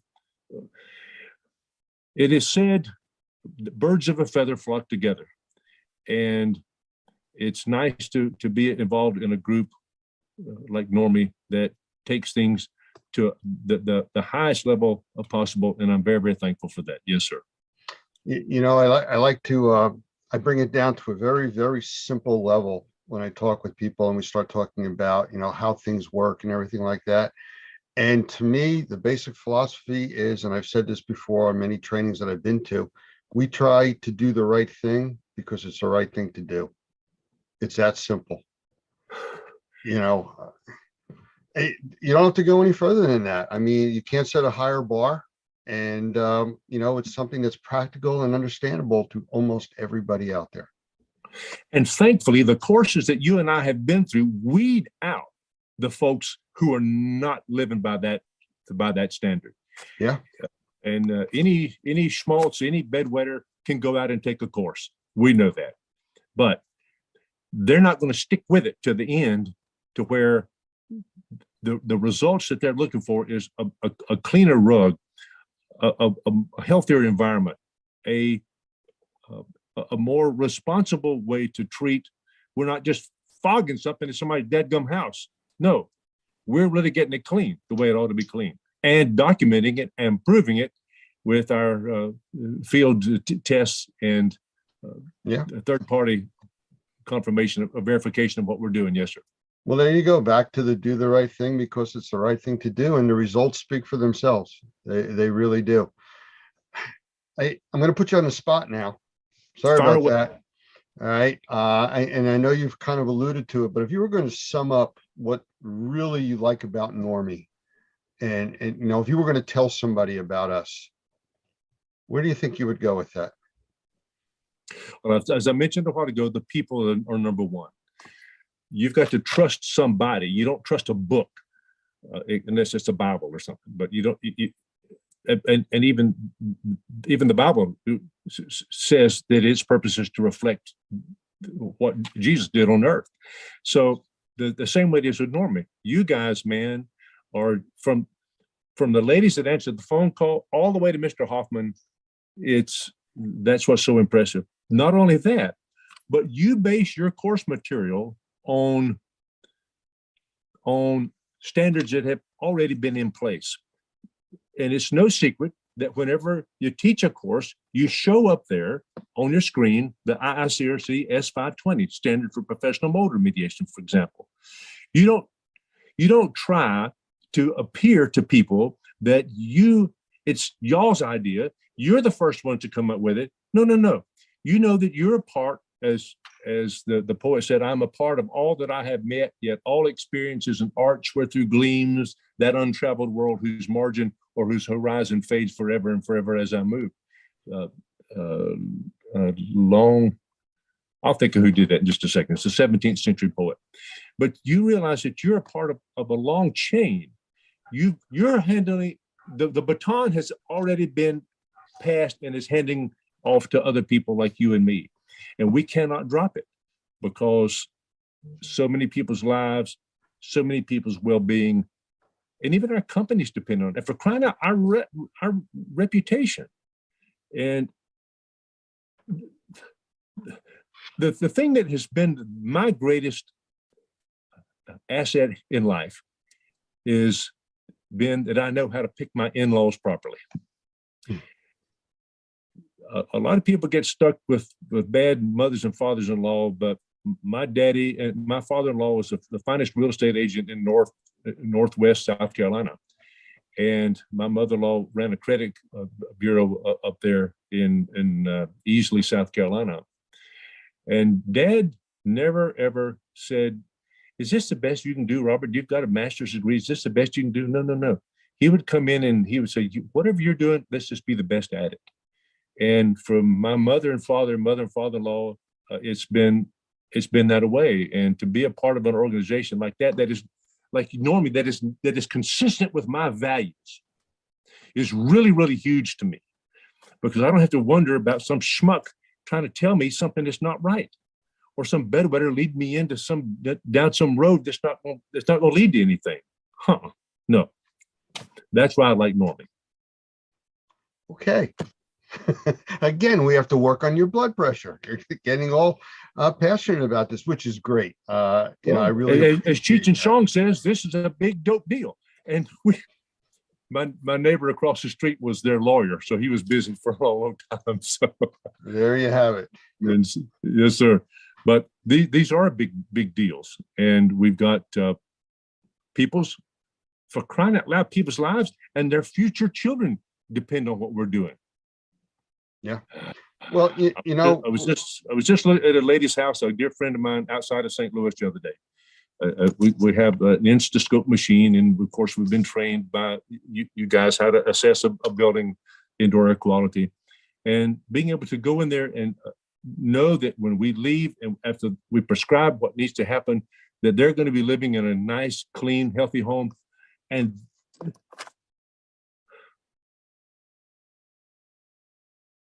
that is really important to me. Yes, it is. What? You see, I gave a talk to a bunch of real estate agents the other day. About 200 were on a call. My dear friend up here, Brian Pate, he teaches all the real estate people in North Carolina. And I got on there and I told him that a clean air, a clean and healthy environment is the new view. They used to be able to stick you out when you're buying a house. They take you to the window and look out there. Just imagine your kids playing. Just imagine the garden growing and all that. No. The important thing now is just imagine you living in your sanctuary, where you can go home and take the mean old nasty dirty things that you've come in contact with in your life during the course of that day, and come to your sanctuary and heal and get better. My friend Jeff Jones in Oklahoma City says that when we get stronger, not while we're lifting weights, but while we're asleep at night and our body's rebuilding itself. Well, that's why, as you guys say in your class, that we breathe 3,000 gallons of air every day. I mean, 20,000 breaths is the average. God, exactly right. So we're focused a lot on urine.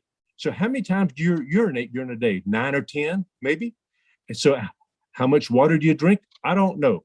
But you breathe in and out 20 to 23,000 times a day. Far, far, far more important. Yes, sir. So Doug has an expression he uses for that. He says, you either have a good filter or you are one. That's pretty good. And it makes sense. You know, Robert, I've really been enjoying this, and I'm sure that our members are too. I would love to have you back as a follow-up. Maybe get a little bit more into the infection control side and everything in another interview. If that would be okay with you. Oh my goodness, yes, I got a lot of cool things to say about that. The coolest is the primacy of cleaning. We go in there with spraying this stuff and want to decontaminate everything in the world. But no, if you clean it properly first, you are way ahead of the game.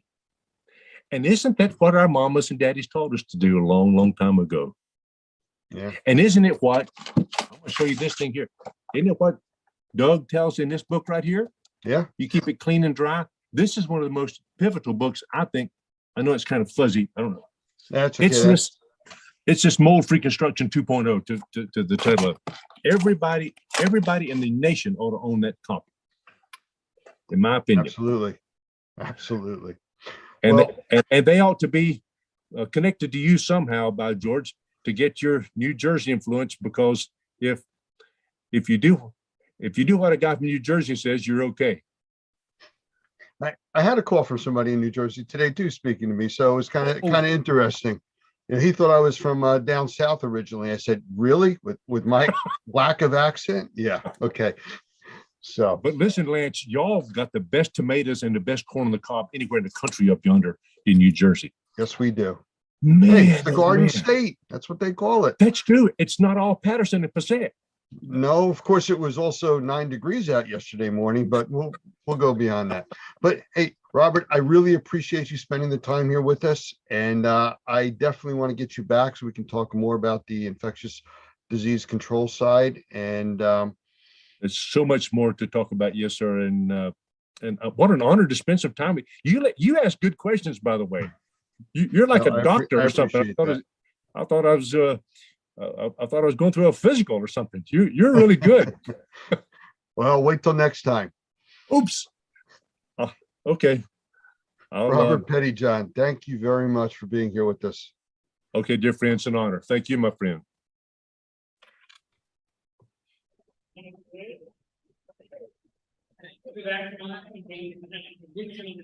And hello, everybody. We are back again at the Experience Trade Show in Tennessee. And I am sitting here with Jeff Cross, who is the media director for ISSA and all of their magazine publications. Correct, Lance. We have 3 media brands: ISSA Today magazine for our members, cleaning and maintenance management for facility cleaning and building service contracting professionals, and CleanFacts for on-location floor cleaning and restoration, which is exactly what this trade show is all about. Well, I know CleanFacts because that's something we encourage all the students and everything that go to our classes to sign up for. And I believe it's a free publication for them. It is a free publication to qualified or industry professionals. And I do get those subscription forms from you guys. So thank you for that. It seems like there's a lot of Normie members that want to receive educational content. Well, we teach about the remediation industry as far as assessment and remediation, but the whole cleaning side is all part of it, the sanitization. So it's a natural fit. It is. So CleanFacts is a dual publication in a way. We service those that are involved in the cleaning industry, that side of it, and the other half is restoration. So, and they both cross borders, right? A lot of cleaning companies do restoration companies do cleaning. Almost every time I talk to a restoration company, it seems like they came from a cleaning background. You might need to keep the mic up because everybody that's loud here decided to talk now. That's okay. Pay attention to this one, everyone. This is the one. That's absolutely Normie. Everybody. Yeah. Normie Booth right here. We're good. And we got CleanFacts with us, Jeff Cross. I mean, this is it. And the funny part is I do interviews of you, and then different times of year, you're interviewing me. Yeah. I mean, we're all interesting people, Lance, right? Is that what that is? It is. It is. This industry is great. Everyone you talk to has a story to tell, a unique experience to share. So yeah, and that's what I like about coming to these things. I've never missed an experience event or a connections, which is what it was before. And every time I come, it's about the networking, the talking to people, seeing old friends, catching up, and doing interviews at the Normie booth. That's the highlight of my visit. That's it. Yeah. Well, we've only been doing that for a few years, so I don't know what you did all the other years. This is my second one. I know that. Yes, it is. At least. Yeah, but you mentioned about the people that come to this show. This is a different group of people that come to this show. These people they're like really passionate about this industry. And they come because they want to see the new stuff. They want to touch it and play with it. And that's what the experience is about. True. I agree with that. And I think everyone here is special. They come for the equipment, they come for what the exhibitors have to offer. But again, to default back to one thing I value is the networking. You know, you never see someone really sitting off by themselves bored. They're Yes. talking to people, they're hanging out, there's the meals, there's the dinners afterwards. So it's just a good experience, as what it's called. And it was an appropriate name. But ISSA has a show also coming up, don't they? We do every November. It's in Vegas the last few years. I think we're going to keep it in Vegas for a while. Everyone loves to go to Vegas. So it's a big trade show. 15, 16, 17,000 people come to it. Every year is a little bit different, but it caters to everyone in the cleaning industry. And we get people from all around the world who fly in for that. So it's a heavy lift to put that on. Informa is our partner in that, but it's the ISSA show. ISSAshow.com is the website for that. So anyone wants to come to that, you'll be definitely impressed with everything that is going on at the ISSA show. Well, I've been to quite a few of Yes. them, and they are impressive. Just the size alone, and the activity that goes on there. And again, it's about meeting people. Mhm. You know, all of these different shows, you know, whether they're really crowded or not, you only need that one person to meet to change the complexion of your business. Exactly. I've talked to a few people at this show and at ISSA show as well. And I asked them, what makes it worth coming to a trade show as an exhibitor? And they find that they're going to talk, they're going to have quality conversations. They're going to land some clients. They're not going to have all those touch points they might have with phone call marketing. They're going to talk to them. They're going to have business made right there. And that's the value. So you might not land a whole bunch of clients. Maybe you will, but you're going to get some really good ones that matter. You know, I found from all the years that I've been going to these types of shows, the people that almost look a little disappointed are the ones that take a booth and think it's a home show. They're here to sell their wares. And that's, I mean, people will buy stuff here, but that's not really the purpose of these shows. No, it's about networking and making those connections. Yeah, if you stand back in your booth and you have stuff sitting out there, I mean, there's value to that, but you need to engage and have those conversations. Bring them into your booth, have them sit down, have those conversations that lead to the business that you want. Doesn't happen right there. You know, you've made that connection. There's a follow-up. You know, in front of our booth, you can't see it. There's a bunch of tables where they have set out. So when they bring food out, people have a place to sit and talk and eat. And that's the part where you sit down and somebody says, is this chair taking? No, sit down. And you're there for an hour talking because now you found something in common, how your business works with theirs. And that's, to me, the value of this. Agreed. I've never walked up to a table where there's a bunch of people and there's one seat where you weren't welcome to join. And they might all be together, one company or a family business. But, you know, it's a family in itself. An industry can be fragmented or it can be together and as a family. And that's how I think the cleaning and restoration industries are. They're family. Everyone is in it together. You do meet some who are direct competitors with each other, Right. but I don't see any problem with that. I think everyone here agrees with that. There's plenty of work to go around. We can help each other and we can help the industry. Absolutely. So if somebody wanted to get in touch with your magazine or get a copy, where would they go? So the best, easiest way is go to issa.com/media. That will lead you to everything we do in media. Our magazines, our webinars, we do video productions, have a program called Straight Talk, Take 5 with Clean Facts. So everything is in that portal, issa.com/media. Or if you want to go to CleanFacts, it's cleanfacts.com. That's the publication specifically for this industry. But all of our brands fit a place in every business when you think about all the things that we do in the cleaning industry. Okay. Well, I appreciate you taking the time. I know you've been doing some interviews walking around here. I just saw you shooting an interview while I was watching you before you came over here to do your interview. So we're all busy. Yes, It's we good. are. It's good. Yes, we are. I thank you, sir. Thank Look you. forward to seeing you at the next show. All right. We'll see you there. Take care. I want to welcome my guest speaker today, Marvelous Mark. And I'm going to leave it short just like that because Marvelous Mark is really not just a name, it's a description. And I really think that's the easiest way to describe him. He is a best-selling author. He's a motivational speaker. He's a team builder. He energizes teams. He energizes companies and people. I've seen him at some large trade shows speaking, and it just takes the entire level of activity higher. As you can see, or you won't see until he comes on the screen momentarily, he's just sitting there with drumsticks ready to go. So Mark, come on in, say hi. Hey, good morning, good afternoon, good evening, and in case I don't see you, good night. Well, thank you. And just a reminder that the way that we do this is when someone is talking, they're the actual entire screen. Okay. So just kind of I saw that on the program. So just jumping back and forth with that. So I kind of gave you the buildup of what you do, but it doesn't really explain what you do. I don't know if you can kind of get into that, and then we'll go from there.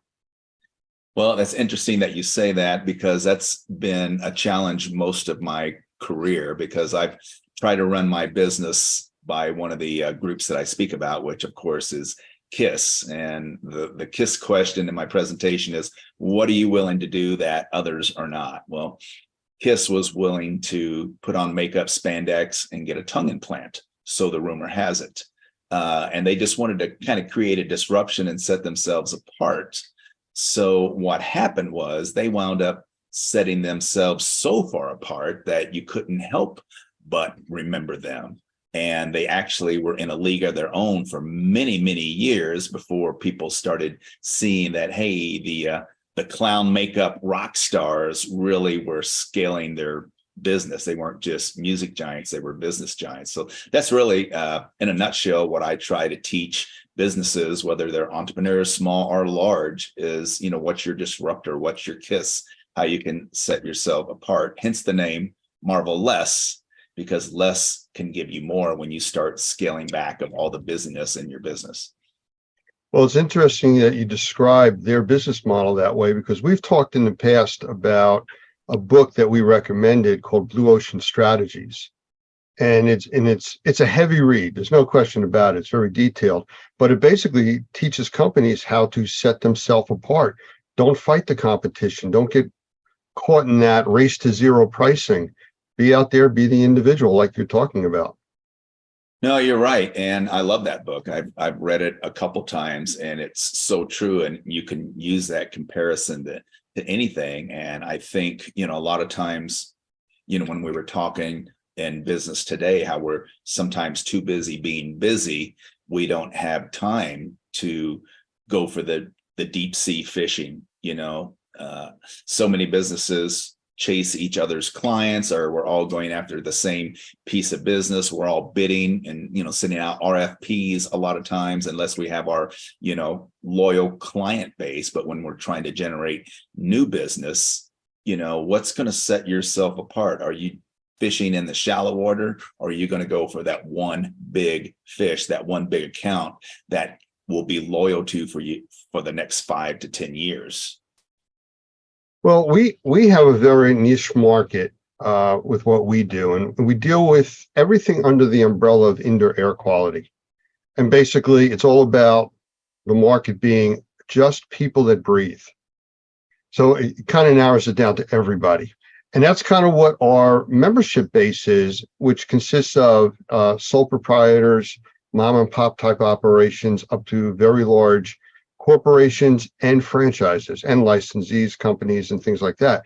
So for you to talk to this group, I don't know if you could find a common ground that fits across all of that span, or do you need to address it separately?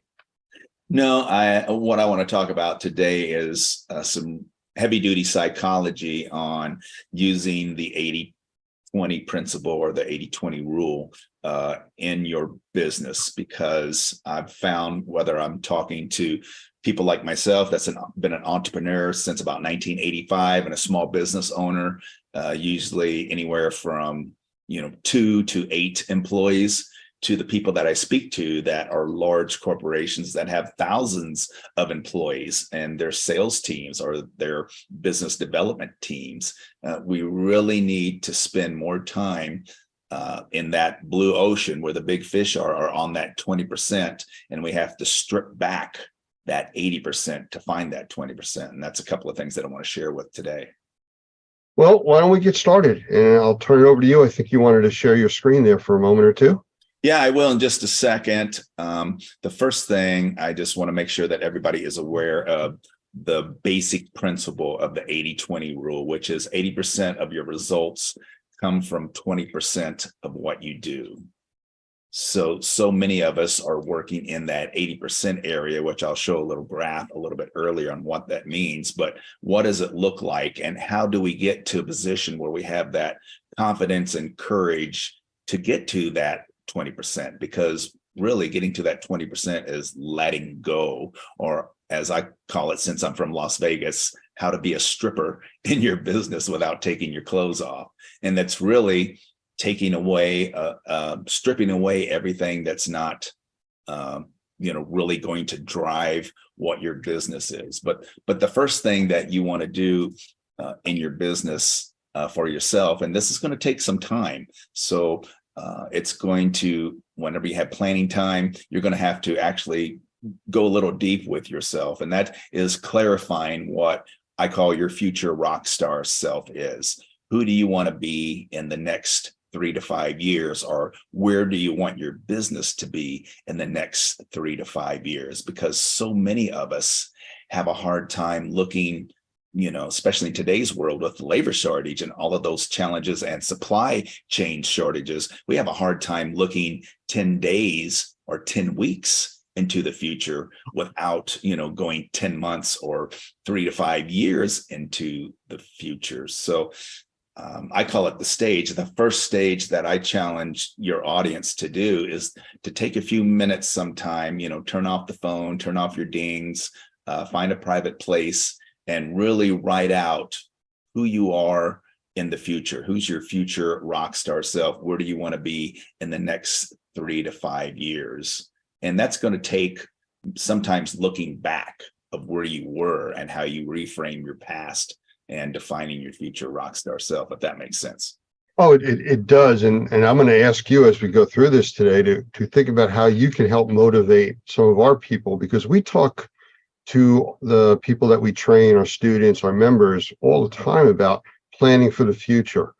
And it gets as granular as somebody will have an assessment coming up and they'll order a dozen swabs to then go out and do the assessment. I mean, they cost $1 or $2 a piece. I mean, come on, guys, you're in this business. Have the tools that you need. Think down the road, you're going to get another job. And we have that extreme all the way up to people that just buy in tons of stuff and they're prepared. So it's everything in between that we're dealing with. So we need to motivate those people that don't think ahead like that. Well, and one of the problems is, and this leads to my next statement, is that a lot of people really don't know how or why they need to look into the future, because we've been taught for years in the industrial age that, you set a goal and then you work towards that goal, or you set a goal that you think you can easily achieve, and then you work towards that goal. And then when you achieve it, you give yourself a pat on the back. But the real question is, if you remember the movie The Jerk and Steve Martin, he talked about his special purpose. My question for your audience is, what is your special purpose? What is the 1 or 2 things that you love to do and that you do best, better than anybody else? And I'll tag on to that by saying, don't confuse purpose with passion, because a lot of us are passionate about certain things. You may be passionate about, getting clean water to everyone in Africa, but is that going to scale your business? Is that going to pay your bills? Is that going to support your family? For me, my purpose is, getting on and rocking as many stages as possible. And that's pretty much what I've done my whole life. That's what I love to do. That's what I'm good at. I'm good at connecting and energizing audiences. And I recently put on my vision board, I will never retire. I will die on stage. Because people ask, all the time, why are the Rolling Stones still touring? They don't need the money. You're right. They don't need the money. But if they stopped, they would die. That's all they've ever done. That's what they love to do. They've been on planes. They've been in buses. They go from city to city. That's their special purpose. And the special purpose is that 1 or 2 things that you as a business owner or as an employee that you do really, really well. And if you focused on that, if you put like 80 to 100% on that one or two things, how would it take your business or yourself to a volume 11? I call it the V11 mindset. How can you raise the volume on your life? So that's step one. Where do they go from there? All right. Step two.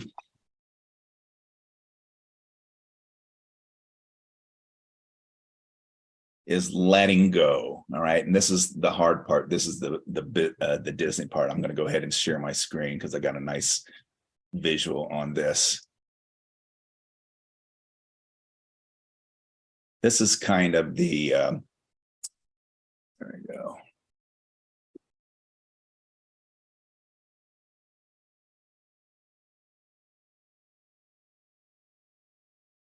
So this is kind of my version or graph of the 80-20 rule, which I was talking about in the beginning. So most of us are in what I call cover band mindset. We keep doing what we've always done, or we keep 80% of what we've done most of the time. So you see that I've put some ideas over there. So 80% of what you're doing is your current self or your past self. We're doing the same things. It's linear growth. It's more of what you're doing. When you play in the 80% area, it's non-transformational. It's lesser goals. It's easy to achieve goals. It's spreading yourself thin because 80%, you're busy being busy again. It's your comfort zone. It's where you feel safe and security. And then it's basically the same stage that you had 5 or 6 years ago. You can turn up your volume probably 2 times and by just keep doing what you're always doing. But the path to your big unreasonable dream or your special purpose, that's going to lie in that 20% area that you see on the screen. And that 80%, that's what you're going to have to learn to let go of. Because I say what got you here won't get you there. The same level of action, the same level of knowledge, the same employees, the same skill levels. It's not going to take your business from here to here. Now, if you're happy with what you're doing and the volume and the business and the dollars and your level of service, if you're happy with that, that's great. There's nothing wrong with that.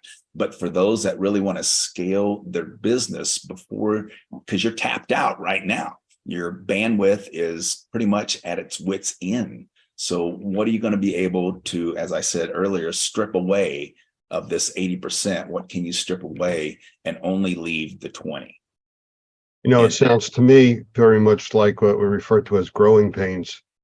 Yeah, that's exactly right. And people avoid the growing pains usually.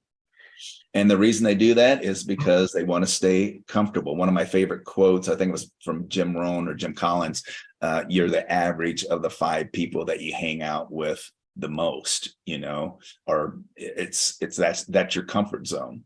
Well, to go to 20%, to scale your business and go to that 20%, you're probably going to have to find new band members. And what the cool thing is about it, if you're smart, is that you can take that 80% that you may not want to let go of, and you can hire new people to take care of that. A great example was back in the 90s. I was one of the highest paid wedding DJs back in South Florida, and in the mid 90s, I was making more than anybody else. And I got hooked up with an agent, and we decided to put together this big international touring show. Well, I was doing like anywhere from 20 to 25 gigs a month. And I loved it, but I was always tired and I was always tapped out. So my philosophy was I can triple my price, do this national touring show. And if I lose half of my business, even if I lose 2/3 of my business, I'm still going to have the same amount of money coming in. Well, what happened was that when I let go of my old self and went to my new future rock star self, I went to a whole different level of clients and budgets. And I was almost as busy at triple the price as I was at my lower price. But what I did was I hired a local DJ guy and took him in as a partner, and he took care of all my old business and was just paying me 10%. So I was still getting residuals as I was exploding into a new growth, that new 20%. So I hope that makes sense to your audience. You got to strip away, you got to let go of that 80% and figure out where the 20% is. And then eventually, here's the cool part. Eventually that 20% will become your new 80. You know, a couple of years down the road, you're going to master that 20%, and then you'll have to strip that away. And you can see over the next 3, 5, 10 years, who knows where your business will be. But you know, we use another term, we call it verge. We're always on the verge of moving into the next level, you know, and you get to where you anticipated being, and now you're pushing beyond that. And you look in the rearview mirror and see the verge is behind you, and now you're into all of this new territory again, and you're relearning all this new stuff again, but you're getting bigger. Right. And I think that's brilliant. I love that term. I'm actually going to research that a little bit and see if I can put a little rock star spin on that. But here's another area where a lot of us as entrepreneurs and business owners fall short. We're not really 100% committed. You know, if you're really going to try to scale your business, you really have to go all in. 98% is not 100%. 100% commitment is actually easier than 98%, because there's a great quote from Robert DeBraw who says, "We are kept from our goals not by obstacles, but a clear path to a lesser goal." So if that makes sense, like when we're 100% committed to, you know, whatever our future rock star self is, or whatever our future rock star business is, then that means that there are less ways to get there. It's called pathways thinking. There are less pathways for you to get there. And it actually becomes easier, and you actually start saving time or gaining at rapid growth, because 80% doing 80% of what you've already done, you already know how to do that. You're doing maybe 5, 10, 15 different things. But when you commit to that 20% or a higher level, that kicks in the pathway thinking, and there's less things that are going to make you scale or make your business scale to that area. And then it actually becomes easier. Well, I don't want to derail you from what you're talking about now, but just what you're talking about and looking at the 80-20% brings up something that I've experienced from being in the government arena for so many years. And I see a lot of it in private industry, where you're seeing 80% of the work being done by 20% of your workers.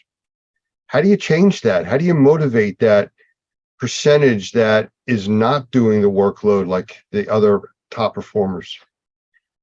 Well, there's a couple of different ways. And that's funny that you say that, because that's something that comes up a lot.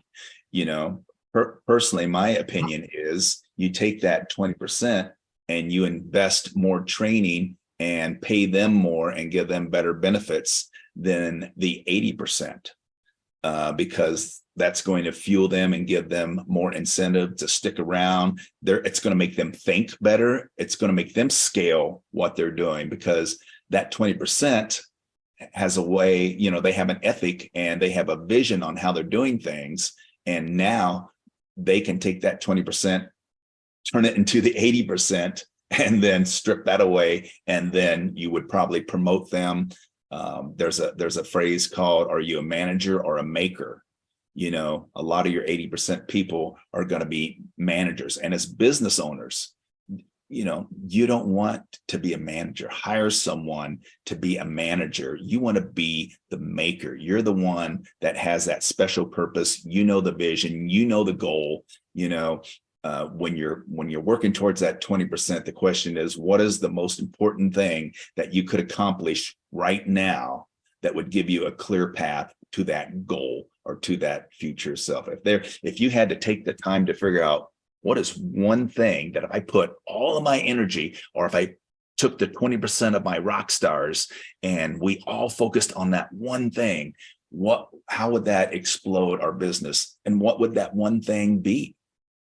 So I think once the other 80% of the employees see how the rock stars are being treated, Some of them are probably going to get disgruntled and quit.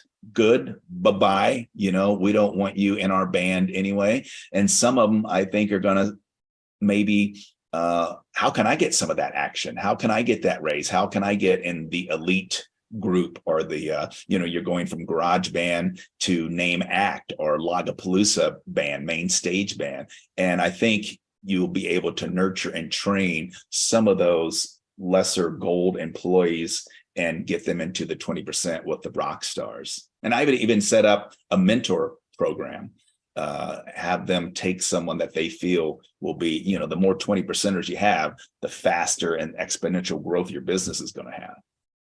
That 20% is really, I would classify as your people. And one of the biggest things I've seen is to motivate them is to take care of your people, exactly what you're saying. And then you'll see the other people come along. I want to be part of that. I want to be on that team. And you do team building. You talk all about that. And that's really, people want to belong. They want to be on the team. They want to be going forward. They want to be involved. Yeah, and having play at work, I've got a few articles on my blog and on my LinkedIn about how important play is in the workplace, and being transparent with your bud. You don't want to keep your bud, or you don't want to keep your special purpose to yourself. You want to make sure that everybody knows what it is. And hopefully, especially the 20%, they're going to buy into it as much or greater than you. And they feel like they're part of something greater. They begin to feel like it's their company and it's their purpose. And those are the ones that are not going to be able to leave or want to leave. Those are the ones that are going to be loyal to your organization, because now it's like their band. I'm not just a player in the band, it's my band. And I spoke to a company last year in Cleveland. It was a franchisee company called USA Insulation. And their employees are blowing in insulation. They're in 130-degree attics, crawling around in itchy material, the drill. And this one franchisee out of Austin, Texas, told me they had a waiting line of people wanting to come to work for them because of the culture that they created. They treated their people well. They got to know their families. They would have picnics. They would open their vision. They were really flexible on time off if they had kids, doing activities at school. And when I thought about that, I was just blown away. Like everybody else almost in that meeting were suffering from a labor shortage. And here these guys figured it out. Take care of your people and be flexible with their work schedule. And you're going to have people that want to come to work for you. So they're actually waiting to grow their business because they have people that want to work for them so bad. If you go back and you look at the humanistic studies of how people act, the behaviors of groups of people want to belong.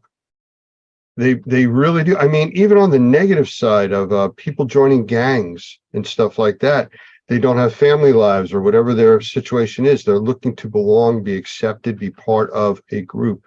And that's really what this is. You want your employees to feel engaged. At least what you're talking about lines up with the, philosophies that we try to go by. You can't be the only one with the great ideas. There's other people with a lot of talent out there that usually work for you. Right. And that brings up two points. One is purpose trumps knowledge, every day of the week.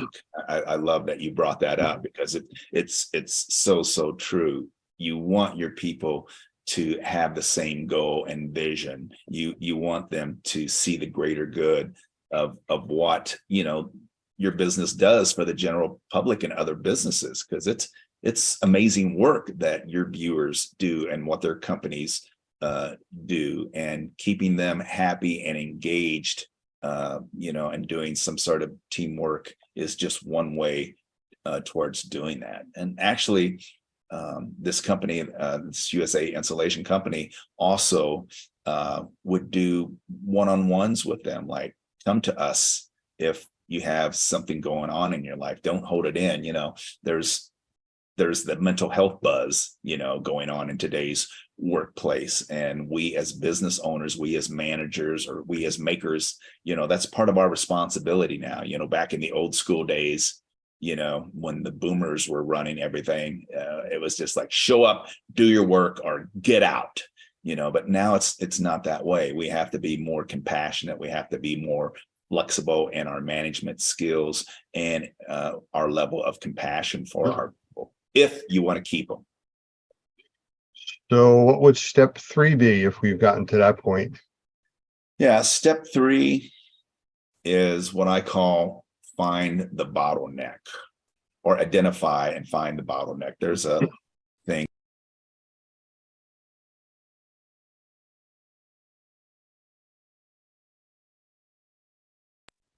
That's one thing I didn't figure out. How do I get this to advance? Just click on the screen. Man, you are so smart. Thank you for calling Normie Support. Yeah. And it's a real person that I'm talking to. Yeah. So stage 3, I call is identify and find the bottleneck. And I say bottleneck is because most rock stars are very familiar with a bottleneck, but it's originally called the theory of constraints. So on one side, that's where most of us play. You know, we're in cover band mode. That's 80% of what we're doing. And we're being busy, you know, our business is doing okay, but man, we're stressed out, we're tired, we got people coming and going all the time. It just seems like we can never get caught up. And on the other side, that's where we want to be. And that's, you know, in name, act mode. That's our future rock star self. That's where I was saying, who do you want to be? What goals do you want to achieve in the next 3 to 5 years? Well, almost every goal, every goal and almost every business has a bottleneck. There's something keeping us going from cover band to name act. It's almost like a kink in a garden hose. You can have a kink in a garden hose and you can keep cranking up the pressure on the one side and it doesn't matter. It's still going to be dripping out on the other side. And that's the same way with finding the bottleneck in your business. You know, How do you find that? Well, I mean, there's a couple of different ways. First is, like you said, talk to your employees. They're the ones that are out in the field. They're the ones that, you know, are having interactions with the customers. They're seeing what's going on. So, you know, that's the first thing that I would do would be, you know, talk to them. What's keeping us from growing, or what challenges, what can we do as a company? What can I do as your boss, your manager, to make your job easier, or to get the job done faster or better or more efficiently? Could be technology. Maybe we should invest in some new software and new technology, or maybe, you know, you're running with old gear and old equipment or old products, and we need to upgrade and try some new things. But it doesn't matter how much energy your whole band, you can have your whole band over there on the left side, but pushing, but it's not going to get through to the end game on the other side until you find the bottleneck. Now, here's the fun part. If you can't find the bottleneck, then guess what? You're probably the bottleneck. So we're stuck in our old ways of thinking. We don't want to change, or we don't want to take a risk, because for some of us, you know, hiring new people when we think we can't afford it to take care of that 80% so we can scale on the 20 is scary. You know, there again, and that old graph, the 80% is fear. It's scary. It's your comfort zone, but you can't afford not to. You know, figure out a way, where can you cut costs, or where can you get a loan or something to hire that extra person or two so that you can let go. And then as an individual, if you're the bottleneck, then that's, you know, you got a fixed mindset, or you don't have a growth mindset. So look in the mirror. Am I the bottleneck? You know, am I keeping my company from growing because I don't want to change, or I want to keep doing things the same way, or I don't want to invest in my people? Let them leave. I'll just hire somebody else. And then you just keep going on with the same problems over and over again.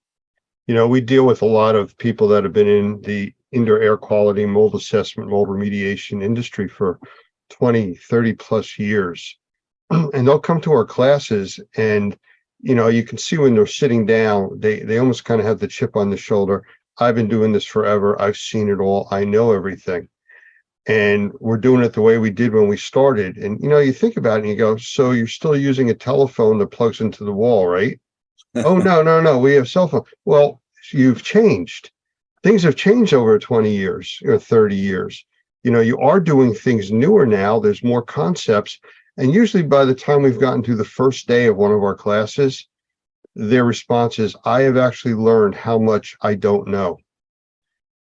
They haven't learned what they need to know, but they've learned what they don't know. And that's a good start.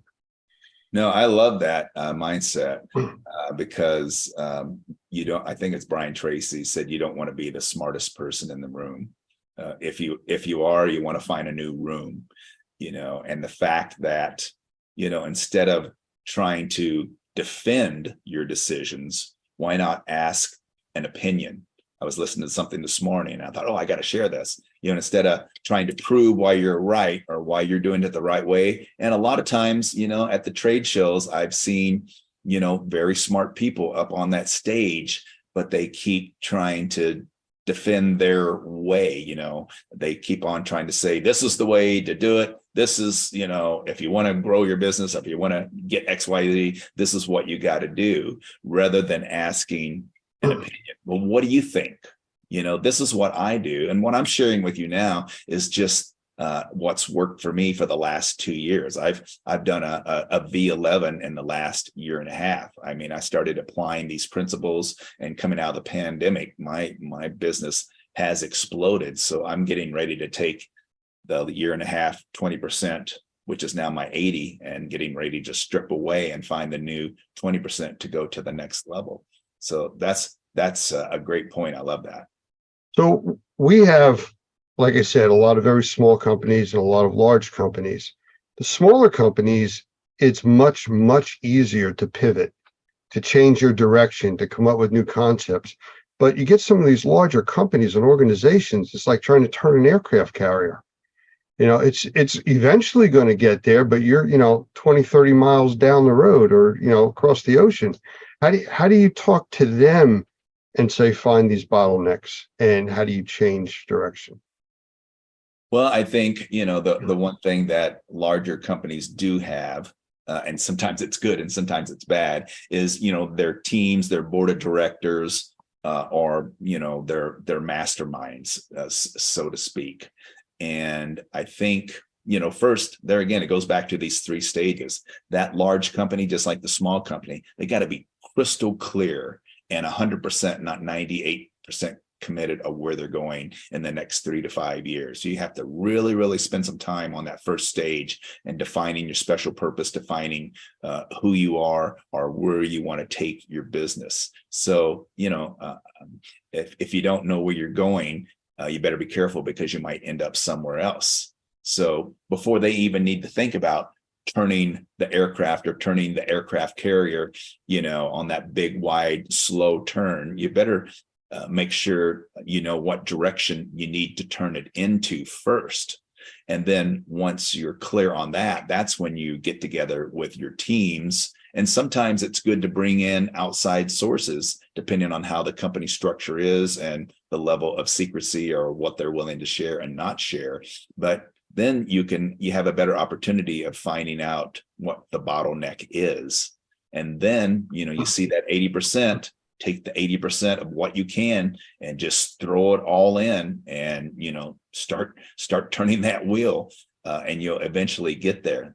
And that's one advantage to the small business owners listening out there. Remember, that's one advantage that you have over the big players in your industry, is the power of the pivot. You can make decisions faster. It's kind of like the little, I don't know what the name is because I'm not a big Star Wars fans, but I remember, you know, not the stormtroopers, but the good guys. You know, they had their little bitty ships and they could weave in and out of there, and they went into the big mothership and was able to knock out their power and that sort of thing. That's how I see the small business owners. But there's something to say about size. You know, you have more resources, you have more cash flow a lot of times.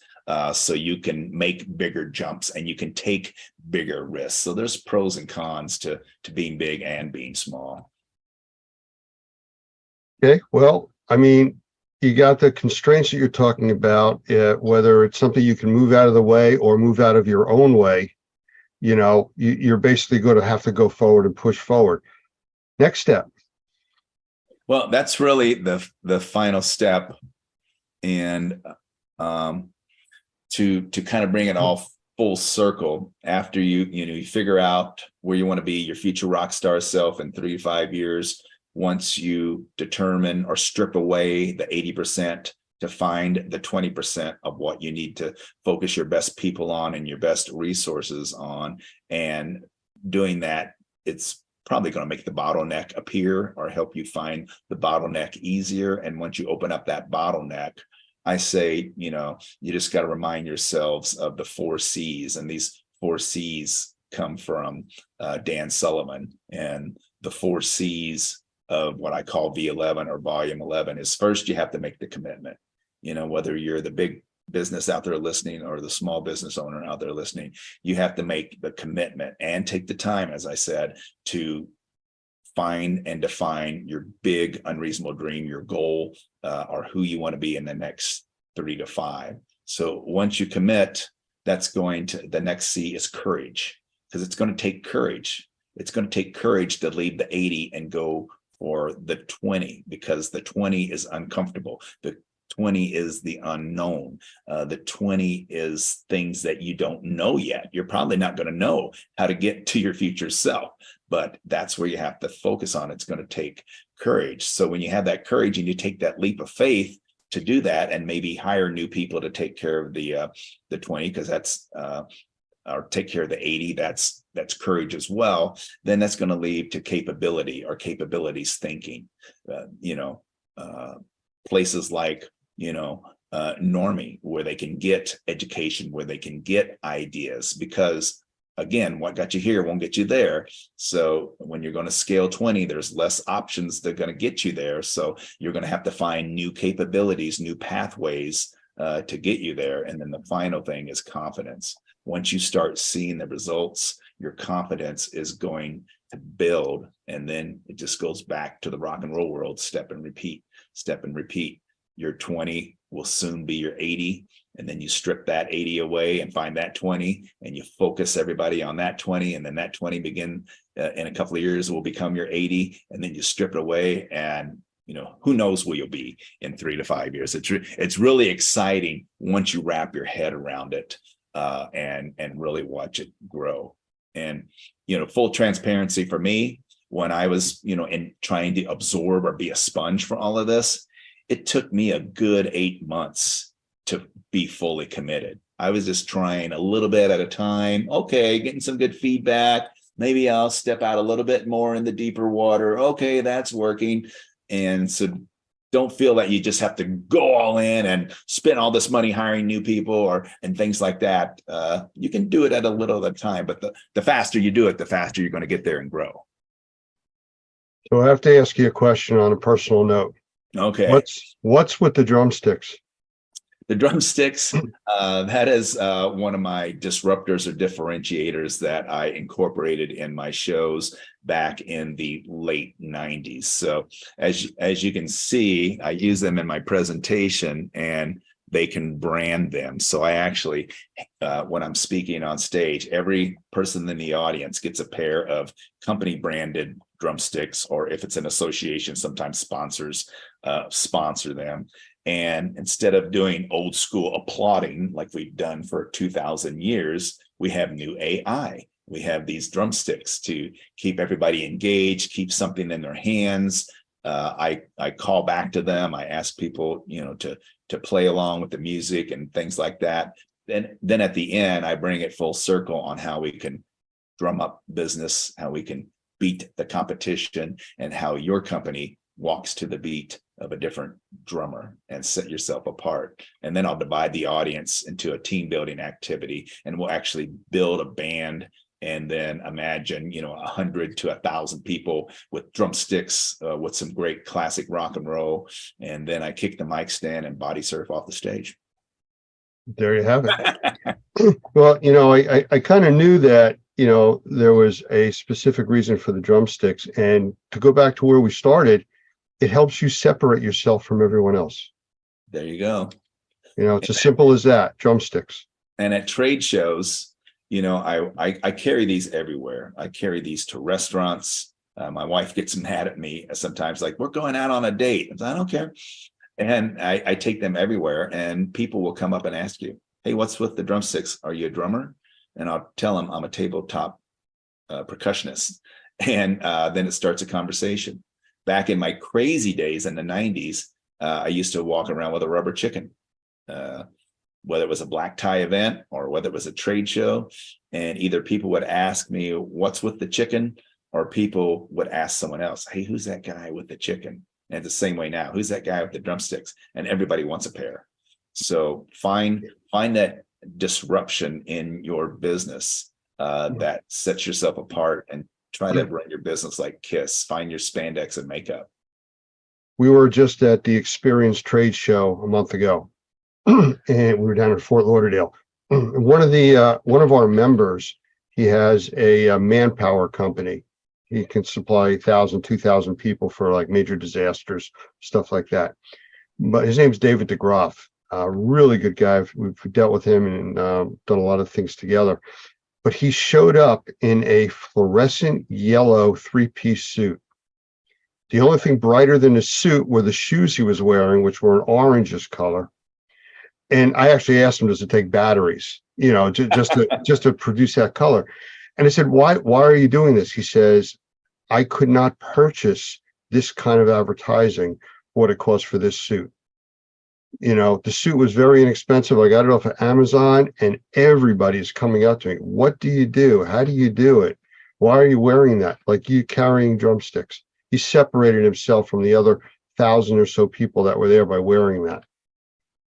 Yeah. And my challenge for your listeners out there, if you're a supplier and you go to trade shows, what can you do to make your booth stand out and attract people to come to you? Everybody, does the stress balls, or they do candy in a dish, or maybe they'll have a little wheel of fortune and give away some cheesy prizes. I saw one. I was just at the National Apartment Association in Atlanta. It was 11,000 people, and they had a putt-putt green in their booth. Okay, we've seen that before, but instead of holes, they had like $20 bills. So when you putt the golf ball, if it landed on a $20 bill, you got to keep it.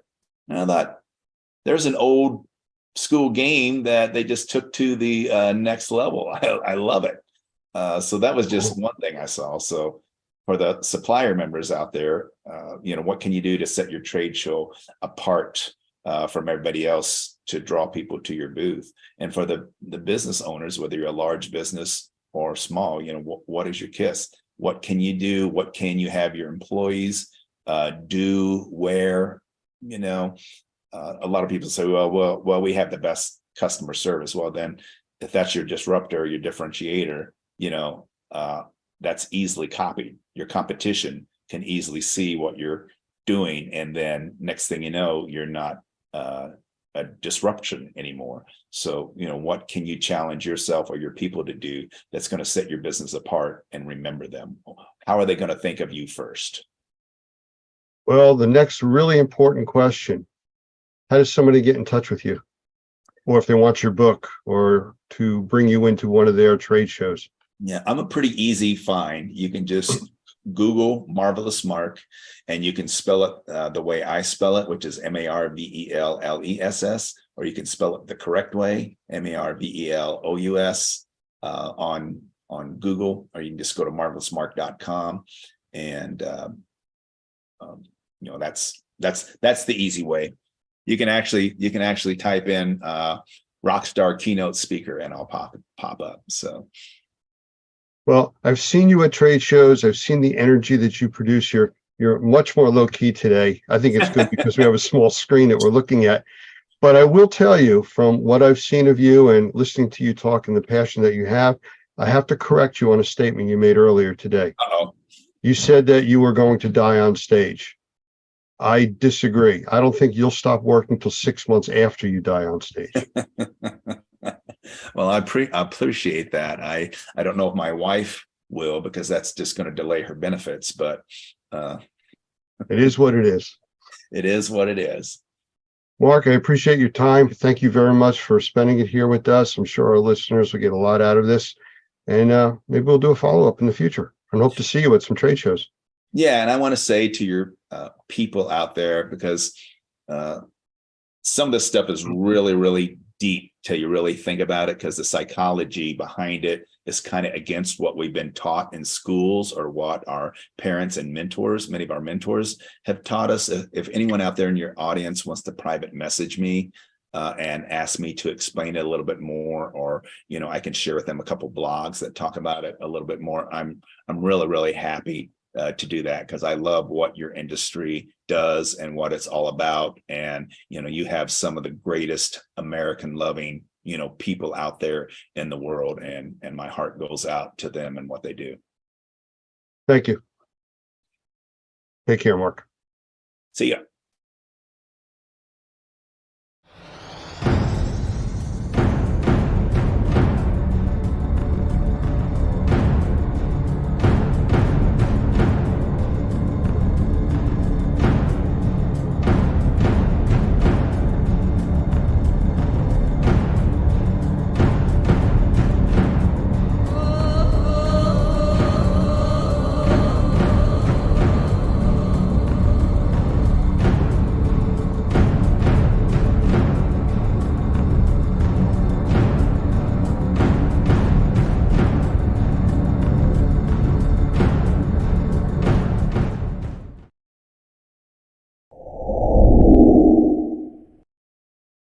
I want to welcome Douglas Hoffman, the Executive Director of NORMI, which is the National Organization of Remediators and Microbial Inspectors, to our episode today.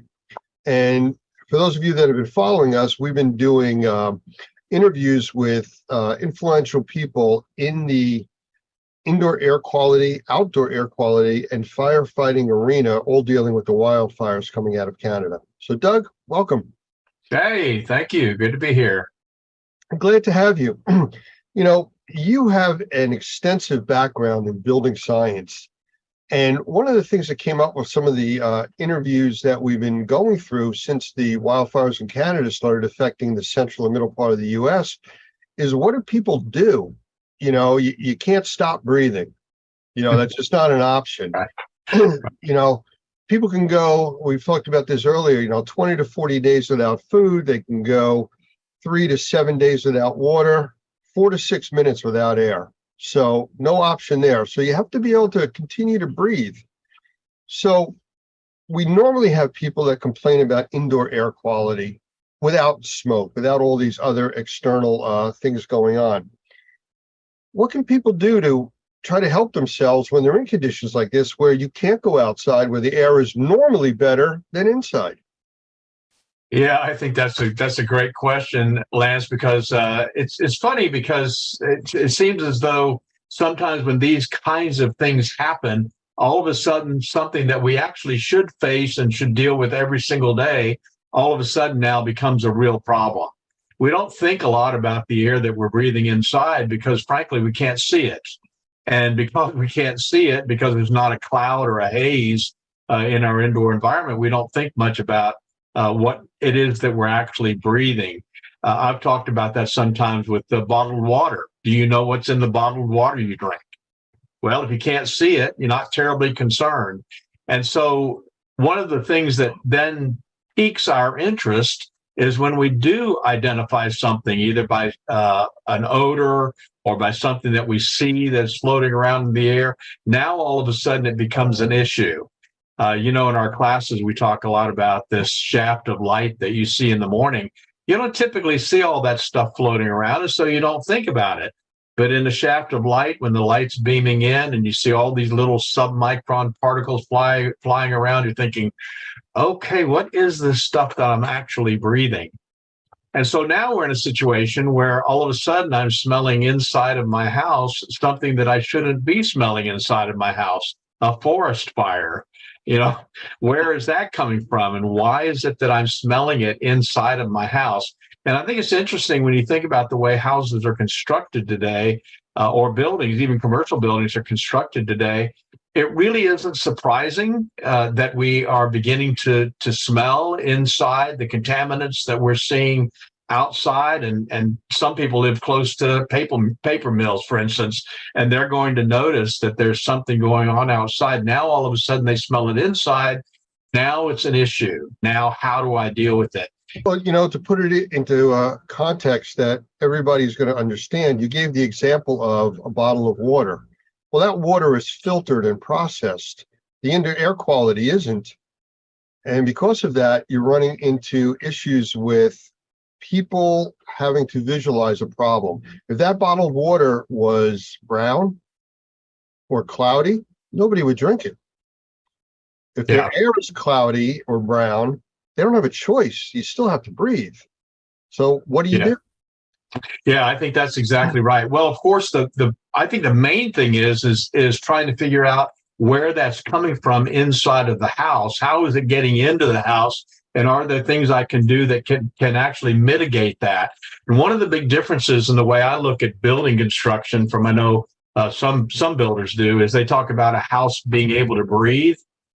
I'm not altogether sure that they know exactly what they're saying when they say that. Does a house need to breathe? Well, it certainly needs to have balanced pressure of some sort, but if the house is pulling in things from the outside, say it's under negative pressure, you're creating a vacuum inside the house. What is it that you're pulling in from the outside, and where are those contaminants coming from? You know, the smoke that we smell is not just a problem because we're smelling it.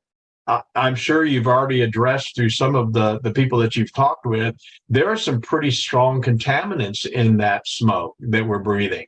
And how do you mitigate that? How do you keep that from coming inside of your house? So I have a couple of suggestions that might help when you start thinking about things like air infiltration issues, the idea of fresh air makeup. Fresh air makeup, of course, is a great idea to bring air in from the outside through your air conditioning system.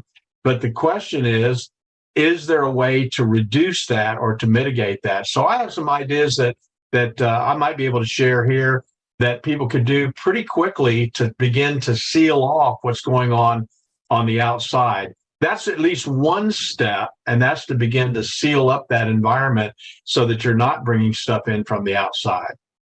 That was one of the questions and concerns that came up when I actually did an episode with Michael Pinto over sensitized individuals, that normally indoor air quality is up to 10 times worse than the outside air.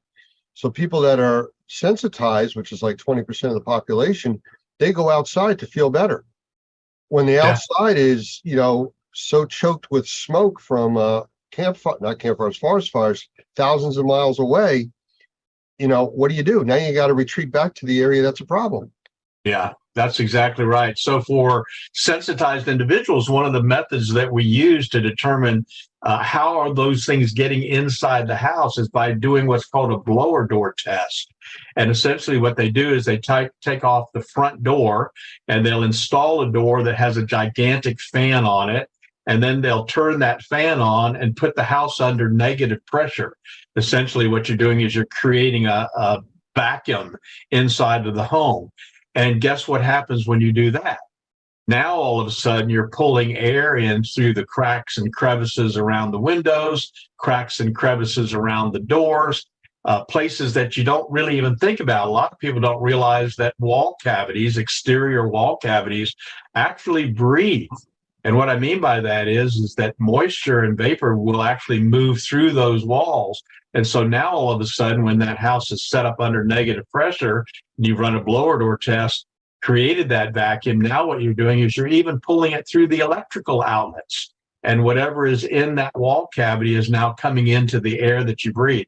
And that may sound really like, you know, that's a little too detailed for me. Do I really need to be that concerned? But that's the answer as to where are those things coming from. They're coming from the outside. Even if you kept your doors and windows closed, you're still going to smell that smoke that's from the outside, and whatever that smoke is carrying, you're actually going to be breathing. You know, I'm in New Jersey, and we were directly affected by the smoke coming out of Canada from the fires. And 4 o'clock in the afternoon, the sun's high in the sky. We went through 3 days of not a cloud in the sky, and it looked like sunset. I have some incredible pictures of that. But because of that, you know, trying to close up your house and make it airtight doesn't seem to work either. There's got to be a balance. There's got to be some way that you can survive inside and out other than just running away from the entire part of the country. Well, I wish there was an easier answer, but there really isn't. I think that you do have to do the best you can to seal up those cracks and crevices with weather stripping, with caulking. You know, they make a little product called a door saddle that fits on the bottom of the door, where you can slide that down and tighten up the threshold so that there's not air coming in from underneath the door. I think once you do that, of course, as we've always said, it's got to be a holistic solution. That's at least part of the problem. But if you can take the time to seal off some of those entry points where the smoke is coming in from the outside, then you can address the indoor air quality with good filtration, good purification, those kinds of things that are more proactive in terms of oxidizing those contaminants that are in the air. So it definitely can be done. I think it's just maybe a little more effort than most people are willing to take. I think they'd almost rather go to the mall.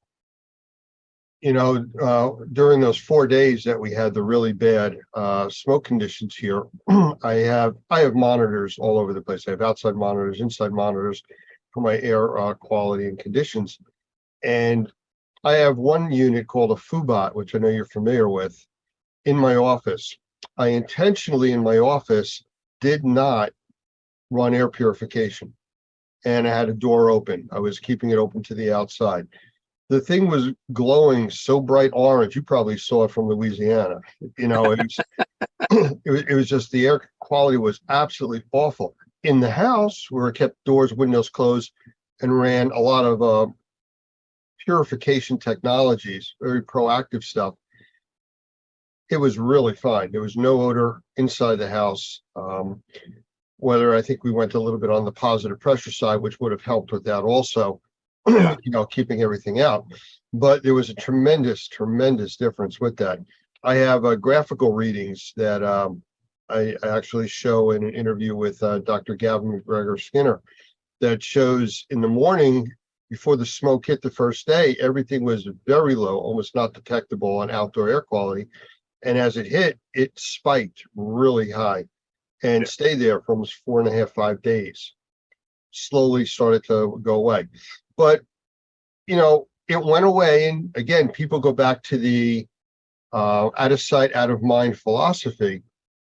I don't see this going away. There's a film all over everything that's out there, from the smoke, the ash that was out.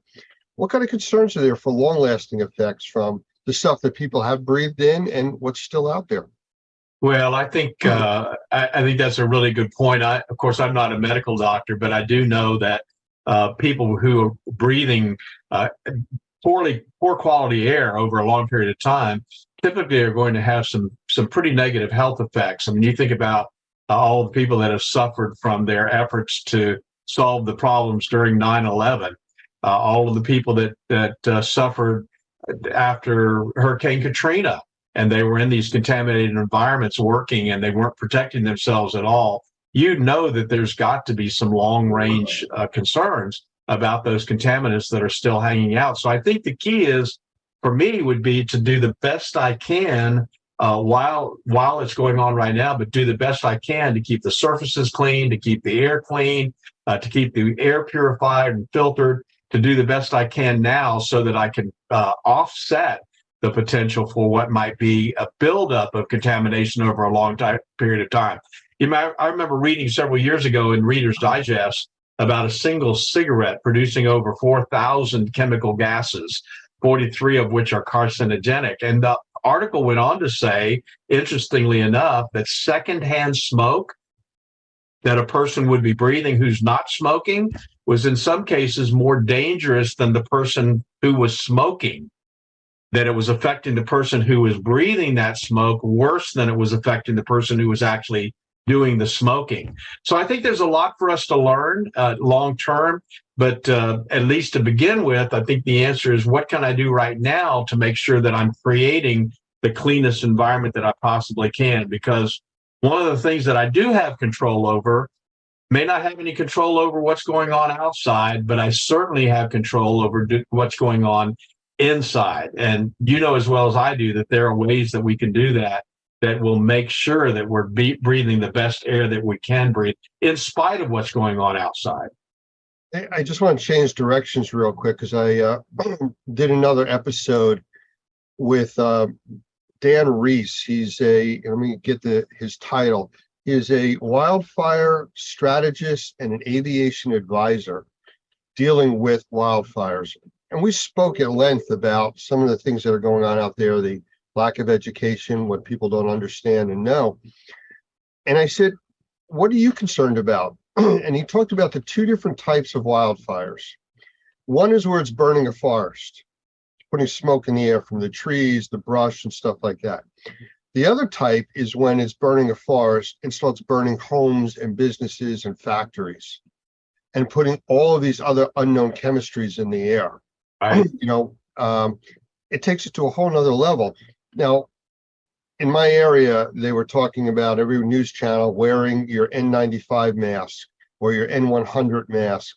Well, that's fine for larger particulates, but it's not going to do anything for the gases or the chemicals that are in the air. They go right through it like you're not wearing a mask whatsoever. Where's the concern on that? Yeah, I think we know that, don't we? I mean, we all went through COVID where we were wearing masks, and yet we could still smell a lot of what was going on around us and the heavy perfume that somebody was wearing.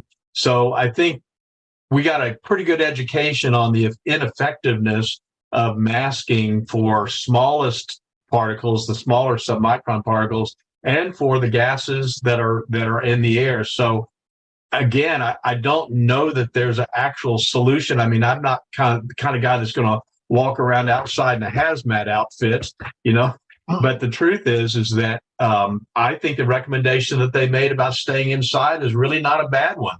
If you can stay inside and you can control the air that you're breathing inside, if you don't have to go outside, then there's not a reason to, because you're exactly right.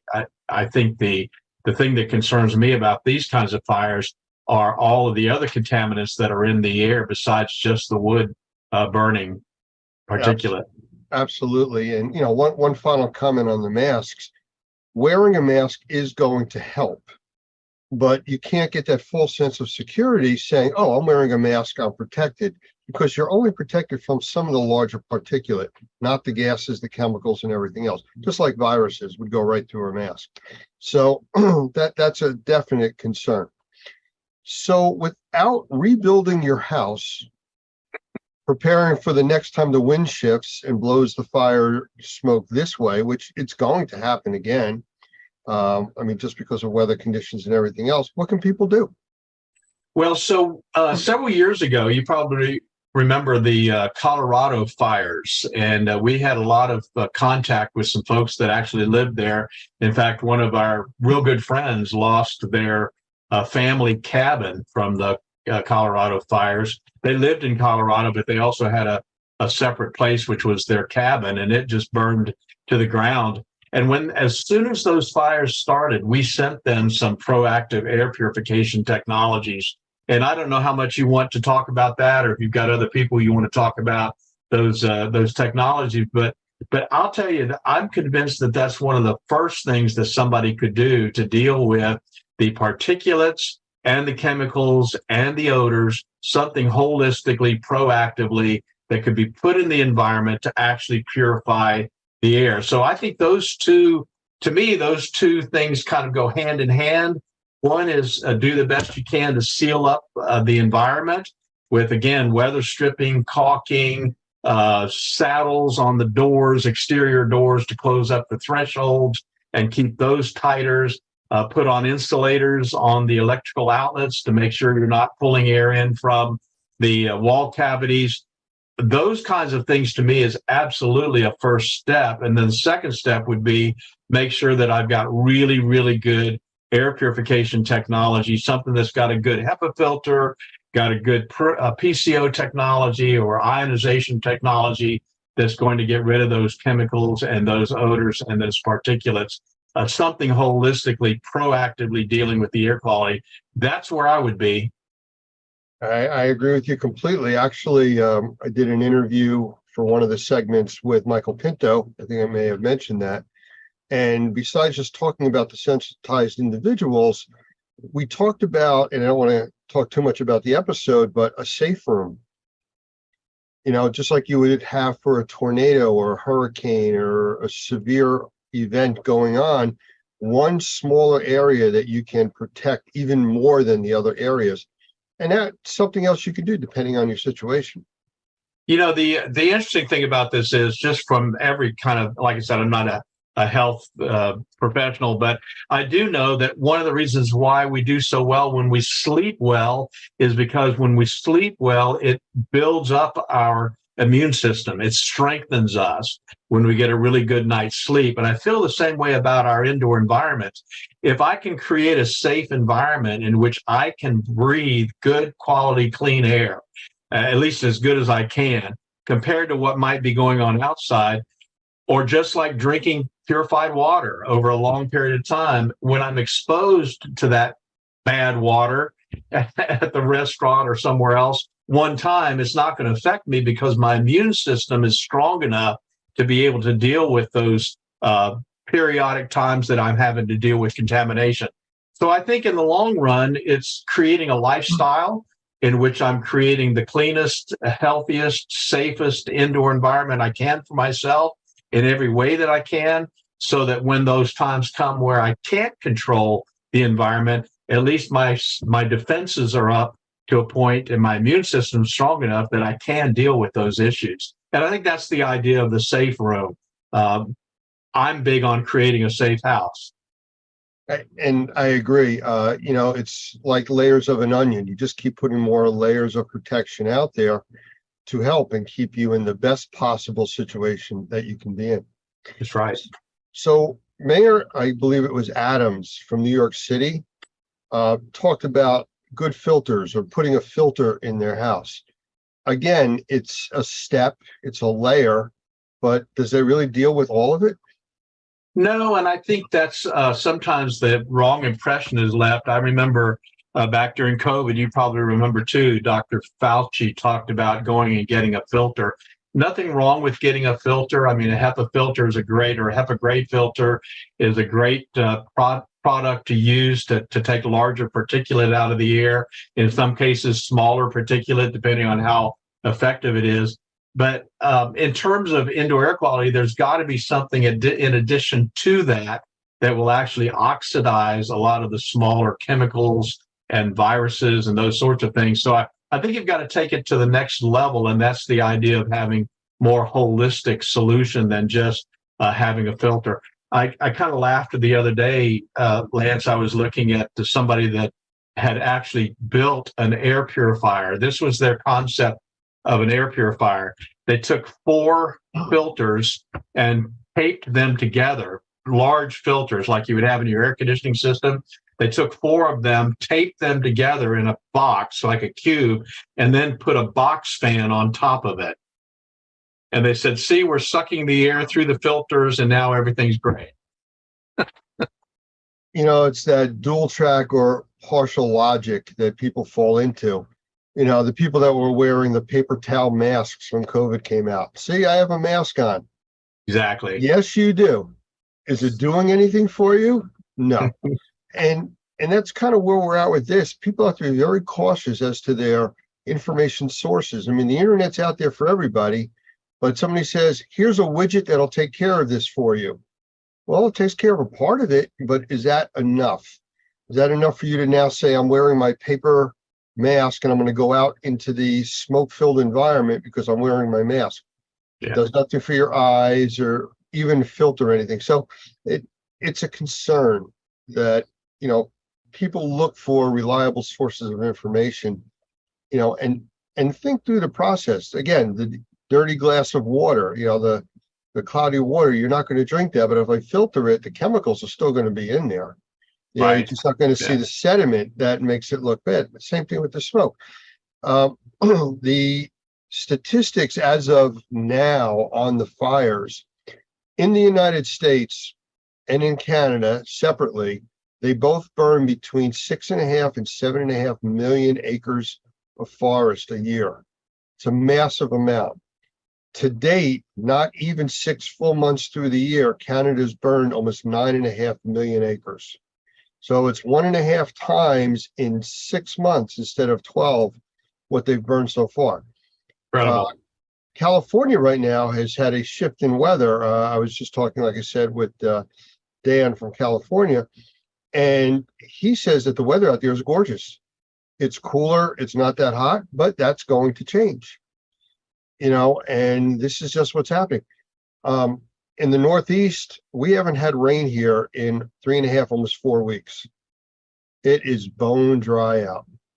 You know, a small brush fire right now could become a very large concern. And again, the air quality, the ash that's already out there, the film on the cars, the film that people keep stirring up when they walk out there, we're still breathing that, even though it looks nice out.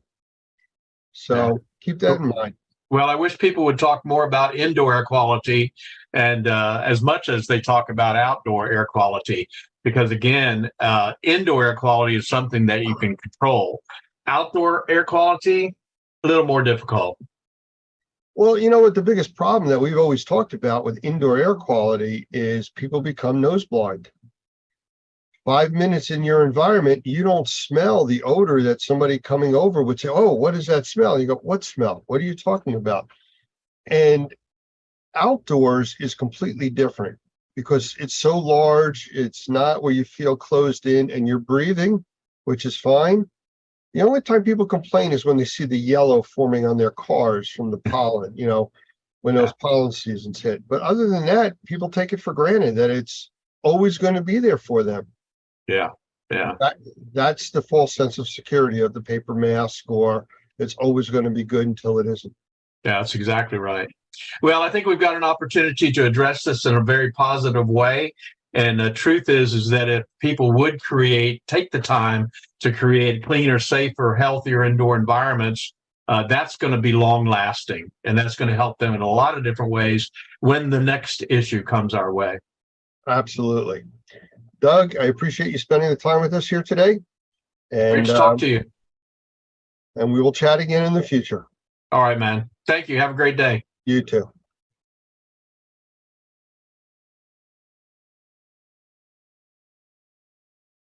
Hey there, my name's Doug Hoffman. I'm the Executive Director of NORMI, National Organization of Remediators and Mold Inspectors, and I'm so excited to be able to share with you information about our new certification, the Certified Remediator for Sensitized Individual.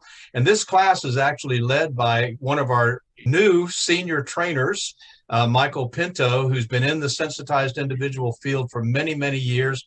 And I'm just going to turn it over to him and let him talk to you a little bit about why this class is so important for anybody that's in the industry. So, Michael, it's all yours. Thank you, Doug. I appreciate that very much. Just want everybody to know that the reality is that you're dealing with sensitized individuals, whether you know it or not. Anybody who's in the mold assessing and or remediation field, some of the people that you're coming across indicate that they've been made sick by mold, or they, as you do your occupant interviews to understand what's going on in the home, you may find out that they're talking about symptoms. Now, we are not doctors, but what we are professionals that are trying to help resolve some of these issues. So what this particular class does is 3 things very specifically. It helps turn you into a better remediator.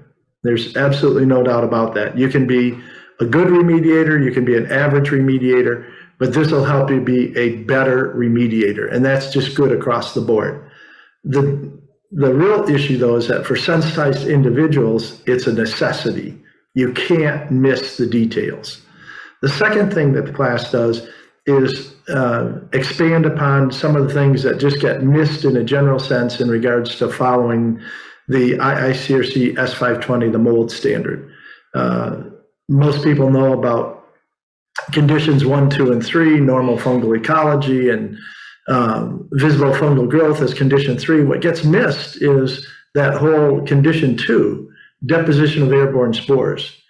And that brings us to the third thing as well, is how much money are you leaving on the table when you're doing a partial remediation and focusing on removing the source material, but you're not even investigating or offering to do some of the whole house cleaning or the cleaning that is necessary to take the condition 2 parts of the office or the home and bring that all back to a normal fungal ecology rather than just the area that you contained to remove the mold in the basement or the mold under the sink or the mold in the bathroom. So all of these things come into play in the NC RSI course, but the biggest thing is it makes you a better remediator across the board. And I'm excited to be one of the instructors, not the only instructor, but one of the instructors, and just share some of these tips and tricks over the course of the 2-day class.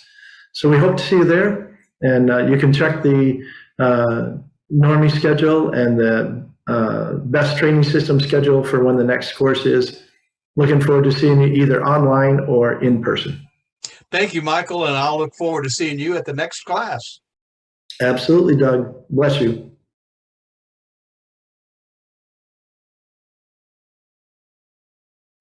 The following broadcast is made possible by supporters of the Normie Environmental Task Force, the Experience Trade Show and Convention, Reusip, EnviroScreening Lab, and Best Living Systems.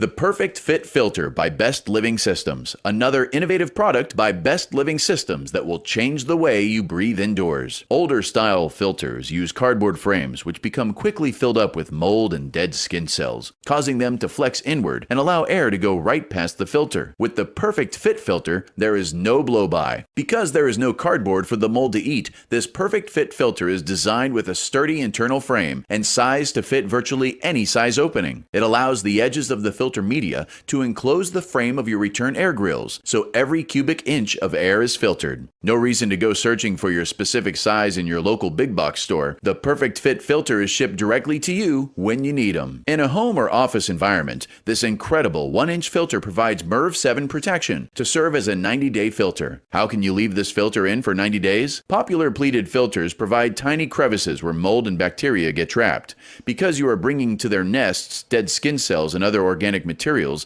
the microbes find a safe harbor, an environment where they can grow and reproduce. This is called bionesting, and the Perfect Fit Filter reduces the possibility of these microbes contaminating the air we breathe. Because the Perfect Fit Filter is rated with a MERV 7, the industry standard for 1-inch filters, it does not restrict airflow or put unnecessary strain on your air handler. The Perfect Fit Filter, now available by monthly subscription and free shipping at perfectfitfilter.com. The Perfect Fit for people who like to breathe.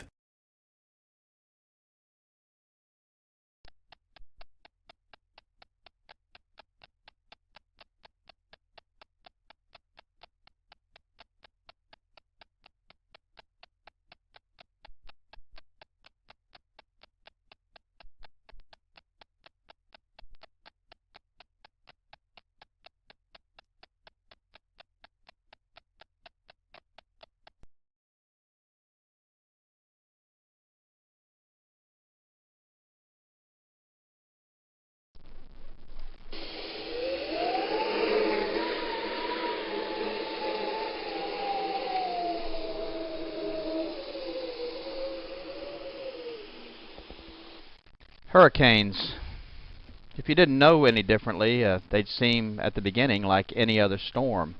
And that's the deceptive part, the devastation, the flooding, the loss of life, the imprint of the loss of heartfelt memories, all occur after the storm has passed.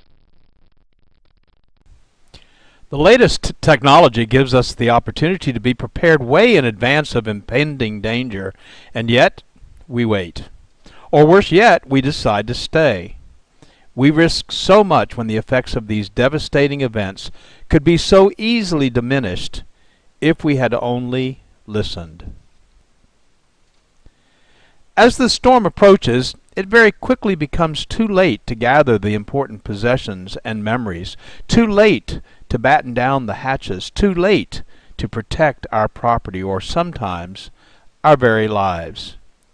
With the aftermath of Katrina, I can assure you I have changed my game plan for the next Katrina, and I hope you have or will change yours. My name is Doug Hoffman, the Executive Director of NORMI, the National Organization of Remediators and Mold Inspectors. We train mold professionals to assess, evaluate, and solve the problems associated with water events, both major and minor, as those events result in mold damage to property, and in conjunction with the NORMI Pro Environmental Task Force are ready to help when disaster hits. Check our resources at normi.org and normiproetf.org for current ways you can help yourself and others when disaster hits. Sometimes an event is so horrific that it results in massive flooding and wind damage. We lived through Hurricane Katrina right here in Louisiana and have been privileged to help hundreds, maybe thousands of Katrina victims rebuild their lives after one of the most devastating natural events ever to hit the Gulf coasts of Texas, Louisiana, Mississippi, Alabama, and Florida. We learned some very important lessons, and we're hoping this short video will help you prepare for the next major event that may hit your community. With thermal imaging and from a satellite, the images are staggeringly beautiful, but closer to Earth, in the midst of the rampage, frightening doesn't begin to tell the story. Being prepared for what might be coming and then managing the recovery will help you keep your mind on the important task ahead. The unpredictable nature of the season simply requires it. The dates of the North American hurricane season span from June 1st to November 30th. By no means will these dates prevent the forming or sustaining of a tropical event in the Gulf of Mexico, the Atlantic Ocean, the Caribbean Sea, or the Pacific, but these dates are a guide or a timeline based on previous storms over the last century. Dropping your guard or dismissing weather events outside of these dates could result in being caught off guard for an approaching storm. But these dates, in particular, are a time to be specially aware of the news and weather reports. 26 named storms churned in the Atlantic in 2005, and many of them hit land. Following their paths shows the unpredictable nature of nature. Because of the fickle nature and path of many tropical storms, a large part of the general population hesitates or fails to take precautions until the last minute. In the year 2005, an unprecedented number of named storms developed in the eastern and Gulf Coast, exceeding even the English alphabet, and many of those storms made landfall. And when that occurs, especially in densely populated areas, the results are mass evacuations, highway gridlock, and supply shortages. In simple terms, everyone that waited until the last minute is scrambling to prepare or leave. The following information is provided as part of the Community Awareness Program, CAP, from NORMI, the National Organization of Remediators and Mold Inspectors. Additional CAP programs can be found at normi.org or at flood.normi.org and include realtors awareness, first responders awareness, and other information targeted to specific groups. These are presented in an effort to fulfill our mission and fill a void in accurate and timely trainings. How often have you seen news reports about the long lines at hardware stores where residents of areas prone to tropical events are waiting in lines for hours to purchase plywood or other needed supplies? The general rule of thumb is if you find yourself in this situation, waiting in line to take your turn, you may have waited too long. Our goal at Normie is to provide you with general preparation and safety information for your time before, during, and after the event. Let's get started, and please feel free to take notes or revisit this video often. Sometimes a reminder can be very timely. So let's get started. Plan to be prepared before the event.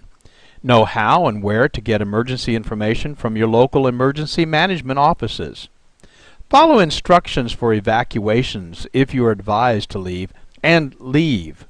Understand that if you do not evacuate or find yourself in a situation where you need emergency assistance during the event, you may be on your own until the event has passed.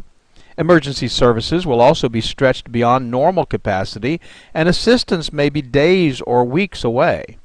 Remember that people that choose not to evacuate when instructed to do so are either victims or survivors. Neither title is as a result of good planning. When you do evacuate, if you have carefully planned your evacuation route well in advance of the evacuation and you know where you will be staying, life will be much easier while you are displaced.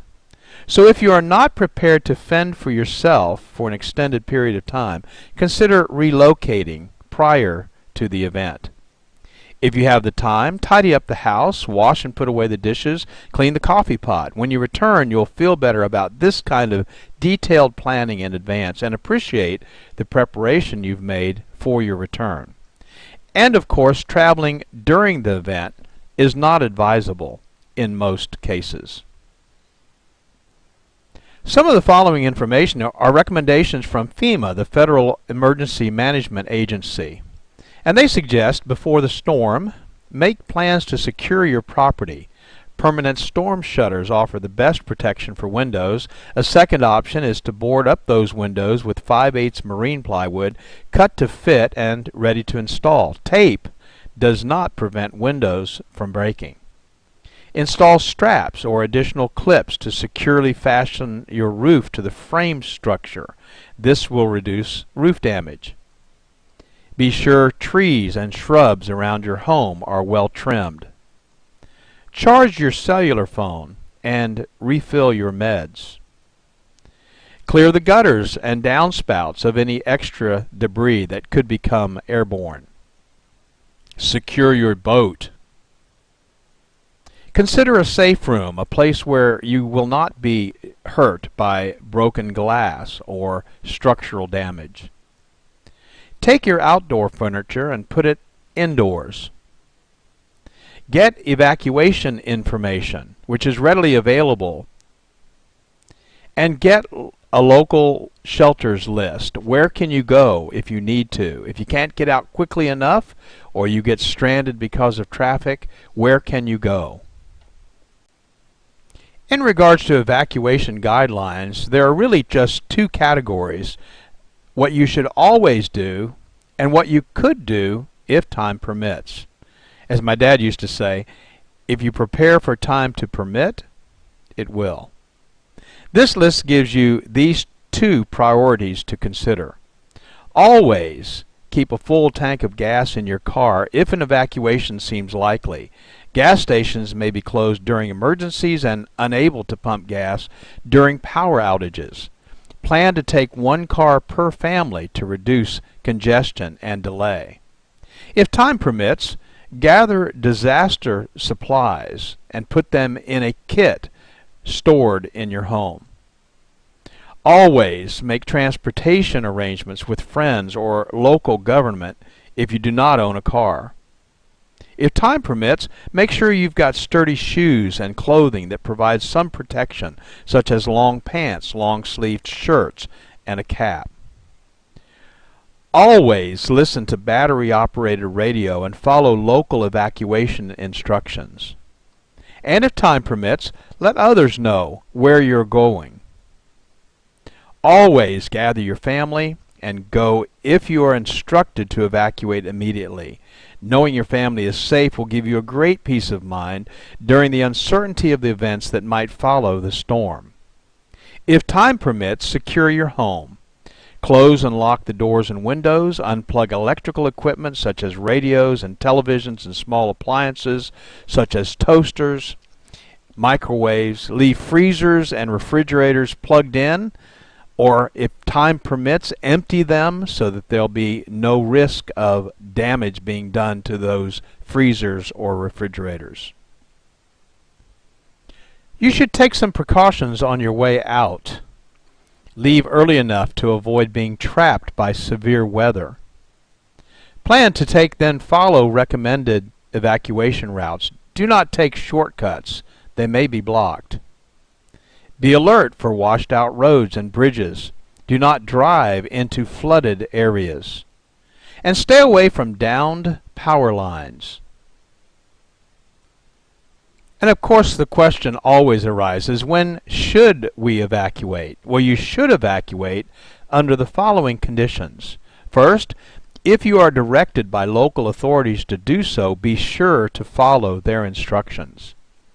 If you live in a mobile home or temporary structure, such shelters are particularly hazardous during hurricanes, no matter how well fastened they may be to the ground.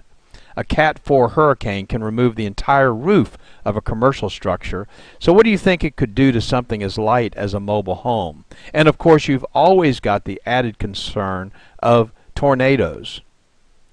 If you live in a high-rise building, you should evacuate.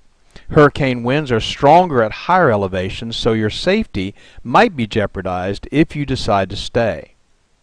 If you live on the coast or on a floodplain, near a river, or on an inland waterway, flooding might be the biggest concern because a storm surge of some kind always precedes a hurricane.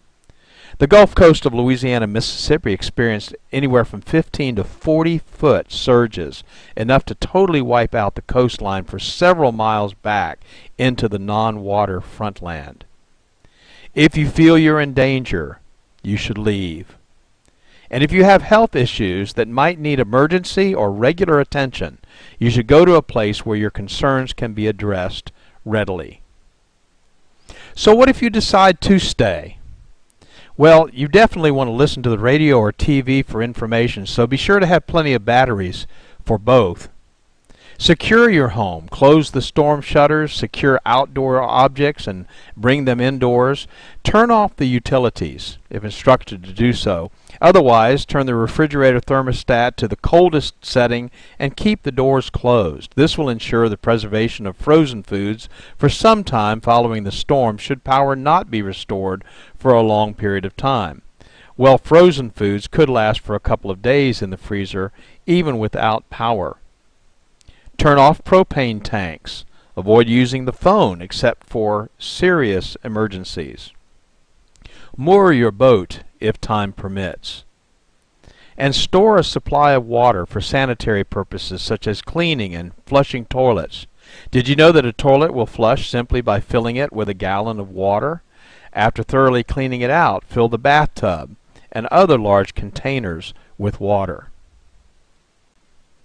If you're unable to evacuate, have you considered the possibility of creating a safe room? If you don't have one, follow these simple guidelines. Make sure that you stay indoors during the hurricane and away from windows and glass doors. Close all the interior doors besides securing and bracing exterior doors. Keep curtains and blinds closed. Don't be fooled if there is a lull. It could be the eye of the storm, and the high winds could pick up again. If necessary for your own safety or that of your family, take refuge in a small interior room, closet, or hallway on the lowest level, but where flooding won't be a concern. And if you sense tornadic activity, which often accompanies a hurricane, lie on the floor under a table or another sturdy object. We have incredible technologies that give us advanced warning, tell us the intensity of what we might be facing, and track the storm from its inception to its end. What makes us think we can weather the storm? But we often try. The following are the basic emergency kits and supplies recommended by FEMA. Basic disaster supplies should be stocked in preparation for what may occur during and after a flood, hurricane, or other water event. Let's take a moment to simply list the 6 basic items, and then we'll talk about each one of them in a little bit of detail. This checklist will serve as a great starting place to be sure you are prepared. There are 6 basics you should stock in your home: water, food, first aid supplies, clothing, bedding, and sanitation supplies, tools, and specialty items. And keep the items that you would most likely need during an evacuation in an easy-to-carry container. Possible containers could include a large covered trash container, or a camping backpack, or even a duffel bag. First, water. How much water do I need? You should have at least a 3-day supply of water, and you should store at least 1 gallon of water per person per day. A normally active person needs at least 1/2 gallon of water daily just for drinking. Additionally, in determining adequate quantities, take the following into account. Individual needs vary depending on age, physical condition, activity, diet, and climate. Children, nursing mothers, and ill people need more water. Very hot temperatures can double the amount of water needed, and a medical emergency might require additional water. How should I store water?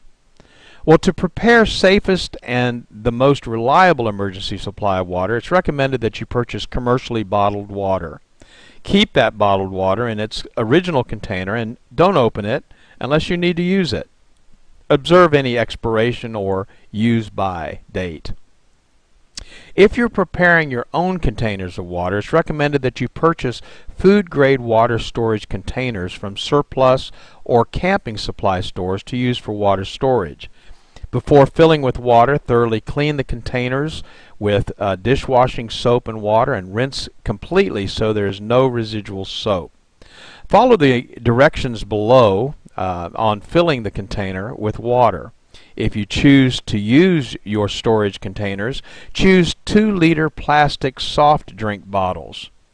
Not plastic jugs or cardboard containers that have had milk or fruit juice in them. Milk protein and fruit sugars cannot be adequately removed from these containers and provide an environment for bacterial growth when water is stored in them. Cardboard containers also leak easily and are not designed for long-term storage of liquids. Also, don't use glass containers because they can break and they're heavy.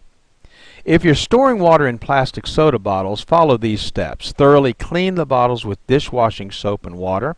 Rinse completely so there's no residual soap.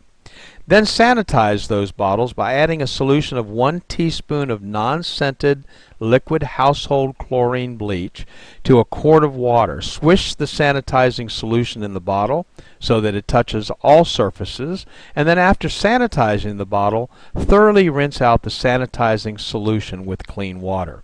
Then you're ready to fill the bottles with water and seal them. Food. However you do it, you need a checklist. Put it in a magnetic clipboard attached to the side of your refrigerator, a post-it note on the inside of a kitchen cabinet, on your PDA or your phone app, but make a list now while you're calm and in your right mind. And remember these important points. Store at least a 3-day supply of non-perishable food. Select foods that require no refrigeration, preparation, or cooking, and little or no water. If you must heat food, pack a can of Sterno and matches. Select food items that are compact and lightweight. Avoid foods that will make you thirsty. Choose salt-free crackers, whole grain cereals, and canned foods with high liquid content. Be sure to include a manual can opener. That might come in very handy. And include a selection of the following foods in your disaster supply kit and put them in a waterproof container. Foods like ready-to-eat meats, fruits, and vegetables, canned fruits, juices, milk, soup, staples like sugar, salt, and pepper, high-energy foods like peanut butter, jelly, crackers, granola bars, trail mix, vitamins and minerals, foods for infants, the elderly, or special dietary needs. And don't forget comfort stress foods like cookies, hard candy, sweetened cereals, instant tea, or coffee. First aid supplies. First aid kits can be purchased but some people prefer to make their own. So we've listed here 18 things that should be included so you could supplement a pre-packaged kit or develop your own. You'll need to decide which items you would want to include or exclude based on budget restraints, but even the seemingly least needed item could become extremely important in a life or death situation. Take the time to study this list, and we've provided a printable copy of this list as a resource at hurricane.normie.org website for your review. And a medical kit, again stored for safekeeping, could include the following items: aspirin or non-aspirin pain relievers, anti-diarrhea medication, an antacid for upset stomach, syrup of ipecac to induce vomiting if advised by the Poison Control Center, possibly a laxative, and maybe an activated charcoal, again for use if advised by the Poison Control Center. Emergency and safety items might also include these items, which would be safely stored but probably not in the same box with the first aid kit. Gas cans, ice chest or two, disposable cups, plates, eating utensils, and paper towels, black trash bags, vinyl gloves, maybe moistened cleaning towelettes. Again, having these items far in advance of an impending storm is simply the best way to avoid having to find them in an emergency and when you might be in panic mode. And by all means, take the time to contact your local American Red Cross chapter to obtain a free basic first aid manual. Clothing, bedding, and sanitation supplies are extremely important, and especially if you live in a cold climate, you've got to think about warmth because it's possible that you would not have heat.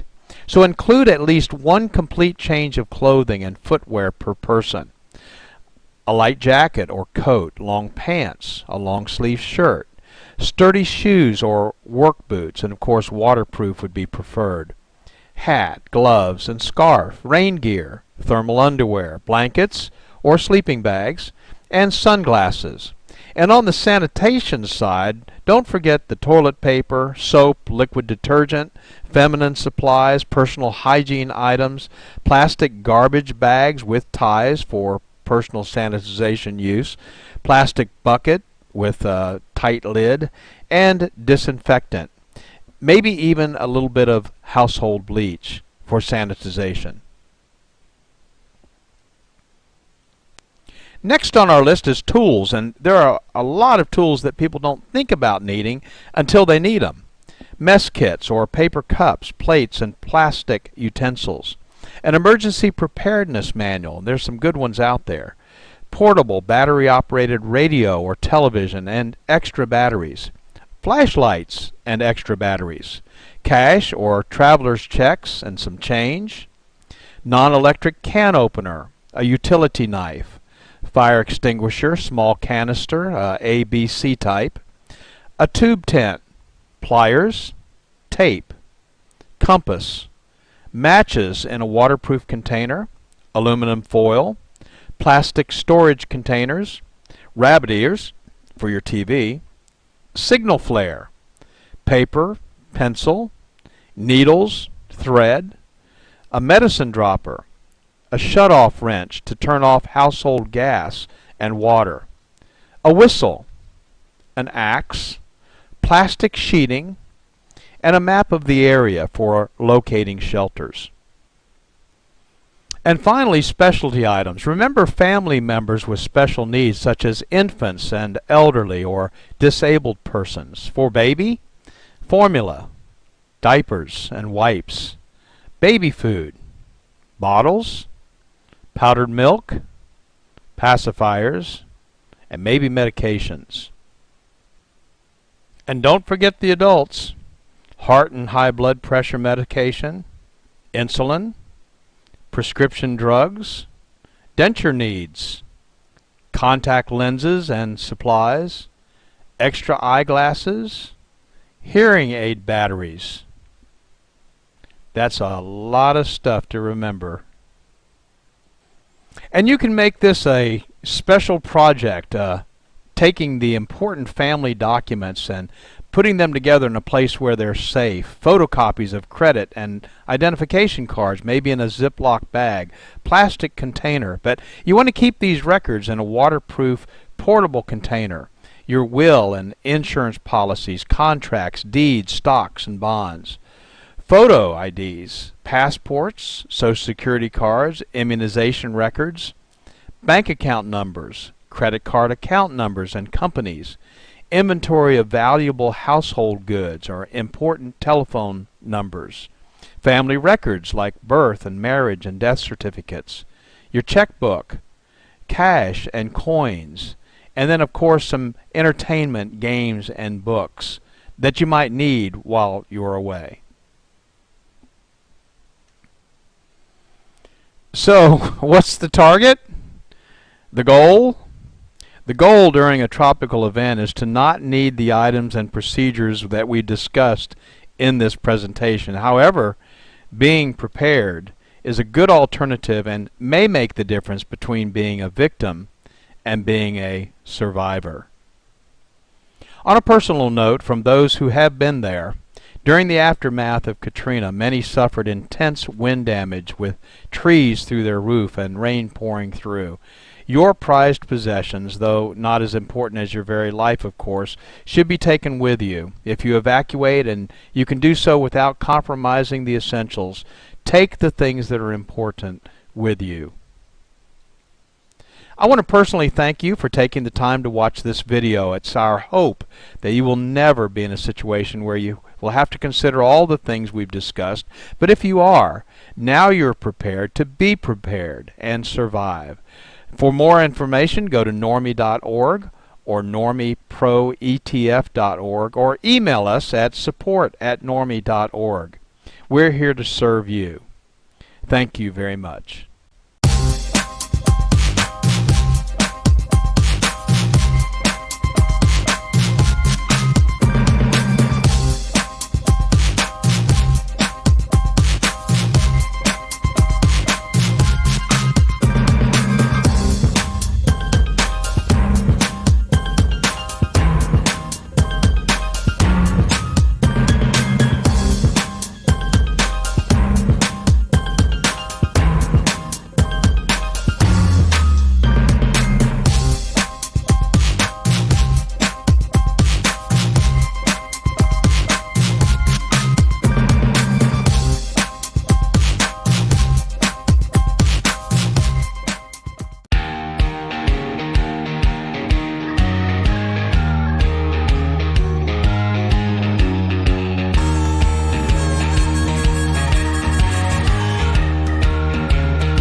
Welcome everybody to today's episode, Fire More Than Flames and Smoke.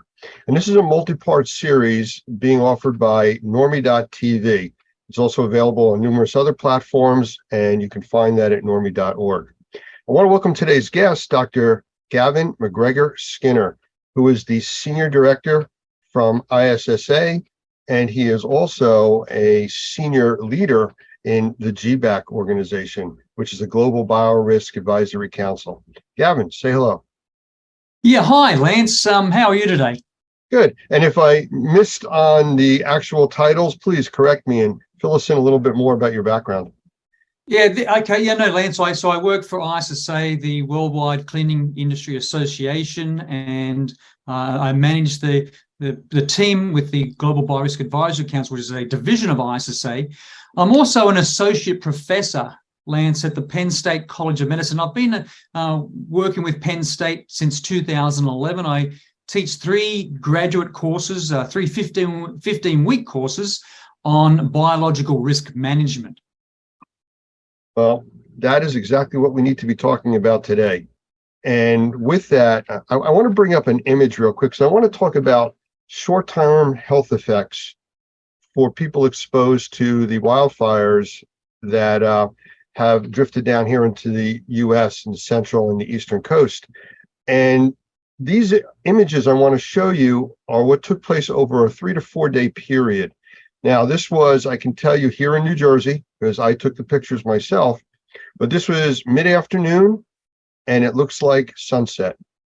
So give me a moment and I'll bring this up on the screen so everybody can see what we're actually talking about, especially if you didn't get the opportunity to experience this.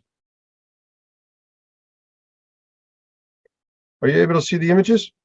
Yes, I can, Lance. Well, as you can see, these are sunset looking type of images in the middle of the day with no clouds. Extremely thick smoke conditions. And this smoke was coming from probably up to 1,000 miles away up in Canada, all the way down to the coastal area of New Jersey. Now, from the reports and everything we got, it was even worse through the state of New York, Pennsylvania, which is closer to the Canadian border. So as far as health effects go, and I do want to mention one other thing. You've seen these images. I want to show you something graphical that we can then talk about. This was graphical data that I captured outside my home, actually, over a week period. You can see leading up to where the spiking started on the graph that the outside levels of particulates and volatile organic compounds, VOCs, or the chemistries in the air, are very low. And then you can see it all of a sudden started to spike on the first day, and then it was kind of an up and down to where it got really bad by the third day. And then after that, it started to settle out and move on. So the images that you saw before this is graphical data talking about particulates at 2.5 microns, 10 microns, and 1 or sub-micron size particulates, which really can affect people's health. So as far as short-term effects, how do you see that? Well, what's really interesting, Lance, is that if you go back to that period of time, I think when I woke up on the Wednesday here in Washington, D.C., and your photos actually captured that very clearly, there was a lot of smoke in the air. And we knew the fires were in Canada. Who would have thought that I would wake up in Washington, D.C., and suddenly I realized the air that I breathe or am breathing today came from Canada? And you don't think at a local level, at the neighborhood level, where does the air come from that I breathe? We think it all is generated locally, but it wasn't there. This air that I was breathing here in Washington, D.C. on that Wednesday was coming from Canada. Why? Because the smoke showed that to me. It visualized it. It showed me that the fires in Canada were sending smoke down the east coast of the US. And I think everyone needs to understand smoke anywhere is just bad for the human body. It also affects animals, no matter how healthy a person is or how long they're exposed to. Smoke exposure is just bad. And we need to understand, what does that bad mean? So if I look at, what were the messages going out from when the photos that you took, Lance, showing the sun blocked out, showing all that smoke in the air, what were the key messages being delivered to the public, the community? And we're very fortunate because, here's my phone. On my phone here, I have a number of apps. There's a lot of apps that are available that can make you aware of outdoor air quality. Not very many, I think very few people would have apps on their phone for indoor air quality, but we have a lot of apps for outdoor air quality. And on my phone, I use the weather app. It's free. And if I click on the weather app for Washington, D.C., I can see what the air quality is, and it's monitored, and it's called the Air Quality Index, or AQI. So again, the weather app has it. It's online. Many other apps use the Air Quality Index. And we know that the Air Quality Index around about 50 or less is considered healthy. We also know that sensitive and vulnerable people might notice ill effects to their health at levels as low as 51. And we know that from that air quality index, levels at 150 or greater are considered unhealthy for everyone. So what we saw, this air quality index uses 6 different color schemes. But you know, Lance, when I do my hazards identification, my risk assessments, I usually stick to the traffic light system, red, yellow, green, because that's universal. Everyone understands what red, yellow, green means. When you bring in other colors, it can be confusing. What is orange? What is purple? What is violet? Yeah, that sort of thing. So there's 6 colors in the air quality index, and we started seeing maps on the news, on TV, on the websites, in newspapers, in the general media and social media. And a lot of people didn't understand what those 6 colors meant. But again, what we want to be really clear here, a level at 150 or above on the air quality index is considered unhealthy for everyone. And what we saw for the smoke from Canada, you know, places like New York, Washington, DC, other locations went up into the 300s, even the 400s. And this air quality index, Lance, only goes to 500. It stops at 500. So when we saw the numbers up into 400s, that's never happened before. That's setting new records for many of those locations. Yeah, I guess the way you could equate that is when we actually deal with indoor air quality and we get particulate counts and mold in the environment and extremely high, it's almost like breathing soup. Yep. It's that thick. And the particulate size of this smoke is extremely concerning because it goes deep into your lungs and it's a direct access point into your blood system. This is really important, Lance. So if you look at, when you see smoke, like in the photos that you showed, we're concerned, and we saw this being talked about you know, the hazards, the risks. It's about particles. And so smoke, even wildfire smoke, is harmful primarily because it contains airport particulate matter, these particles. And you saw on your graph that you showed, Lance, you know, these particles can be measured in microns, 10 microns, 2.5 microns, 1 micron down to 0.3 microns. Understand that the smallest grain of sand is still 40 times larger than a PM 2.5, a particulate matter 2.5 particle. The width of a human hair is about 50 microns. So as soon as you get down to 10, we can't see those with the human eye until we see lots and lots of particles together. So when you see particles at 2.5, 10, like you showed in your graph, all coming together, that's what causes the smoke. That's what gives us the visualization. Now, we have wildfires, forest fires, grass fires have been around for years, for centuries, and we have a lot of data. If we go back to, say, the 2020 California fires that turned the sky just like in your photo, Lance, an apocalyptic shade of orange is what I would call. It was emitted by more than 1 million metric tons of PM 2.5. In California in 2020, in those fires, that was a 2,360% increase above normal air, according to the California Air Resources Board. And so it's really important to understand there are particles in the air. So if we focus on the short-term exposure to particulate matter, so let's focus on particulate matter 2.5, PM 2.5, which is we saw in the media. We saw everyone talking about PM 2.5. We know that short-term exposure can trigger lots of health problems, including but not limited to coughing, stinging eyes, a scratchy throat, a runny nose, chest pain, headaches, asthma attacks, fatigue, wheezing, breathing difficulties. And again, all this information is freely available through the US government on the US Center for Disease Control Prevention site, the CDC.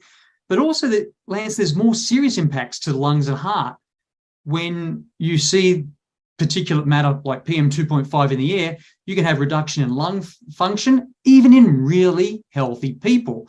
And we know that the exposure to, like the photos you showed, can affect on heart health. So these particles can enter the bloodstream. They can trigger inflammation, leading to either heart attacks and stroke. They can worsen the health of people who have conditions like diabetes. And we also know from research that Harvard University has studies, and there's other studies out there that have shown that wildfire smoke increases the risk from infectious diseases. So that in one Harvard University study that I'm familiar with, it estimated that the PM 2.5, the particulate matter 2.5 emissions from the 2020 wildfires in the states of California, Oregon, and Washington state were associated with about a 12% increase in COVID cases and over an 8% increase in COVID deaths in 2020. You know, you mentioned about all the particulate, the information being released to the public and stuff, and everybody's focusing on particulates. I spoke with, in one of the other episodes that we did, a gentleman who is works on the federal side of the firefighting wildfire teams. He's actually a consultant now with all the jets that are out there dropping water and flame retardant materials. But I asked him the difference in the types of smoke coming out of Canada and from wildfires. And he says there's two different types. One is the type burning the forest, just like a campfire. You're burning logs and vegetation, stuff like that. The second type is when that forest fire creeps into industrial and residential areas and starts burning homes and factories and all the materials and chemistries there, that changes the smoke and the contamination to not just particulate, but VOCs, volatile organic compounds, all the chemistries that are now airborne and being burned and converted to other things entering our lungs. That's really important, Lance, because the messages that were being delivered about the fire, the wildfire smoke in the air just recently focused on particles. It didn't focus on chemicals. It didn't focus on volatile organic compounds. We didn't see them being measured or reported in real time. Yes, we know the measurements were taken, but that information wasn't made available. And I think it would have been much more responsible, because we saw the smoke in the air. You took the photos of the smoke in the air, it turned the sun orange, it turned the sky dark gray, and I saw it here in Washington, D.C., where I live. A few measurements to say, yes, we've got particles, but do we have other chemicals? I didn't see that data available. We know from studies, there's a good 2022 review in the Journal of Climate Change and Health. And the problem with these studies in these journals, that a lot of the community, a lot of just the public can't access these journals because you've got to be a subscriber, you've got to pay money. So it's really important that we do think videos like this, Lance, to take those studies and sort of translate and synthesize the information so that everyone understands what's being done. And that's not done enough. But so if we go back to a 2020 review in the Journal of Climate Change and Health that probably most people haven't seen, they found that there were long-term effects of wildfire with PM 2.5 exposure. And those long-term effects included higher risks of respiratory disease, but also cancer. And so it's really interesting that we now look at, okay, so again, the air where I am now in Washington, D.C., Lance, today is pretty clear. I don't know what the measurements are. I haven't measured it, but I don't see any smoke in the air. And what we've seen from, wildfires in Canada, Australia, California, we've seen the week after that smoke, like in your photos, we've seen an increase in emergency room visits. We've seen an increase in people visiting the physician or the doctor. We've seen an increase in prescription of medications for, say, respiratory complications or respiratory problems, difficulties. And we've also seen studies, Lance, say, I think through the, what was one study that I know of through the California Air Resources Board, they estimated that PM 2.5, particulate matter 2.5 from all sources, is responsible for 5,400 premature deaths and 2,800 hospitalizations for cardiovascular, heart, and respiratory diseases in California every year. And they also, in the same studies, reports said that PM 2.5, particulate matter 2.5, was also associated with 6,700 asthma-related hospital emergency room visits in California every year. So it's going to be really interesting. A week after what your photos show, the week after the smoke coming from Canada, how many visits were made by people, we haven't got that data yet, to emergency rooms, how many people went to see the physician or the doctor, and what was the number of prescriptions and medications given to people that are now reporting with maybe breathing difficulties and asthma and other problems. You know, it's interesting because we recently also did an episode on sensitized individuals with Michael Pinto, and he talks about a lot of that. But the question I have for you is, we've talked about short-term effects, and I think we're starting to teeter on, now that we're a week and a half plus out, what are the long-term effects? But before we get to that specific question, what's the difference of the group that we're not talking about with babies, children, pregnant women, and we can't forget the group of the elderly? Oh, yeah. So the elderly will have a lot of underlying conditions, that again make them prone to particulate matter PM 2.5 and less particles, smaller particles, which do exist in smoke in general. But if you focus on that real critical, you've identified that critical cohort, that critical group, Lance, of pregnant people, babies, young children, they really need to avoid smoke exposure as much as possible. And so it's really important that we get those warnings out in time. A lot of us will stay indoors, recirculate, or some of us don't, but we need to ensure that our air conditioning is recirculating and not bringing in that outdoor air, because a lot of the filters that we have will not pull out the particles in our home or even places where we work. So it's really important to understand babies, young kids are at high risk because their bodies aren't fully developed. And if you look at pregnant people, their bodies have been fully developed, but when they're pregnant, you're in overdrive. This really has a big effect on your immune system. So there are studies that have shown us that wildfire smoke exposure can lead to preterm birth. So that's preterm birth, Lance, is birth before 37 weeks of gestation. It also leads to babies with low birth weight, leads to babies with impaired lung functions and other health risks. And there was a study, in 2022 in the Journal of Environmental Research. Again, many people probably haven't seen this one, but in this environmental research study, it looked at birth outcomes in California between 2006 and 2012. And what they found was each additional day of exposure to wildfire smoke during pregnancy, so people that are pregnant, increase the risk of preterm birth. That's preterm birth. That's less than what we say, 37 weeks. Now, the same study that I'm aware of estimates that as many as 7,000 additional preterm births occurred in California that were attributable to exposure to wildfire smoke during that period of study, 6 years. Sounds just like secondhand smoke exposure. Exactly. Smoke is, exactly. So, and those preterm babies that were born, before 37 weeks of gestation had greater risk of experiencing respiratory complications, developmental issues, and death.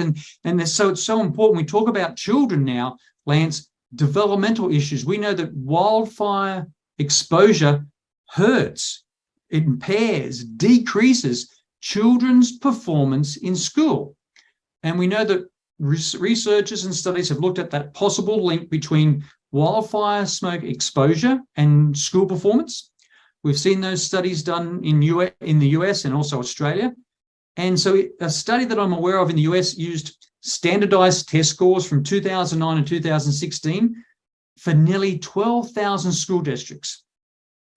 And they compared to a school year with no smoke to a school year with wildfire smoke. And they found that the cumulative smoke exposure may have reduced student test scores by roughly 0.15% of a standard deviation. That may not mean much to people. That's a lot. And that information was published in the Journal of Nature in 2022. That is a significant decrease in people's ability to learn, to understand, to think. Again, that information does exist. There's so many effects, and we're starting to touch on the long-term effects. I've noticed from people within the circle that I travel starting to report eye infections, earaches, ear infections, sinus infections. And this is all a week after. I was kind of predicting out 2 weeks for people to start to have issues. But as far as the long-term effects, because the smoke cleared out, didn't do anything with all the debris left behind, all the ash that's dropped out of the air. I know the cars here had a grayish color to them, for days. And we haven't had rain for almost 4 weeks. We finally got some rain to wash some of it out of the atmosphere. But this is just something that is continual, and these particulates don't just vanish.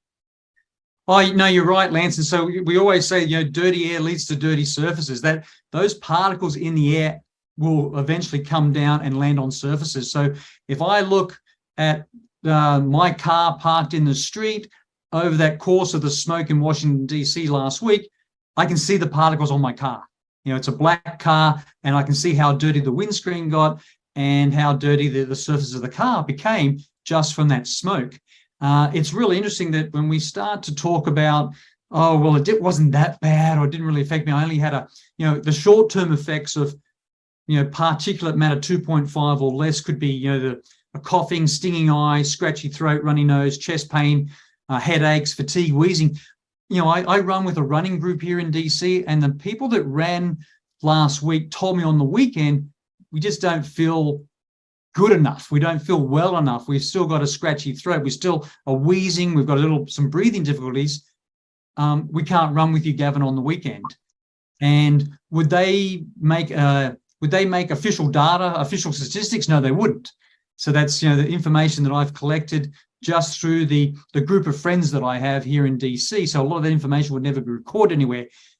And it takes then a lot of effort, like we talked about the Harvard study, Harvard University study, and the California Air Resources Board studies, to then study the long-term effect. And a lot of people then will say, well, that happened years ago, and they don't relate or see the link between the time they were exposed, that week of being exposed to smoke, versus they might have respiratory disease, cancer, or cardiovascular inflammatory problems with heart attacks and strokes. Those correlations really aren't made because it's happened so much longer or over time since the actual acute event of being exposed to wildfire smoke.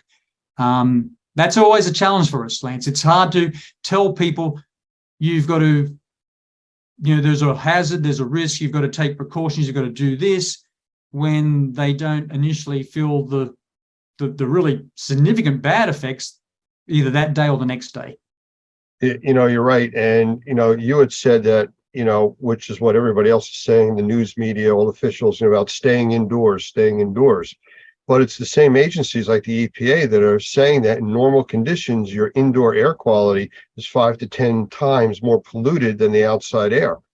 So they're telling people, especially sensitized individuals, children, things like that, to be outside, especially if you're having a positive reaction to your normal home. But now we're telling people to stay inside in the polluted area that is an issue, which is still less polluted than the outside. Well, Lance, this is so important. So you actually showed real data. I think, was that data outside or inside data that you showed on that your was graph? outside. That was outside. So I have 6 indoor air quality monitors in my house, and I know the alarms went off.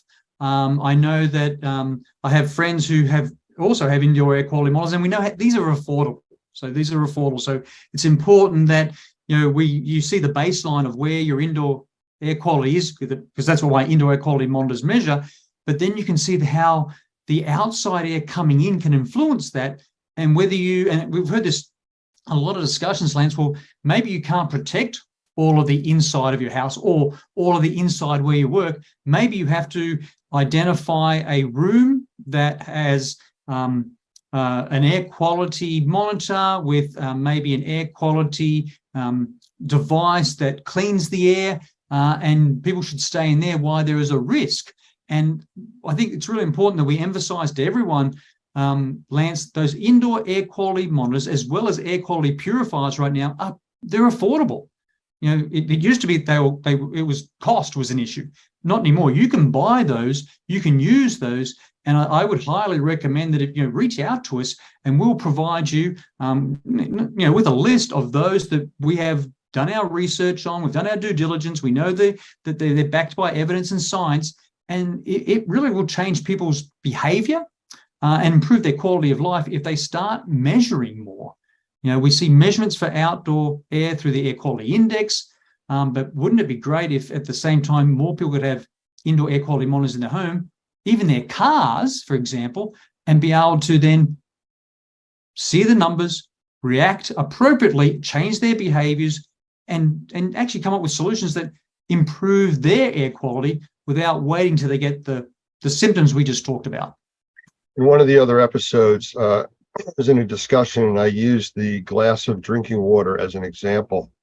You know, people want to take a nice, clear, crystal type of look of water and drink that.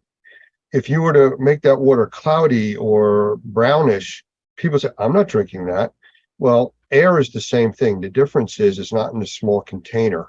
So you don't see the pollution. You don't see anything other than if you see like a lot of pollen on your car during spring, something like that. Oh, it's the allergies are bad. That's why I'm coughing.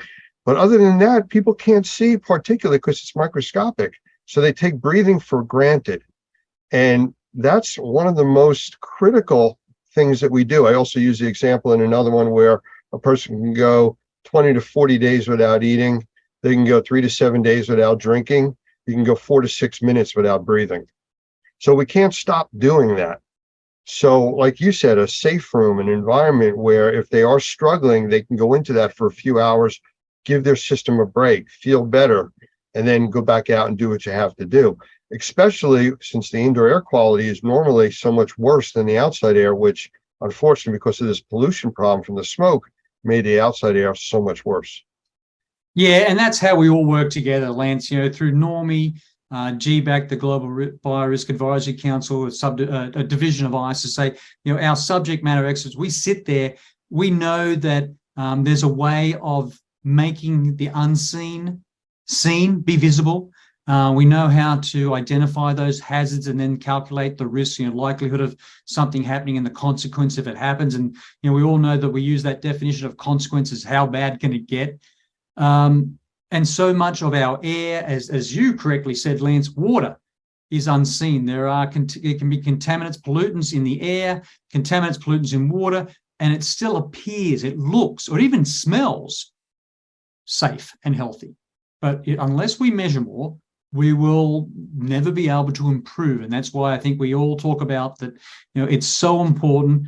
The tools are available, the equipment's there, the expertise is there, the science is there to start measuring more and then working with subject matter experts to interpret properly, appropriately what those measurements mean so that people can act, change their behavior, develop, implement solutions. And I think last week was a really good example with the smoke in the air, colors on a map, 6 different colors with the air quality index. And in my own personal opinion, maybe 6 colors is too much. Maybe it's confusing. Maybe people didn't understand what the colors. And then when we had the colors, we also got numbers. Here's 425 in New York City. Here's 350 in Philadelphia. Here's 308. All these different numbers came out for different locations. I don't think people realized what the number means. So if you give a color, if you give a number, then you must give an interpretation, a so what, and you must tell the public what to do. Well, there are other things that are also affected besides what we're talking about now. We've talked about, the young, the elderly. We've talked about pregnant individuals. We've talked about sensitized individuals. There's a few other things we need to talk about. Number one, and I know and I mentioned this in another episode, that it sounds a little bit on the dramatic side, but from this heavy smoke condition, we actually got a glimpse into what a nuclear winter would look like. The temperatures that are normally 80, 85 degrees in New Jersey this time of the year were barely able to get out of the 60s. It dropped the ambient temperature almost 20 degrees every day while there was smoke. Once the smoke cleared out, the temperature went back up to normal. Now that affects plant growth. It affects our food source. And speaking of food sources, it affects livestock with breathing. They're outside creatures. And we can't forget our pets, especially the ones that either have, like doggy doors that go in and out, or outside pets. So how does it affect them? Yeah, really important, Lance. We knew in Washington, D.C., the National Zoo was closed to all people, closed to visitors, because they had brought the animals indoors away from the smoke. Now, are all the enclosures at the National Zoo on air conditioning that recirculates? No, it's not, but at least that would decrease to some level, some degree, their exposure to the smoke that was outside. Again, in horses, equine asthma is real. And we know from, fires in Australia, information and data from fires in California, horses can suffer inflammatory diseases. We see equine asthma increase after forest fires or wildfire fires. That data is available. That's known. That's been studied. Less so in companion animals like dogs and cats. But yes, we do know that, again, those animals are breathing the same air that we're seeing, that we would breathe. Really interesting, just a couple of anecdotal reports that I've received from colleagues and friends here in DC. They had to let their cat or their dog out to go to the bathroom, the toilet, or just get some exposure outside so they wouldn't go mad inside when they run around. Opening and closing that door very briefly to let us say a dog out. And the people that had indoor air quality monitors saw that by just opening that door very briefly to let their pet out, changed their indoor air quality on their monitors significantly. And what I mean by that, if they were sitting at like a 95 to 98%, it dropped down in some of the photos that I received down to 70, 73% in that very brief period. So it's not like it takes a long time for the smoke to rush into the house. When you open the door, that smoke came in, and that indoor air quality monitor then measured it, and you saw in real time, right there and then, a change in your indoor air quality, by a number. The challenge we have, though, is how to interpret those numbers. So yeah, again, Lance, many animals can't go indoors. They were exposed. And again, a lot of this data won't be measured, but we do know from studies that we do see inflammation problems as well as respiratory problems in animals exposed to wildfire smoke. One of the things, just like with very young children, animals can't really tell you what's bothering them. You might see the animal acting up or different or lethargic, but you won't know what's really going on, just like with children. So it's something you need to pay attention to. Don't forget about the pet that was outside all day during that smoke. They may start to have issues going forward. Yes, I'm a pet lover, can't help it. Oh, but very important, Lance, my dog Buddy did not want to go outside last week when we had all the smoke in the air. Now he has to. He's going to go out in the rain either, so Well, yeah, but he loves the snow. But you could see it was really interesting that to be at the door, trying to let him out. They get some exercise, they go to the bathroom. He really had to be just pushed through it. He knew what was out there. I don't want to go out in that. And I think you look at animal behavior. Animals will tell us lots of stories about the quality of outdoor air. Well, if I look for a positive for this whole thing coming out of Canada, I think it was an awareness that's brought to the public that this could happen at any time. The fires are still going on. The smoke could change direction with the wind. We could have another repeat of this. And it gives us a glimpse as to what could happen again. It could be longer lasting. And how do we deal with that going forward? I mean, it's just like the people in Florida and the Gulf Coast that live in a hurricane-prone area, but they don't go and buy plywood till 24 hours before the storm's going to hit. The storms are going to be there. Prepare ahead of time. Like you had said, you can get monitors to know what's going on in your home. You can get air purification. You can get better filters.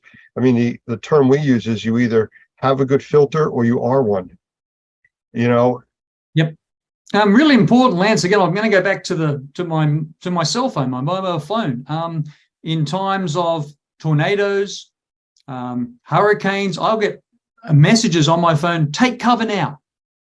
So, a government agency has interpreted the risk of the the tornado, the storm, the hurricane, and I need to take cover. Seek shelter. What I found in the messages that were given out on my phone, it wasn't that clear. Yes, your photos show clearly there was lots of smoke, lots of particles, and maybe other substances in the air during when you took those photos. But the messages I got on my phone, in the media, on TV, social media, in the newspaper wasn't clear enough to say, and then it wasn't just some groups that were going to be affected, it was going to be everyone. And it wasn't really, I think, this is very, summer is just starting here in the US, on the East Coast, West Coast, in the Northern Hemisphere, it's just starting. We're very early in the wildfire season. And I think we've got the air quality index with numbers and colors. We've got messages that went out, warnings, but I think this is the time to be clear on what actions, what do you need to really, really do to protect the health of you, your family, your loved ones, and your pets and your animals. And I think this is a good opportunity. What happened last week, learn from that and say, right, how do we do better in giving very clear, actionable advice? Tell people what to do and how to do it using what everyone's carrying right now, Lance, one of these, the cell phone. Well, I think education is the important part, and the public education is really important, whether it's through PSAs, public service announcements, or just making it available for people to call, reach out to the ISSA group, to Normie or Normie.tv. We can help guide people, to where to get more information that's factual, not just somebody selling a widget and, here's the best thing.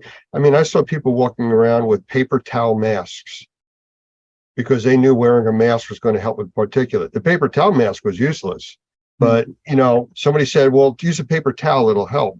Well, does it help? Yes. It's like emptying a swimming pool using a tablespoon. Yeah, you are emptying it, but your effect is really, really limited. And that's a good point, Lance, because we've gone through the 3 years or so of a COVID-19, pandemic. People have masks. Or they know where to buy masks or have accessibility to masks.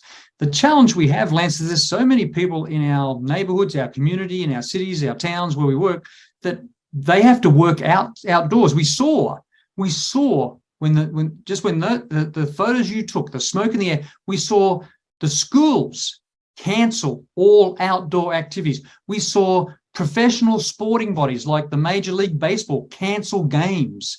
But again, that's for the population that was going to go watch a game. That's for the kids that were at school that wanted to play outside. What about the people that have to work outside? Where was the actionable solutions, the information there to say, you work outside, we need you to work outside, this is what you do. I really professionally and honestly believe, Lance, a lot of that information was missing, and a lot of people in our towns, in our communities, our neighborhoods have to work outside. They have no choice.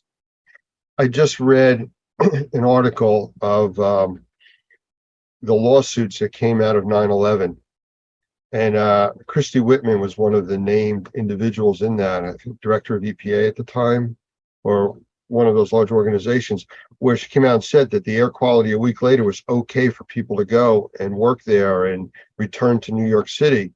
And 15 years later, she was found guilty of all this misleading information and stuff, because the data showed it was unhealthy. I mean, we're 20 plus years out. There's still debris from them in the walls, in drop ceilings, in buildings all around New York. So this isn't a short-term effect. Oh, it was there, it's gone, the air looks clear, it's nice out today. All of this affects us going forward. Oh, so important that everyone understands dirty air leads to dirty surfaces. Lance, I did 12 years in the military. When all the deployments I did around the world, we don't want to leave waste in a footprint in a foreign country, so we burn it. And so you can easily see, there's books written about, there's movies made, the exposure of soldiers and the military to smoke pits. The fire from fire pits, the smoke that comes from fire pits, and the increase in cancer in those military personnel. And again, look at the numbers that came out from 9/11 in 2001, when so many of our colleagues, Lance, went there with the best intentions to help to do what they've been trained to do. And look at the number of friends and colleagues that we have, that we know of, that have been diagnosed with cancer since that deployment back in 2001. And I know the number of again, friends I have in the military that were exposed to smoke pits over the years and have cancer. It's real. What it means, we have to do better when we go to respond to those important acute events, to try to mitigate them, respond to them, and then go into recovery. We've got to do better in our training as well as our equipment to protect what we know in the long term causes inflammatory disease, heart disease, lung disease, cancer. Absolutely. But Gavin, I want to thank you for spending time with us today. I mean, it's always informative listening to you. I think this was information that we needed to get out in this series with the actual data, a lot of the study information, short and long-term effects, which is what we've covered. And just give people a place to go if they have questions or concerns, how to reach out and get help. The Normie organization at normie.org, ISSA organization, GBAC. There's a lot of credible sources out there that are out there doing this for the right reason and trying to educate the public. So I want to thank you for being part of that. I want to thank you for being part of this series that we're doing on fire and smoke. And we'll do this again.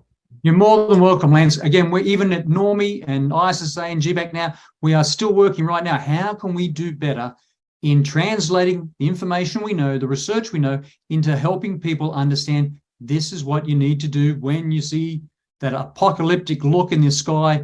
The sun is blocked out. It turns bright hot orange based on smoke or particles in the air. And it's something we're still working on, Lance, and hopefully we'll be able to do better and get better information out to everyone. You're absolutely right. And I think closing out, I just want to leave the images up there on the screen. Let's see if I can bring this up real quick. You have the sun up there now and the smoke. Yes, can see it, Lance. And as we know, we saw it, we lived through it, we breathed it, we kept doing the work we should do.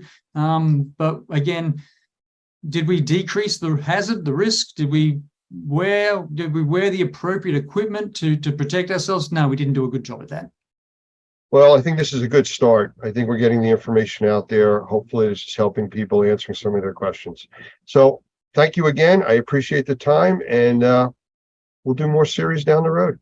You're more than welcome, Lance.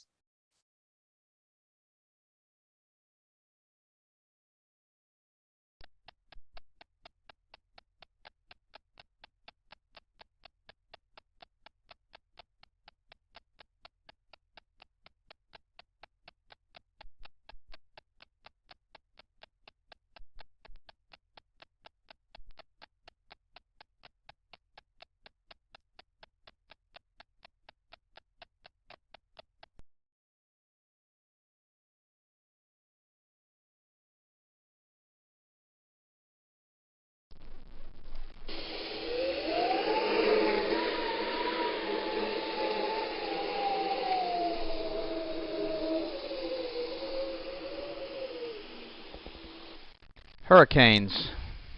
If you didn't know any differently, they'd seem at the beginning like any other storm.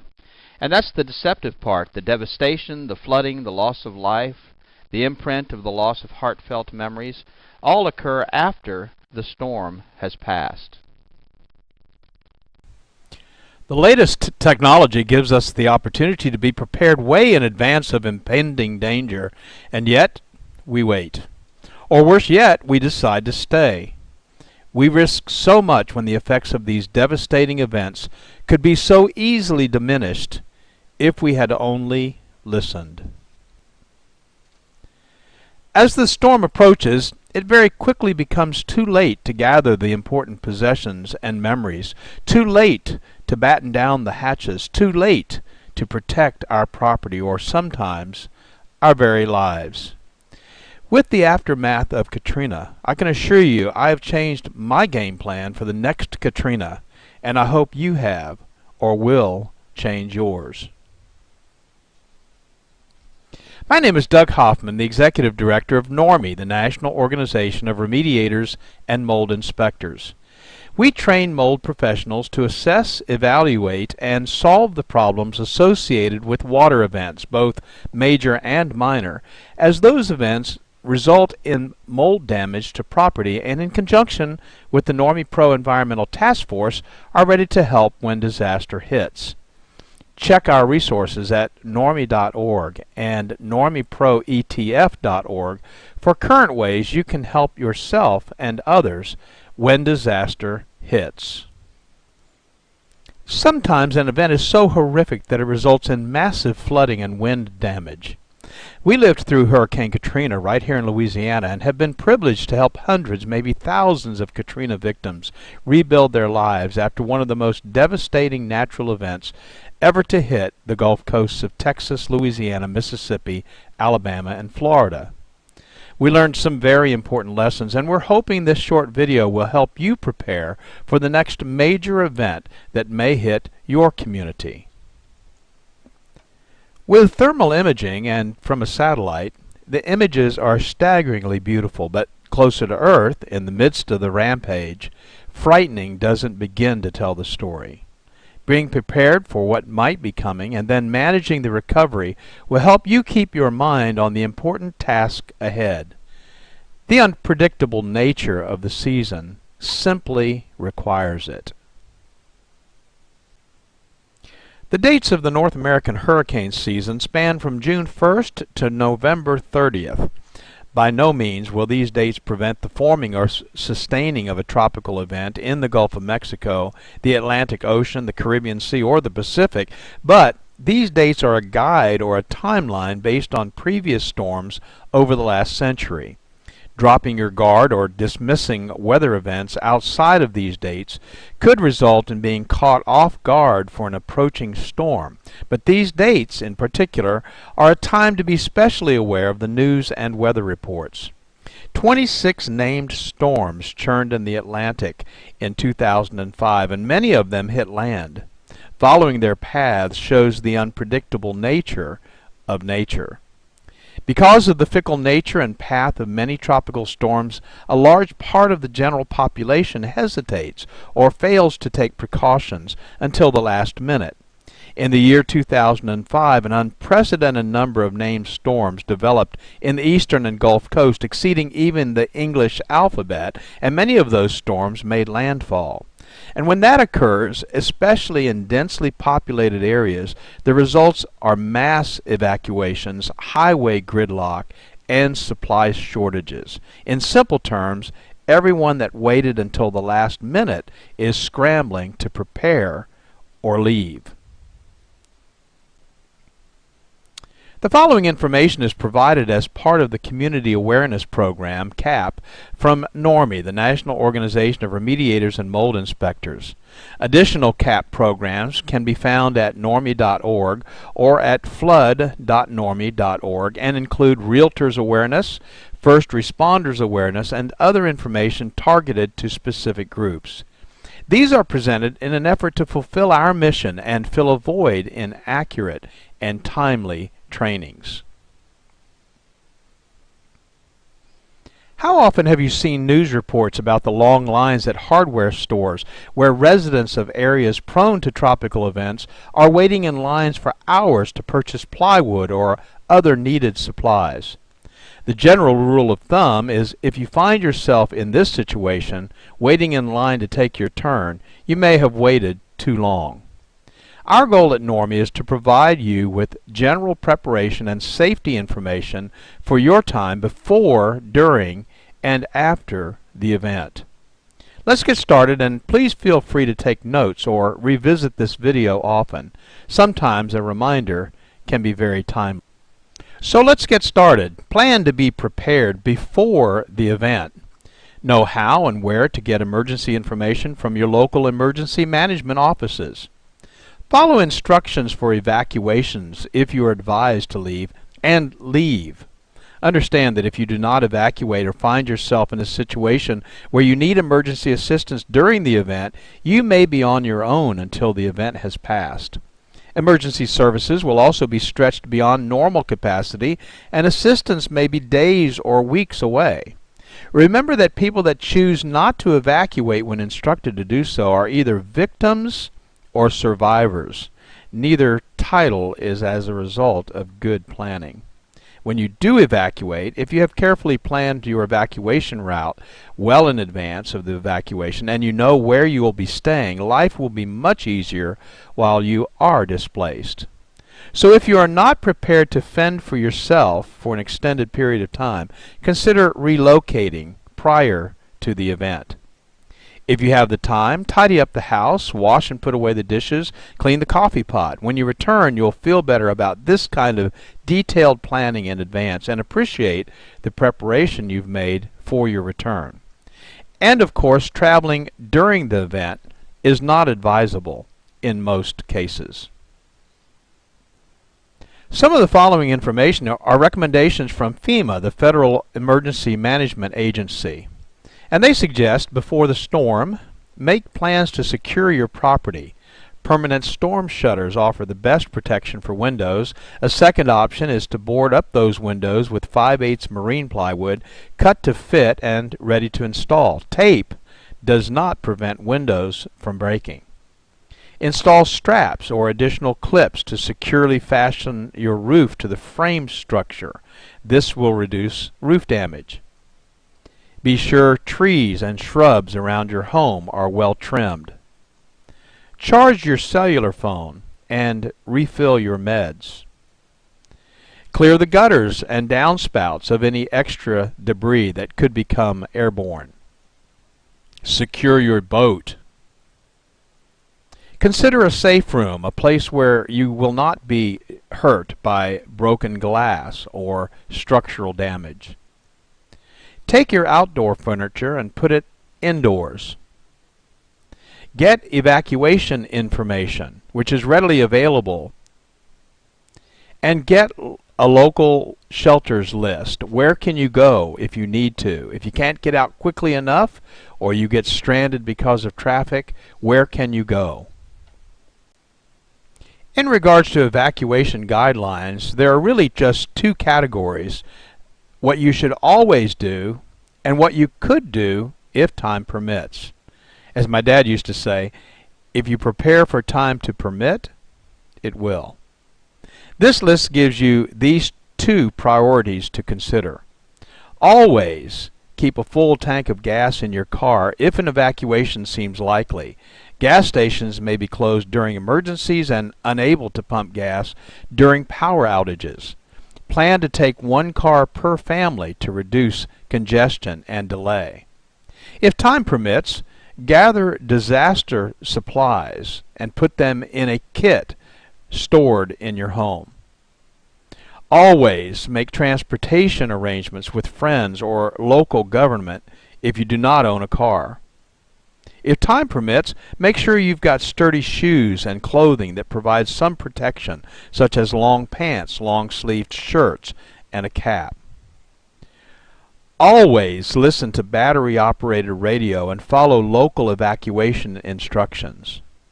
And if time permits, let others know where you're going. Always gather your family and go if you are instructed to evacuate immediately. Knowing your family is safe will give you a great peace of mind during the uncertainty of the events that might follow the storm. If time permits, secure your home. Close and lock the doors and windows. Unplug electrical equipment such as radios and televisions and small appliances such as toasters, microwaves. Leave freezers and refrigerators plugged in, or if time permits, empty them so that there'll be no risk of damage being done to those freezers or refrigerators. You should take some precautions on your way out. Leave early enough to avoid being trapped by severe weather. Plan to then follow recommended evacuation routes. Do not take shortcuts. They may be blocked. Be alert for washed out roads and bridges. Do not drive into flooded areas. And stay away from downed power lines.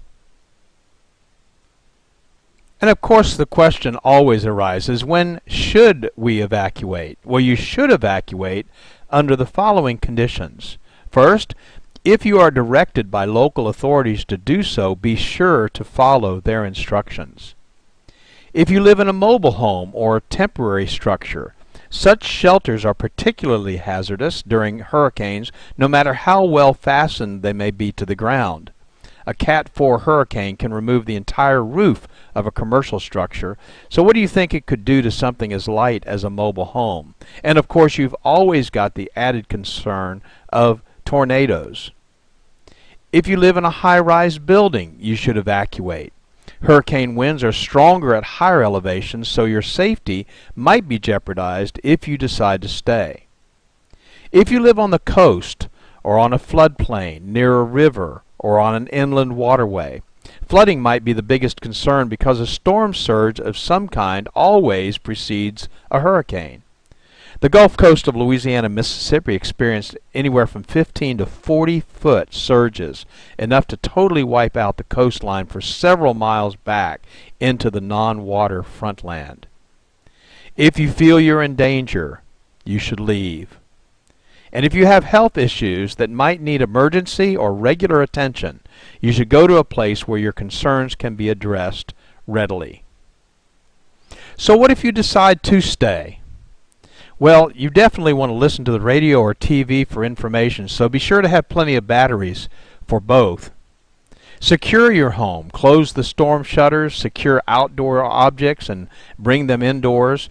Turn off the utilities, if instructed to do so. Otherwise, turn the refrigerator thermostat to the coldest setting and keep the doors closed. This will ensure the preservation of frozen foods for some time following the storm should power not be restored for a long period of time.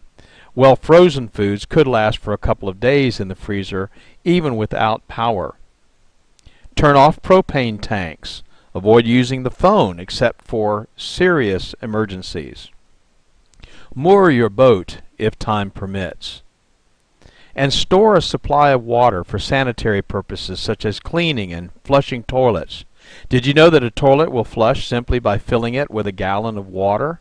After thoroughly cleaning it out, fill the bathtub and other large containers with water. If you're unable to evacuate, have you considered the possibility of creating a safe room? If you don't have one, follow these simple guidelines. Make sure that you stay indoors during the hurricane and away from windows and glass doors. Close all the interior doors besides securing and bracing exterior doors. Keep curtains and blinds closed. Don't be fooled if there is a lull. It could be the eye of the storm, and the high winds could pick up again. If necessary for your own safety or that of your family, take refuge in a small interior room, closet, or hallway on the lowest level, but where flooding won't be a concern. And if you sense tornadic activity, which often accompanies a hurricane, lie on the floor under a table or another sturdy object. We have incredible technologies that give us advanced warning, tell us the intensity of what we might be facing, and track the storm from its inception to its end. What makes us think we can weather the storm? But we often try. The following are the basic emergency kits and supplies recommended by FEMA. Basic disaster supplies should be stocked in preparation for what may occur during and after a flood, hurricane, or other water event. Let's take a moment to simply list the 6 basic items, and then we'll talk about each one of them in a little bit of detail. This checklist will serve as a great starting place to be sure you are prepared. There are 6 basics you should stock in your home: water, food, first aid supplies, clothing, bedding, and sanitation supplies, tools, and specialty items. And keep the items that you would most likely need during an evacuation in an easy-to-carry container. Possible containers could include a large covered trash container, or a camping backpack, or even a duffel bag. First, water. How much water do I need? You should have at least a 3-day supply of water, and you should store at least 1 gallon of water per person per day. A normally active person needs at least 1/2 gallon of water daily just for drinking. Additionally, in determining adequate quantities, take the following into account. Individual needs vary depending on age, physical condition, activity, diet, and climate. Children, nursing mothers, and ill people need more water. Very hot temperatures can double the amount of water needed, and a medical emergency might require additional water. How should I store water? Well, to prepare safest and the most reliable emergency supply of water, it's recommended that you purchase commercially bottled water. Keep that bottled water in its original container and don't open it unless you need to use it. Observe any expiration or use by date. If you're preparing your own containers of water, it's recommended that you purchase food-grade water storage containers from surplus or camping supply stores to use for water storage. Before filling with water, thoroughly clean the containers with dishwashing soap and water and rinse completely so there is no residual soap. Follow the directions below on filling the container with water. If you choose to use your storage containers, choose 2-liter plastic soft drink bottles, not plastic jugs or cardboard containers that have had milk or fruit juice in them. Milk protein and fruit sugars cannot be adequately removed from these containers and provide an environment for bacterial growth when water is stored in them. Cardboard containers also leak easily and are not designed for long-term storage of liquids. Also, don't use glass containers because they can break and they're heavy. If you're storing water in plastic soda bottles, follow these steps. Thoroughly clean the bottles with dishwashing soap and water. Rinse completely so there's no residual soap. Then sanitize those bottles by adding a solution of 1 teaspoon of non-scented liquid household chlorine bleach to a quart of water. Swish the sanitizing solution in the bottle so that it touches all surfaces, and then after sanitizing the bottle, thoroughly rinse out the sanitizing solution with clean water. Then you're ready to fill the bottles with water and seal them. Food. However you do it, you need a checklist. Put it in a magnetic clipboard attached to the side of your refrigerator, a post-it note on the inside of a kitchen cabinet, on your PDA or your phone app. But make a list now while you're calm and in your right mind. And remember these important points. Store at least a 3-day supply of non-perishable food. Select foods that require no refrigeration, preparation, or cooking, and little or no water. If you must heat food, pack a can of Sterno and matches. Select food items that are compact and lightweight. Avoid foods that will make you thirsty. Choose salt-free crackers, whole grain cereals, and canned foods with high liquid content. Be sure to include a manual can opener. That might come in very handy. And include a selection of the following foods in your disaster supply kit and put them in a waterproof container. Foods like ready-to-eat meats, fruits, and vegetables, canned fruits, juices, milk, soup, staples like sugar, salt, and pepper, high-energy foods like peanut butter, jelly, crackers, granola bars, trail mix, vitamins and minerals, foods for infants, the elderly, or special dietary needs. And don't forget comfort stress foods like cookies, hard candy, sweetened cereals, instant tea, or coffee. First aid supplies. First aid kits can be purchased, but some people prefer to make their own. So we've listed here 18 things that should be included so you could supplement a pre-packaged kit or develop your own. You'll need to decide which items you would want to include or exclude based on budget restraints, but even the seemingly least needed item could become extremely important in a life or death situation. Take the time to study this list, and we've provided a printable copy of this list as a resource at hurricane.normie.org website for your review. And a medical kit, again stored for safekeeping, could include the following items: aspirin or non-aspirin pain relievers, anti-diarrhea medication, an antacid for upset stomach, syrup of ipecac to induce vomiting if advised by the Poison Control Center, possibly a laxative, and maybe an activated charcoal, again for use if advised by the Poison Control Center. Emergency and safety items might also include these items, which would be safely stored but probably not in the same box with the first aid kit. Gas cans, ice chest or two, disposable cups, plates, eating utensils, and paper towels, black trash bags, vinyl gloves, maybe moistened cleaning towelettes. Again, having these items far in advance of an impending storm is simply the best way to avoid having to find them in an emergency and when you might be in panic mode. And by all means, take the time to contact your local American Red Cross chapter to obtain a free basic first aid manual. Clothing, bedding, and sanitation supplies are extremely important, and especially if you live in a cold climate, you've got to think about warmth because it's possible that you would not have heat. So include at least one complete change of clothing and footwear per person.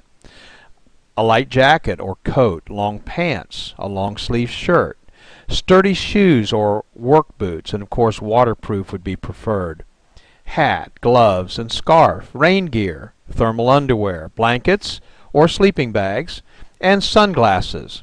And on the sanitation side, don't forget the toilet paper, soap, liquid detergent, feminine supplies, personal hygiene items, plastic garbage bags with ties for personal sanitization use, plastic bucket with a tight lid, and disinfectant. Maybe even a little bit of household bleach for sanitization. Next on our list is tools, and there are a lot of tools that people don't think about needing until they need them. Mess kits or paper cups, plates, and plastic utensils. An emergency preparedness manual, there's some good ones out there. Portable battery-operated radio or television and extra batteries. Flashlights and extra batteries. Cash or traveler's checks and some change. Non-electric can opener, a utility knife. Fire extinguisher, small canister, ABC type. A tube tent. Pliers. Tape. Compass. Matches in a waterproof container, aluminum foil, plastic storage containers, rabbit ears for your TV, signal flare, paper, pencil, needles, thread, a medicine dropper, a shut-off wrench to turn off household gas and water, a whistle, an axe, plastic sheeting, and a map of the area for locating shelters. And finally, specialty items. Remember family members with special needs such as infants and elderly or disabled persons. For baby, formula, diapers and wipes, baby food, bottles, powdered milk, pacifiers, and maybe medications. And don't forget the adults. Heart and high blood pressure medication, insulin, prescription drugs, denture needs, contact lenses and supplies, extra eyeglasses, hearing aid batteries. That's a lot of stuff to remember. And you can make this a special project, taking the important family documents and putting them together in a place where they're safe. Photocopies of credit and identification cards, maybe in a Ziploc bag, plastic container. But you want to keep these records in a waterproof, portable container. Your will and insurance policies, contracts, deeds, stocks, and bonds. Photo IDs, passports, social security cards, immunization records, bank account numbers, credit card account numbers and companies, inventory of valuable household goods or important telephone numbers, family records like birth and marriage and death certificates, your checkbook, cash and coins, and then of course some entertainment, games, and books that you might need while you're away. So, what's the target? The goal? The goal during a tropical event is to not need the items and procedures that we discussed in this presentation. However, being prepared is a good alternative and may make the difference between being a victim and being a survivor. On a personal note, from those who have been there, during the aftermath of Katrina, many suffered intense wind damage with trees through their roof and rain pouring through. Your prized possessions, though not as important as your very life, of course, should be taken with you. If you evacuate, and you can do so without compromising the essentials, take the things that are important with you. I want to personally thank you for taking the time to watch this video. It's our hope that you will never be in a situation where you will have to consider all the things we've discussed, but if you are, now you're prepared to be prepared and survive. For more information, go to normie.org or normieproetf.org or email us at support@normie.org. We're here to serve you. Thank you very much.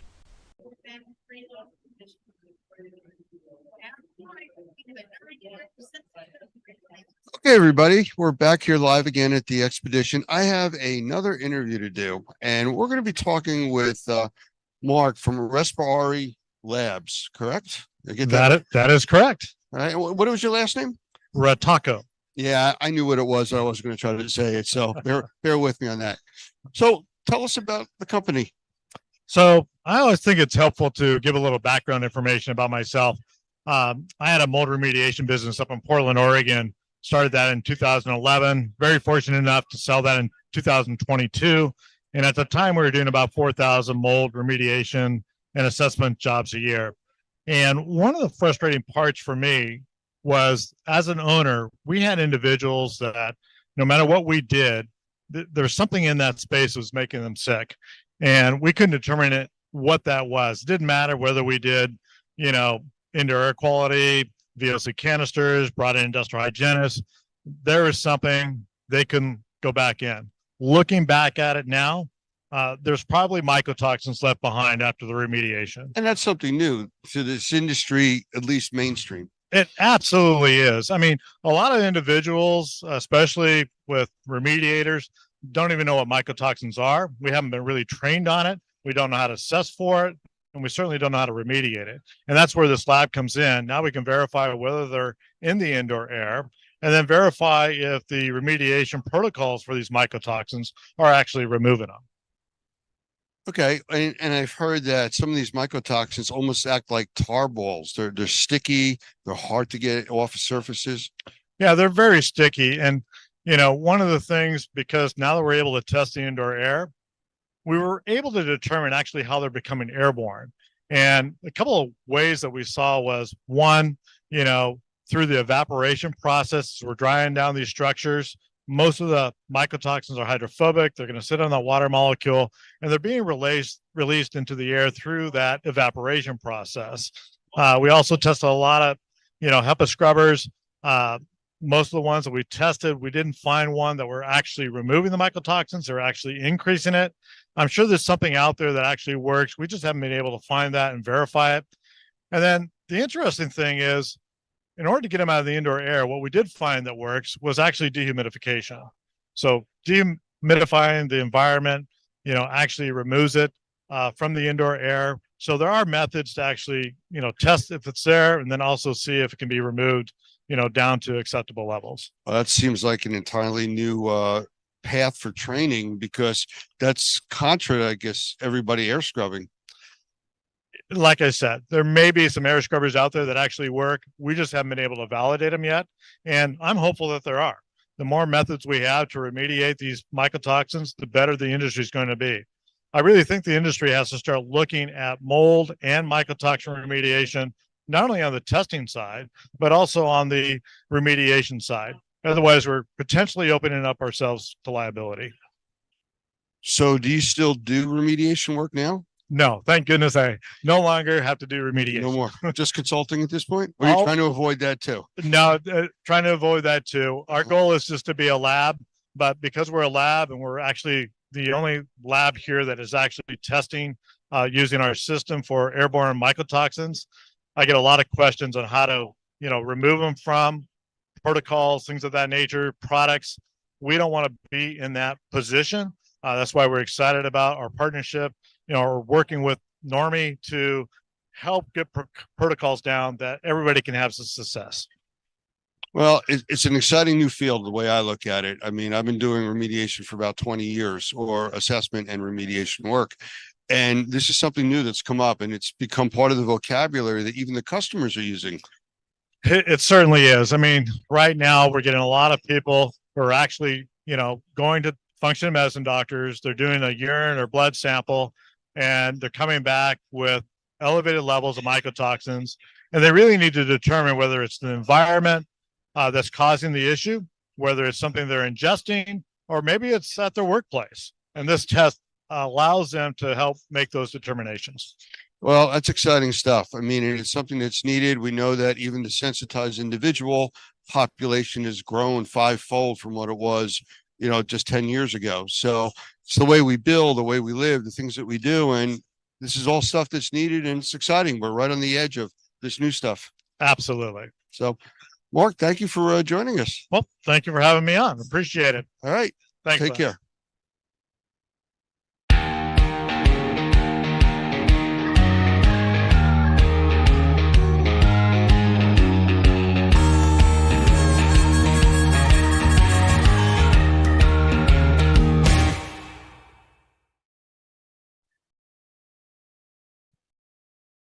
I'd like to welcome my guest today, Keith Gongitano, who is the founder and CEO of the manufacturing of a product called Airwall. And I'm going to bring Keith in here in a second, but you'll see in the background one of the Airwalls, and that's what we're going to be talking about today. So, Keith, how about a quick hello? Hey there. How you doing, Lance? I'm glad to be here.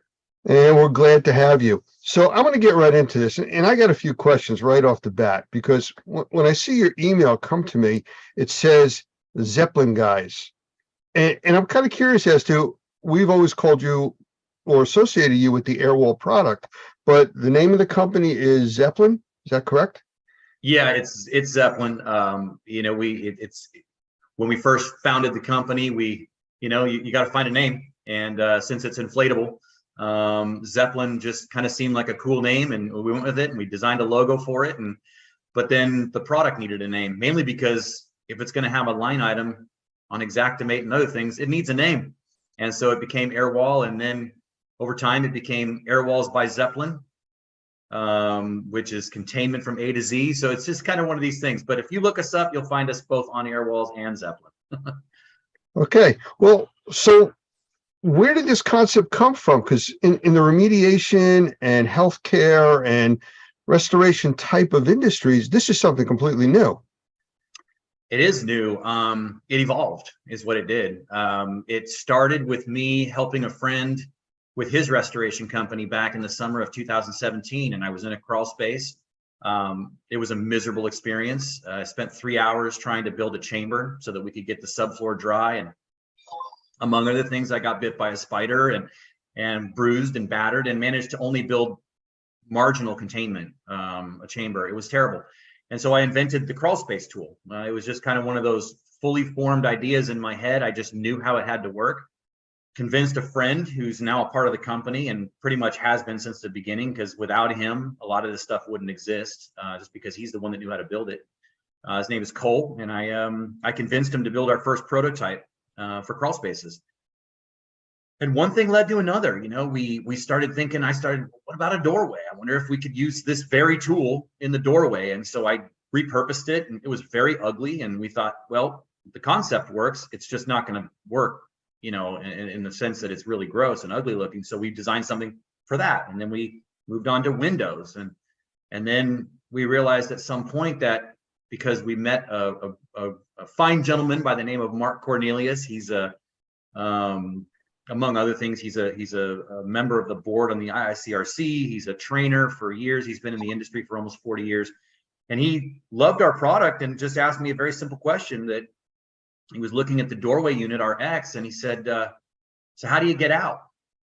And I looked at him with a very kind of lost look, and he goes, how do you get out? Where's your doffing chamber? When you're doing a mold job, you got to have a doffing chamber. And it just never occurred to me. And so that's, kind of what started my wheels spinning. And we went round and round and round. And the other question was always about power failure as well.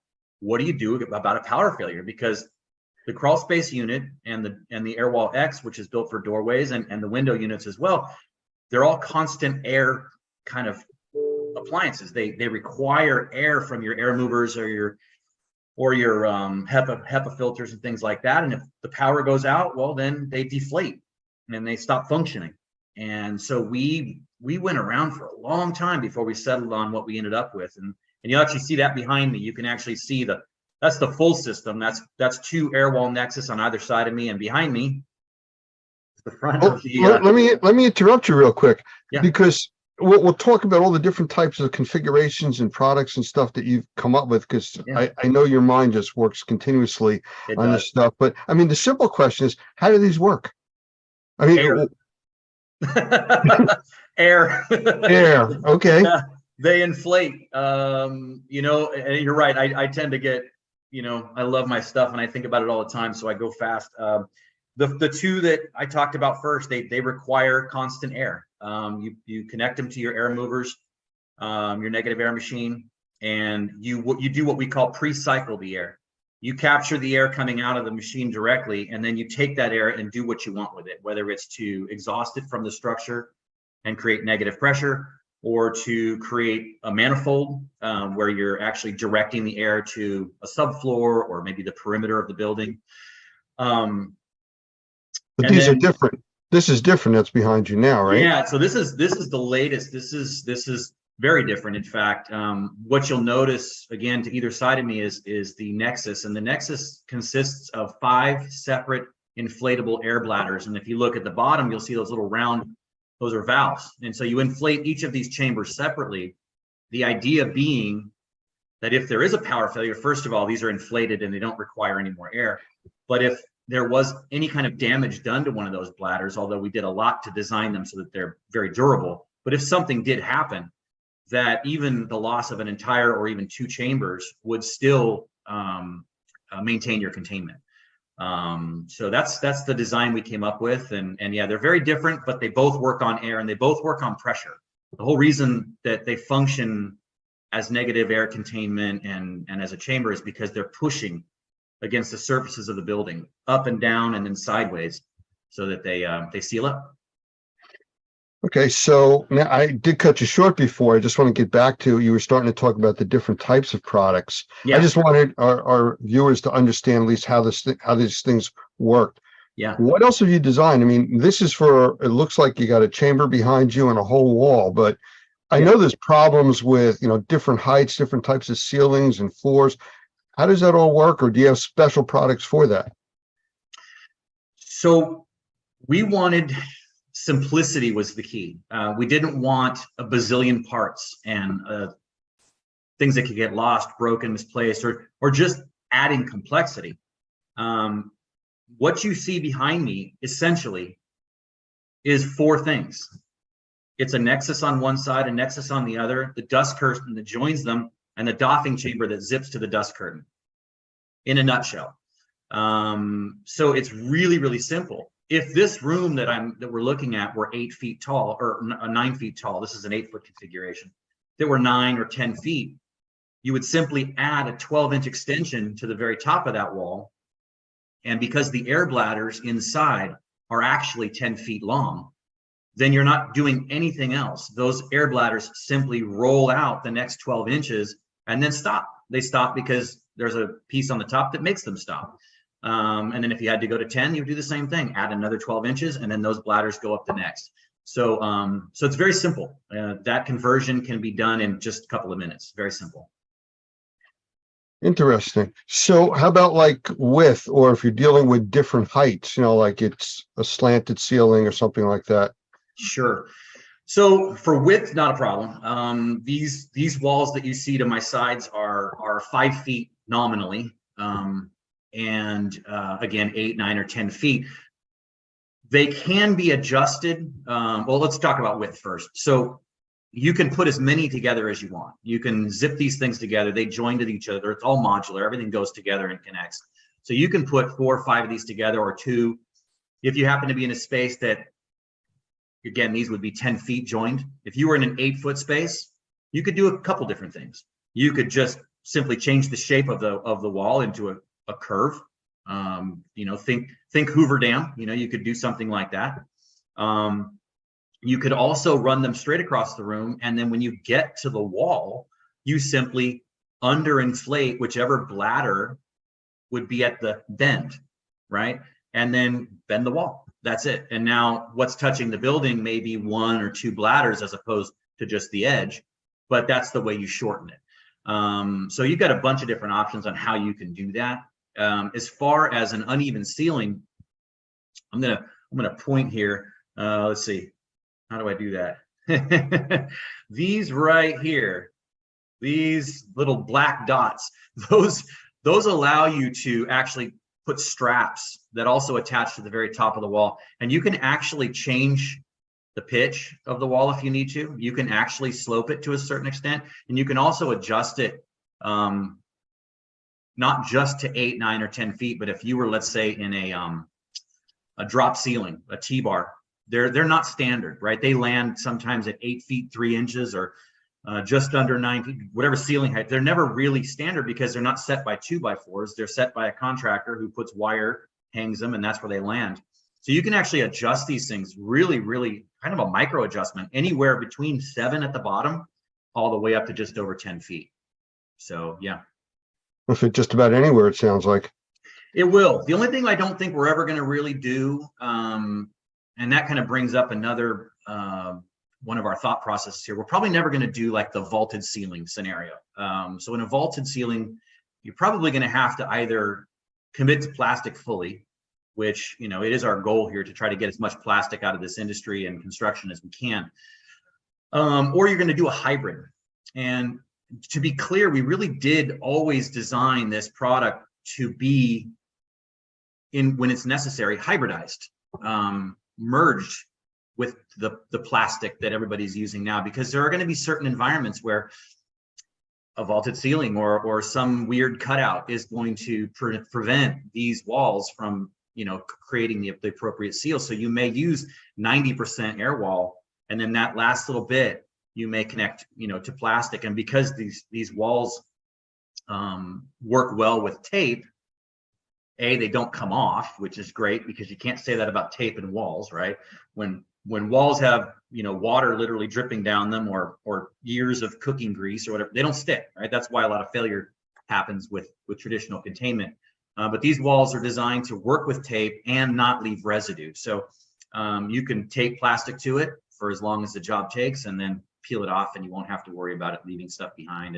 And certainly, whenever possible, you want our walls to be, or the air walls to be, touching the surfaces of the building, because that's going to create the superior seal without the problems of damage like peeling paint or whatever else that comes with using tape.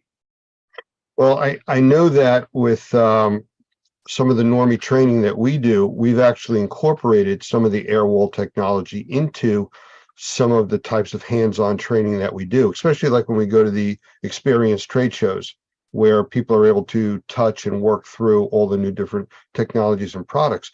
And they fit into structures that we basically build on site. So we're able to adjust them, in real time to fit into these structures. And it works out very well for us, because we're able to put those up with plastic, show the differences, and how you can make changes and everything else. So it does work, and it's adjustable, like you were talking about, to whatever structure we build at the time. Right. And it brings me joy to hear that, Lance, because I had this awakening. It was kind of late in coming. I've been doing this for 5 years, but I had this awakening about 5 days ago, where I realized, when I made my first shipment to Australia, that these things exist without me, in different time zones and on different continents, and people are interacting with them, and what I spent years thinking about and designing has to work, and I can't be there to help them. I can't. So you sent your children off to school for the first time, basically. That's what it sounds like, right? Absolutely. Yeah. That's what it felt like. Put them on the bus to Australia. Exactly. So let's go a little bit further into this. As far as like vertical markets and stuff, I mean, I could see it in the remediation industry, restoration, asbestos. How about like medical or all of the above? Yeah, absolutely. That's actually one of the most exciting things about what's behind me here is that when this came, all of a sudden, exactly what you're talking about just changed totally. So medical, if you have someone who has who's a burn victim or is receiving cancer treatments or is in some other way significantly immunocompromised, positive pressure environments are how you deal with that. And a hospital environment can create that, but that's very expensive. This can do that very, very easily, very simply, and doesn't require any permanent modifications to a building. On the flip side, we're all very familiar with negative air pressure because of the pandemic that we're all emerging from now, and the need for negative airspace, which is the exact opposite of what I just described. Instead of pumping clean, fresh air into an environment with people who have no immune system, you're instead drawing air in so that the bad boogies can't get out. So that's medical. But even more so, there's really, really strict enforcement when you're in a hospital environment because of, generally who's in a hospital. People are sick when they're in a hospital. So if any kind of building modifications have to take place in a hospital, they have to do things to prevent dust and everything else from getting to people who might be unwell. And so it's not even just the direct medical application, but medical facilities, and because maintenance has to happen and modifications must occur, this can actually be a very a significant improvement to what they're doing now, which is putting up plastic. It takes sometimes hours or even a day to set up the containment to move a machine from one room to another, simply because of the restrictions on a hospital and what can and can't be done without containment. So that's a big deal. And then just I've been told mining. In fact, the folks in Australia, because mining is a big part of Australia's economy, mining is one.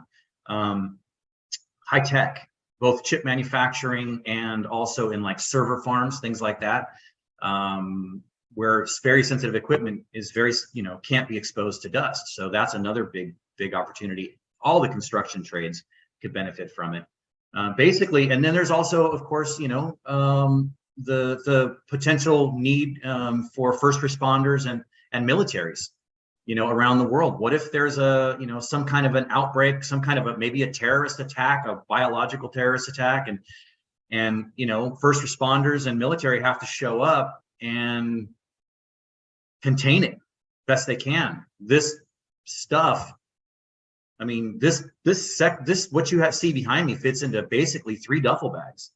So that's the kind of thing that a military could really benefit from. So yeah. Well, while you were talking, I jotted down 3 quick questions, and you were just starting to touch on one. So let me ask it to you. But instead of 3 questions, I'll just do it as 1 question now. What I wrote down here was portable, durable, and cleanable. Yeah. Especially you started talking about mining and then, bacteria outbreaks and viruses and stuff like that. So as far as it being portable, I mean, they're pretty big. I mean, easy to move, and, cleanable. And how durable are they? All 3. You got 3 questions there. Okay, so let's start with portable. We already started on that. Basically, it's a gym bag. One of these walls fits in a gym bag. Of course, each one comes with said gym bag, and it's very, very easy to lift. I mean, the Nexus, fully loaded Nexus, is 25 pounds. That's it, right? So it's well below the lifting weight of any of the trades. I mean, most equipment is that or a lot more. So very, very portable, small, compact, lightweight, easy to use. It looks huge right now, but it fits into an itty bitty space, right? So that's really good. As far as cleanable goes, we were very intentional on that. And in fact, along the way, we had it pointed out. In fact, a well-known person in the restoration industry, Rachel Adams, had pointed out in 21 that she thought it needed to be a little more cleanable. And so I said, okay, let's do that. So we just simply reversed the fabric that we're using so that what you see on the outside is actually a urethane. So it's much, much smoother and much easier to clean. The stuff before was also very cleanable, but it had texture. And so there was a concern that maybe some of the fibers and things like that might stick. But so we designed it to be smooth, easy to clean. They're all machine washable. They're all designed to be totally machine washable. If you really, let's say, are in a Cat 3 environment and you really want to make sure that it's clean, you can do that. All the biocides, no problem. Antimicrobials, no issues there whatsoever. You can spray away and it'll be just fine. So cleanable. And then durable. And I say durable for the end because durable, I mean, all this stuff is important, super important, but durable, because we're claiming to be better than plastic, we better deliver, right? Because this stuff isn't cheap, right? You know, it takes 3 to 5 uses to pay off the investment in an air wall, which is really fast because they last for years. But, you know, if I'm going to say I'm better and I cost more, then I better be better. And so durability was huge. We made sure that the outer shell, you know, in the case of this one here, anything that's getting constant air, you could stab it with a knife and it wouldn't matter. I mean, we designed them with big open holes. So they're pumping out air all the time and they still work. Not so with this, right? If this gets a leak, you know, there could be an issue. So the outer shell is very, very durable. It's resistant to snags and punctures and things like that and cuts and all the rest. And then the inner bladders, we actually spent a lot of time finding the ideal material for those bladders. They had to be lightweight. They had to be inherently fire resistant because these are going into a built environment. They cannot burn. They had to be as puncture and tear and cut resistant as possible while maintaining lightweight and portability, right? I mean, you know, all those things are in direct conflict with each other, right?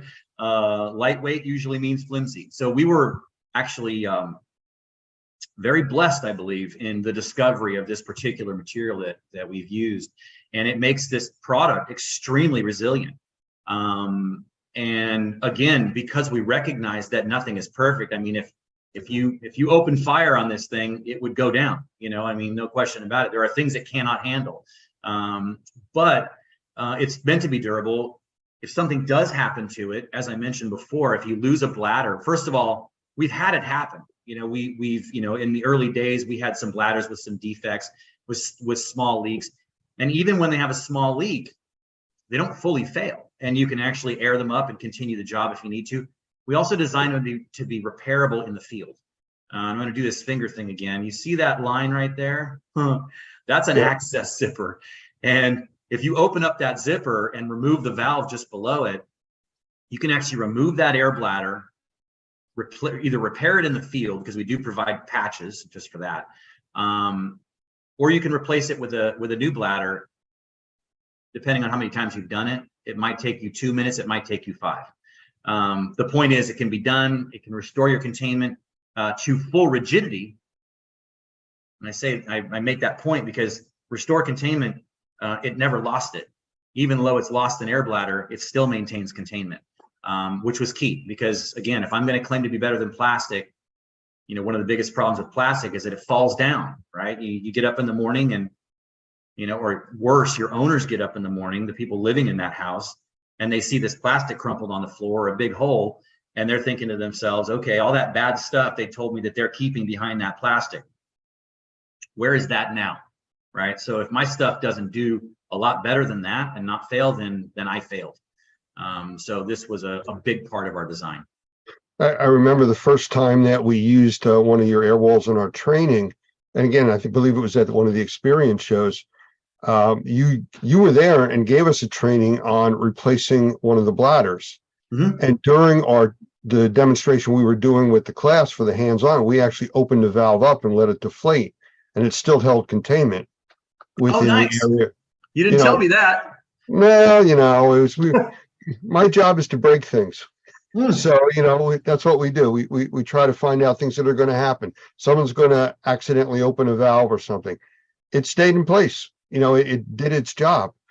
So, you know, when you mentioned before about replacing plastic, you know, or poly, you know, I see the value in that. I'm just curious. I'm not holding you to it. Have you done any kind of cost analysis as to how much poly you can actually replace by one of these over the longevity of the type of system?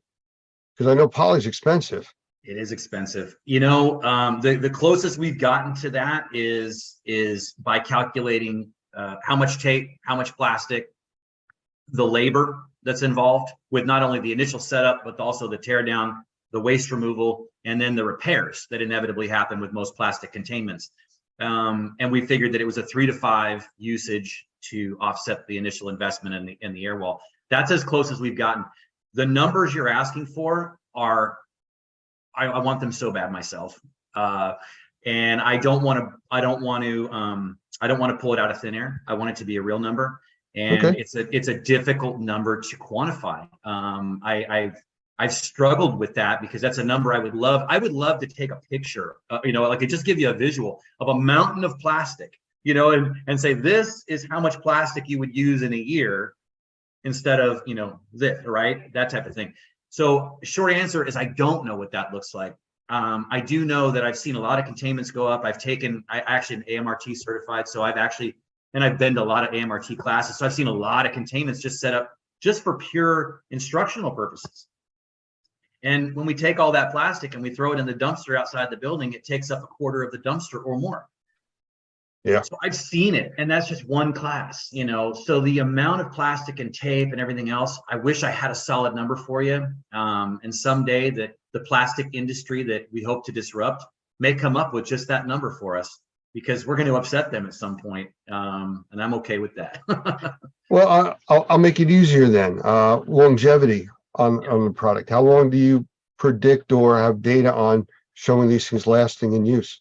Okay, so that's a question that I can only answer by extrapolating. And I do that because I'm looking at the materials we've used, not because of the product having existed long enough to go through a life cycle. We just haven't been around long enough for that to have happened. But that said, I'm going to bring up Cole again, our builder, our in-house engineer. He is, you know, this is his space. So when he sees a problem, he solves it with fabric. My history is more carpentry, so I solve my problems with wood and nails. And it's funny that, you know, we have this different perspective on things. But the point is that at one point he took some of our material and covered an outdoor sprinkler valve control or something like that in the back on the side of his house, and that was about 5 years ago. It's outside, it's been exposed, it started life black. It's now a funky kind of a rust color because it's just been bleached by the sun. However, color gone, 5 years of direct exposure, the fabric is completely sound. So that's what this outer shell is made of. So that's the first thing. The other thing is the air bladders themselves. The manufacturer that we buy the raw materials from won't even take something off the shelf for sale unless it's been there for more than 10 years. Because at that point, it's begun to do, they have a name for it. It gets a little bit chalky on the surface. And they have a name for it. And I can't recall how they refer to it, but it's got a 10-year shelf life before the manufacturer decides that it's probably not a fresh enough product to sell. Again, I can't get more specific because we haven't been around long enough to say, but the materials that we use the highest quality zippers, the highest quality, everything we can find. We spend the most we can because I know that the users are going to be hard on it. The environments that they exist in are brutal. And my goal is to not build in obsolescence. One of my proudest moments would be if someday I've actually filled the industry and I have nothing left to sell because all my stuff doesn't break anymore.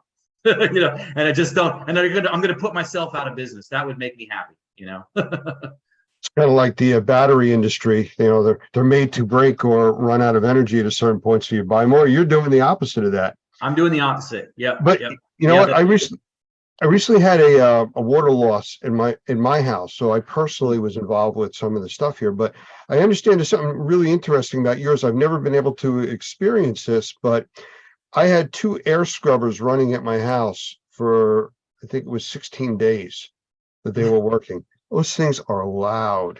Yes. From what I understand, and I remember talking to you about this, these things have a sound blocking quality to them. That's one of the coolest things. And I really wish I could say that that was my plan, because it works so well. The Well, I fact wish that I it was- would have had him for my 16 days, but Oh, you totally do. You totally do. Yeah, I for as well as it works, and I can't claim it at all, it's annoying. But the fact that it does is phenomenal. It's crazy. We discovered it. It's actually funny, a little story there. We discovered it in 2021 when we met you and Doug and all your team at the experience in Vegas in September. We met you guys at that show, and that's where we realized what these things could do. And I'll tell you how we did it. So we, far as we know, and no one's ever contradicted us, we were the first ones to ever run negative air pressure on a convention floor, right? We actually built a chamber out of our stuff and ran negative air on the convention, which was very cool. People were very like, nah, so it was one of those moments, right? And we did that by just, I won't describe the structure because it's too much. But anyway, we built this chamber. People could walk into it and experience being inside of our decon chamber. And it was constructed of these Nexus walls. And when you went inside, I don't know if you've ever had your hearing tested, but when you go into that room and they close the door, you go, whoa, it's quiet in here, right? And a convention floor is never quiet. So to walk into this chamber and suddenly you have this intimate conversation space. In fact, I remember walking in with Michelle Blevins from CNR, and we walked inside, and she was asking me questions as the reporter, interviewer person that she is. We had this little conversation in there, and it was fantastic because we didn't have to yell. We could hear each other perfectly.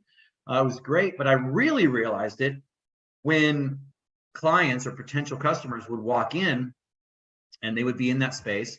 And I'm gonna be honest here. I would try to eavesdrop. I'd like to, see what they might be saying, see if they're good, bad. I couldn't hear anything. I couldn't hear a word. I couldn't even hear mumbling. It was nothing. So it started us on a path of exploring what could we do with that. And it turns out that a single barrier is good for 15 decibels. And if you know anything about sound and decibel ratings, it's not a linear measurement. 15 decibels is phenomenal. We actually did two barriers. In fact, the video is on our website, which is www.zeppelinguys.com. But that video, we did 2 barriers, and it was 25 decibels. And just for a point of reference, it was 50 to 75. 50 decibels is considered quiet. 75 is considered very loud. If you look at any scale, and you can look them up on the internet. So it's absolutely shocking how much it does. And I think it's going to change the way restoration is done, because people shut down the machines when they're trying to sleep. They do. They don't understand what they're doing. They don't understand that by taking an 8-hour shift off of those machines, that they're stretching that period that they're suffering by a third or more, right? I mean, so it's bad news, but if they're not sleeping, they're not sleeping. And I think every restoration contractor out there has experienced it more than once, where they come in and the machines are either still not running, or they've just been turned back on. And they know that because the DHUs aren't even operating temperature. They know they just flipped them back on, right? So we think that that's going to be a huge benefit. And then let's take office spaces or worship spaces. I mean, no built environment is immune from a water loss. And so you may have a church that needs to run a service and dry the building at the same time. And if you have something that can block that sound and allow the service to continue at the same time the drying is happening, then you've done something, and in an office that needs to be able to operate and still deal with the water loss. That's a huge deal. Well, like I said, I had that, 16 days at my house. I would have definitely been an advantage there. But the company wasn't using those. They weren't familiar with it. And that's another story. So I'm looking at the image behind you, and I'm looking at valves across the bottom, zippers you talked about, hooks, things like that. How much training is involved in using these things? Very little. You could probably attest better to that, because you've actually monkeyed around with them and you didn't build them. So, this is that thing. I let my child go and someone else had to figure it out. I had one guy tell me that they're deceptively simple. And what he meant by that was, I show these videos, and there's no trickery in my videos. I don't rehearse these moves. I just do what these things do. So I'm not trying to make it look easier than it is. I'm just performing a function and setting them up, but it looks super easy. And he said it looks so easy that people are likely to not think they need any instruction, or to even open the instruction manuals, as many men are wont to do, even when it's difficult IKEA furniture, like, I can do it, right? So training, I think there is some need for training, but not so much because it's hard, but because we've designed so much into it that, you can't possibly know what these things are capable of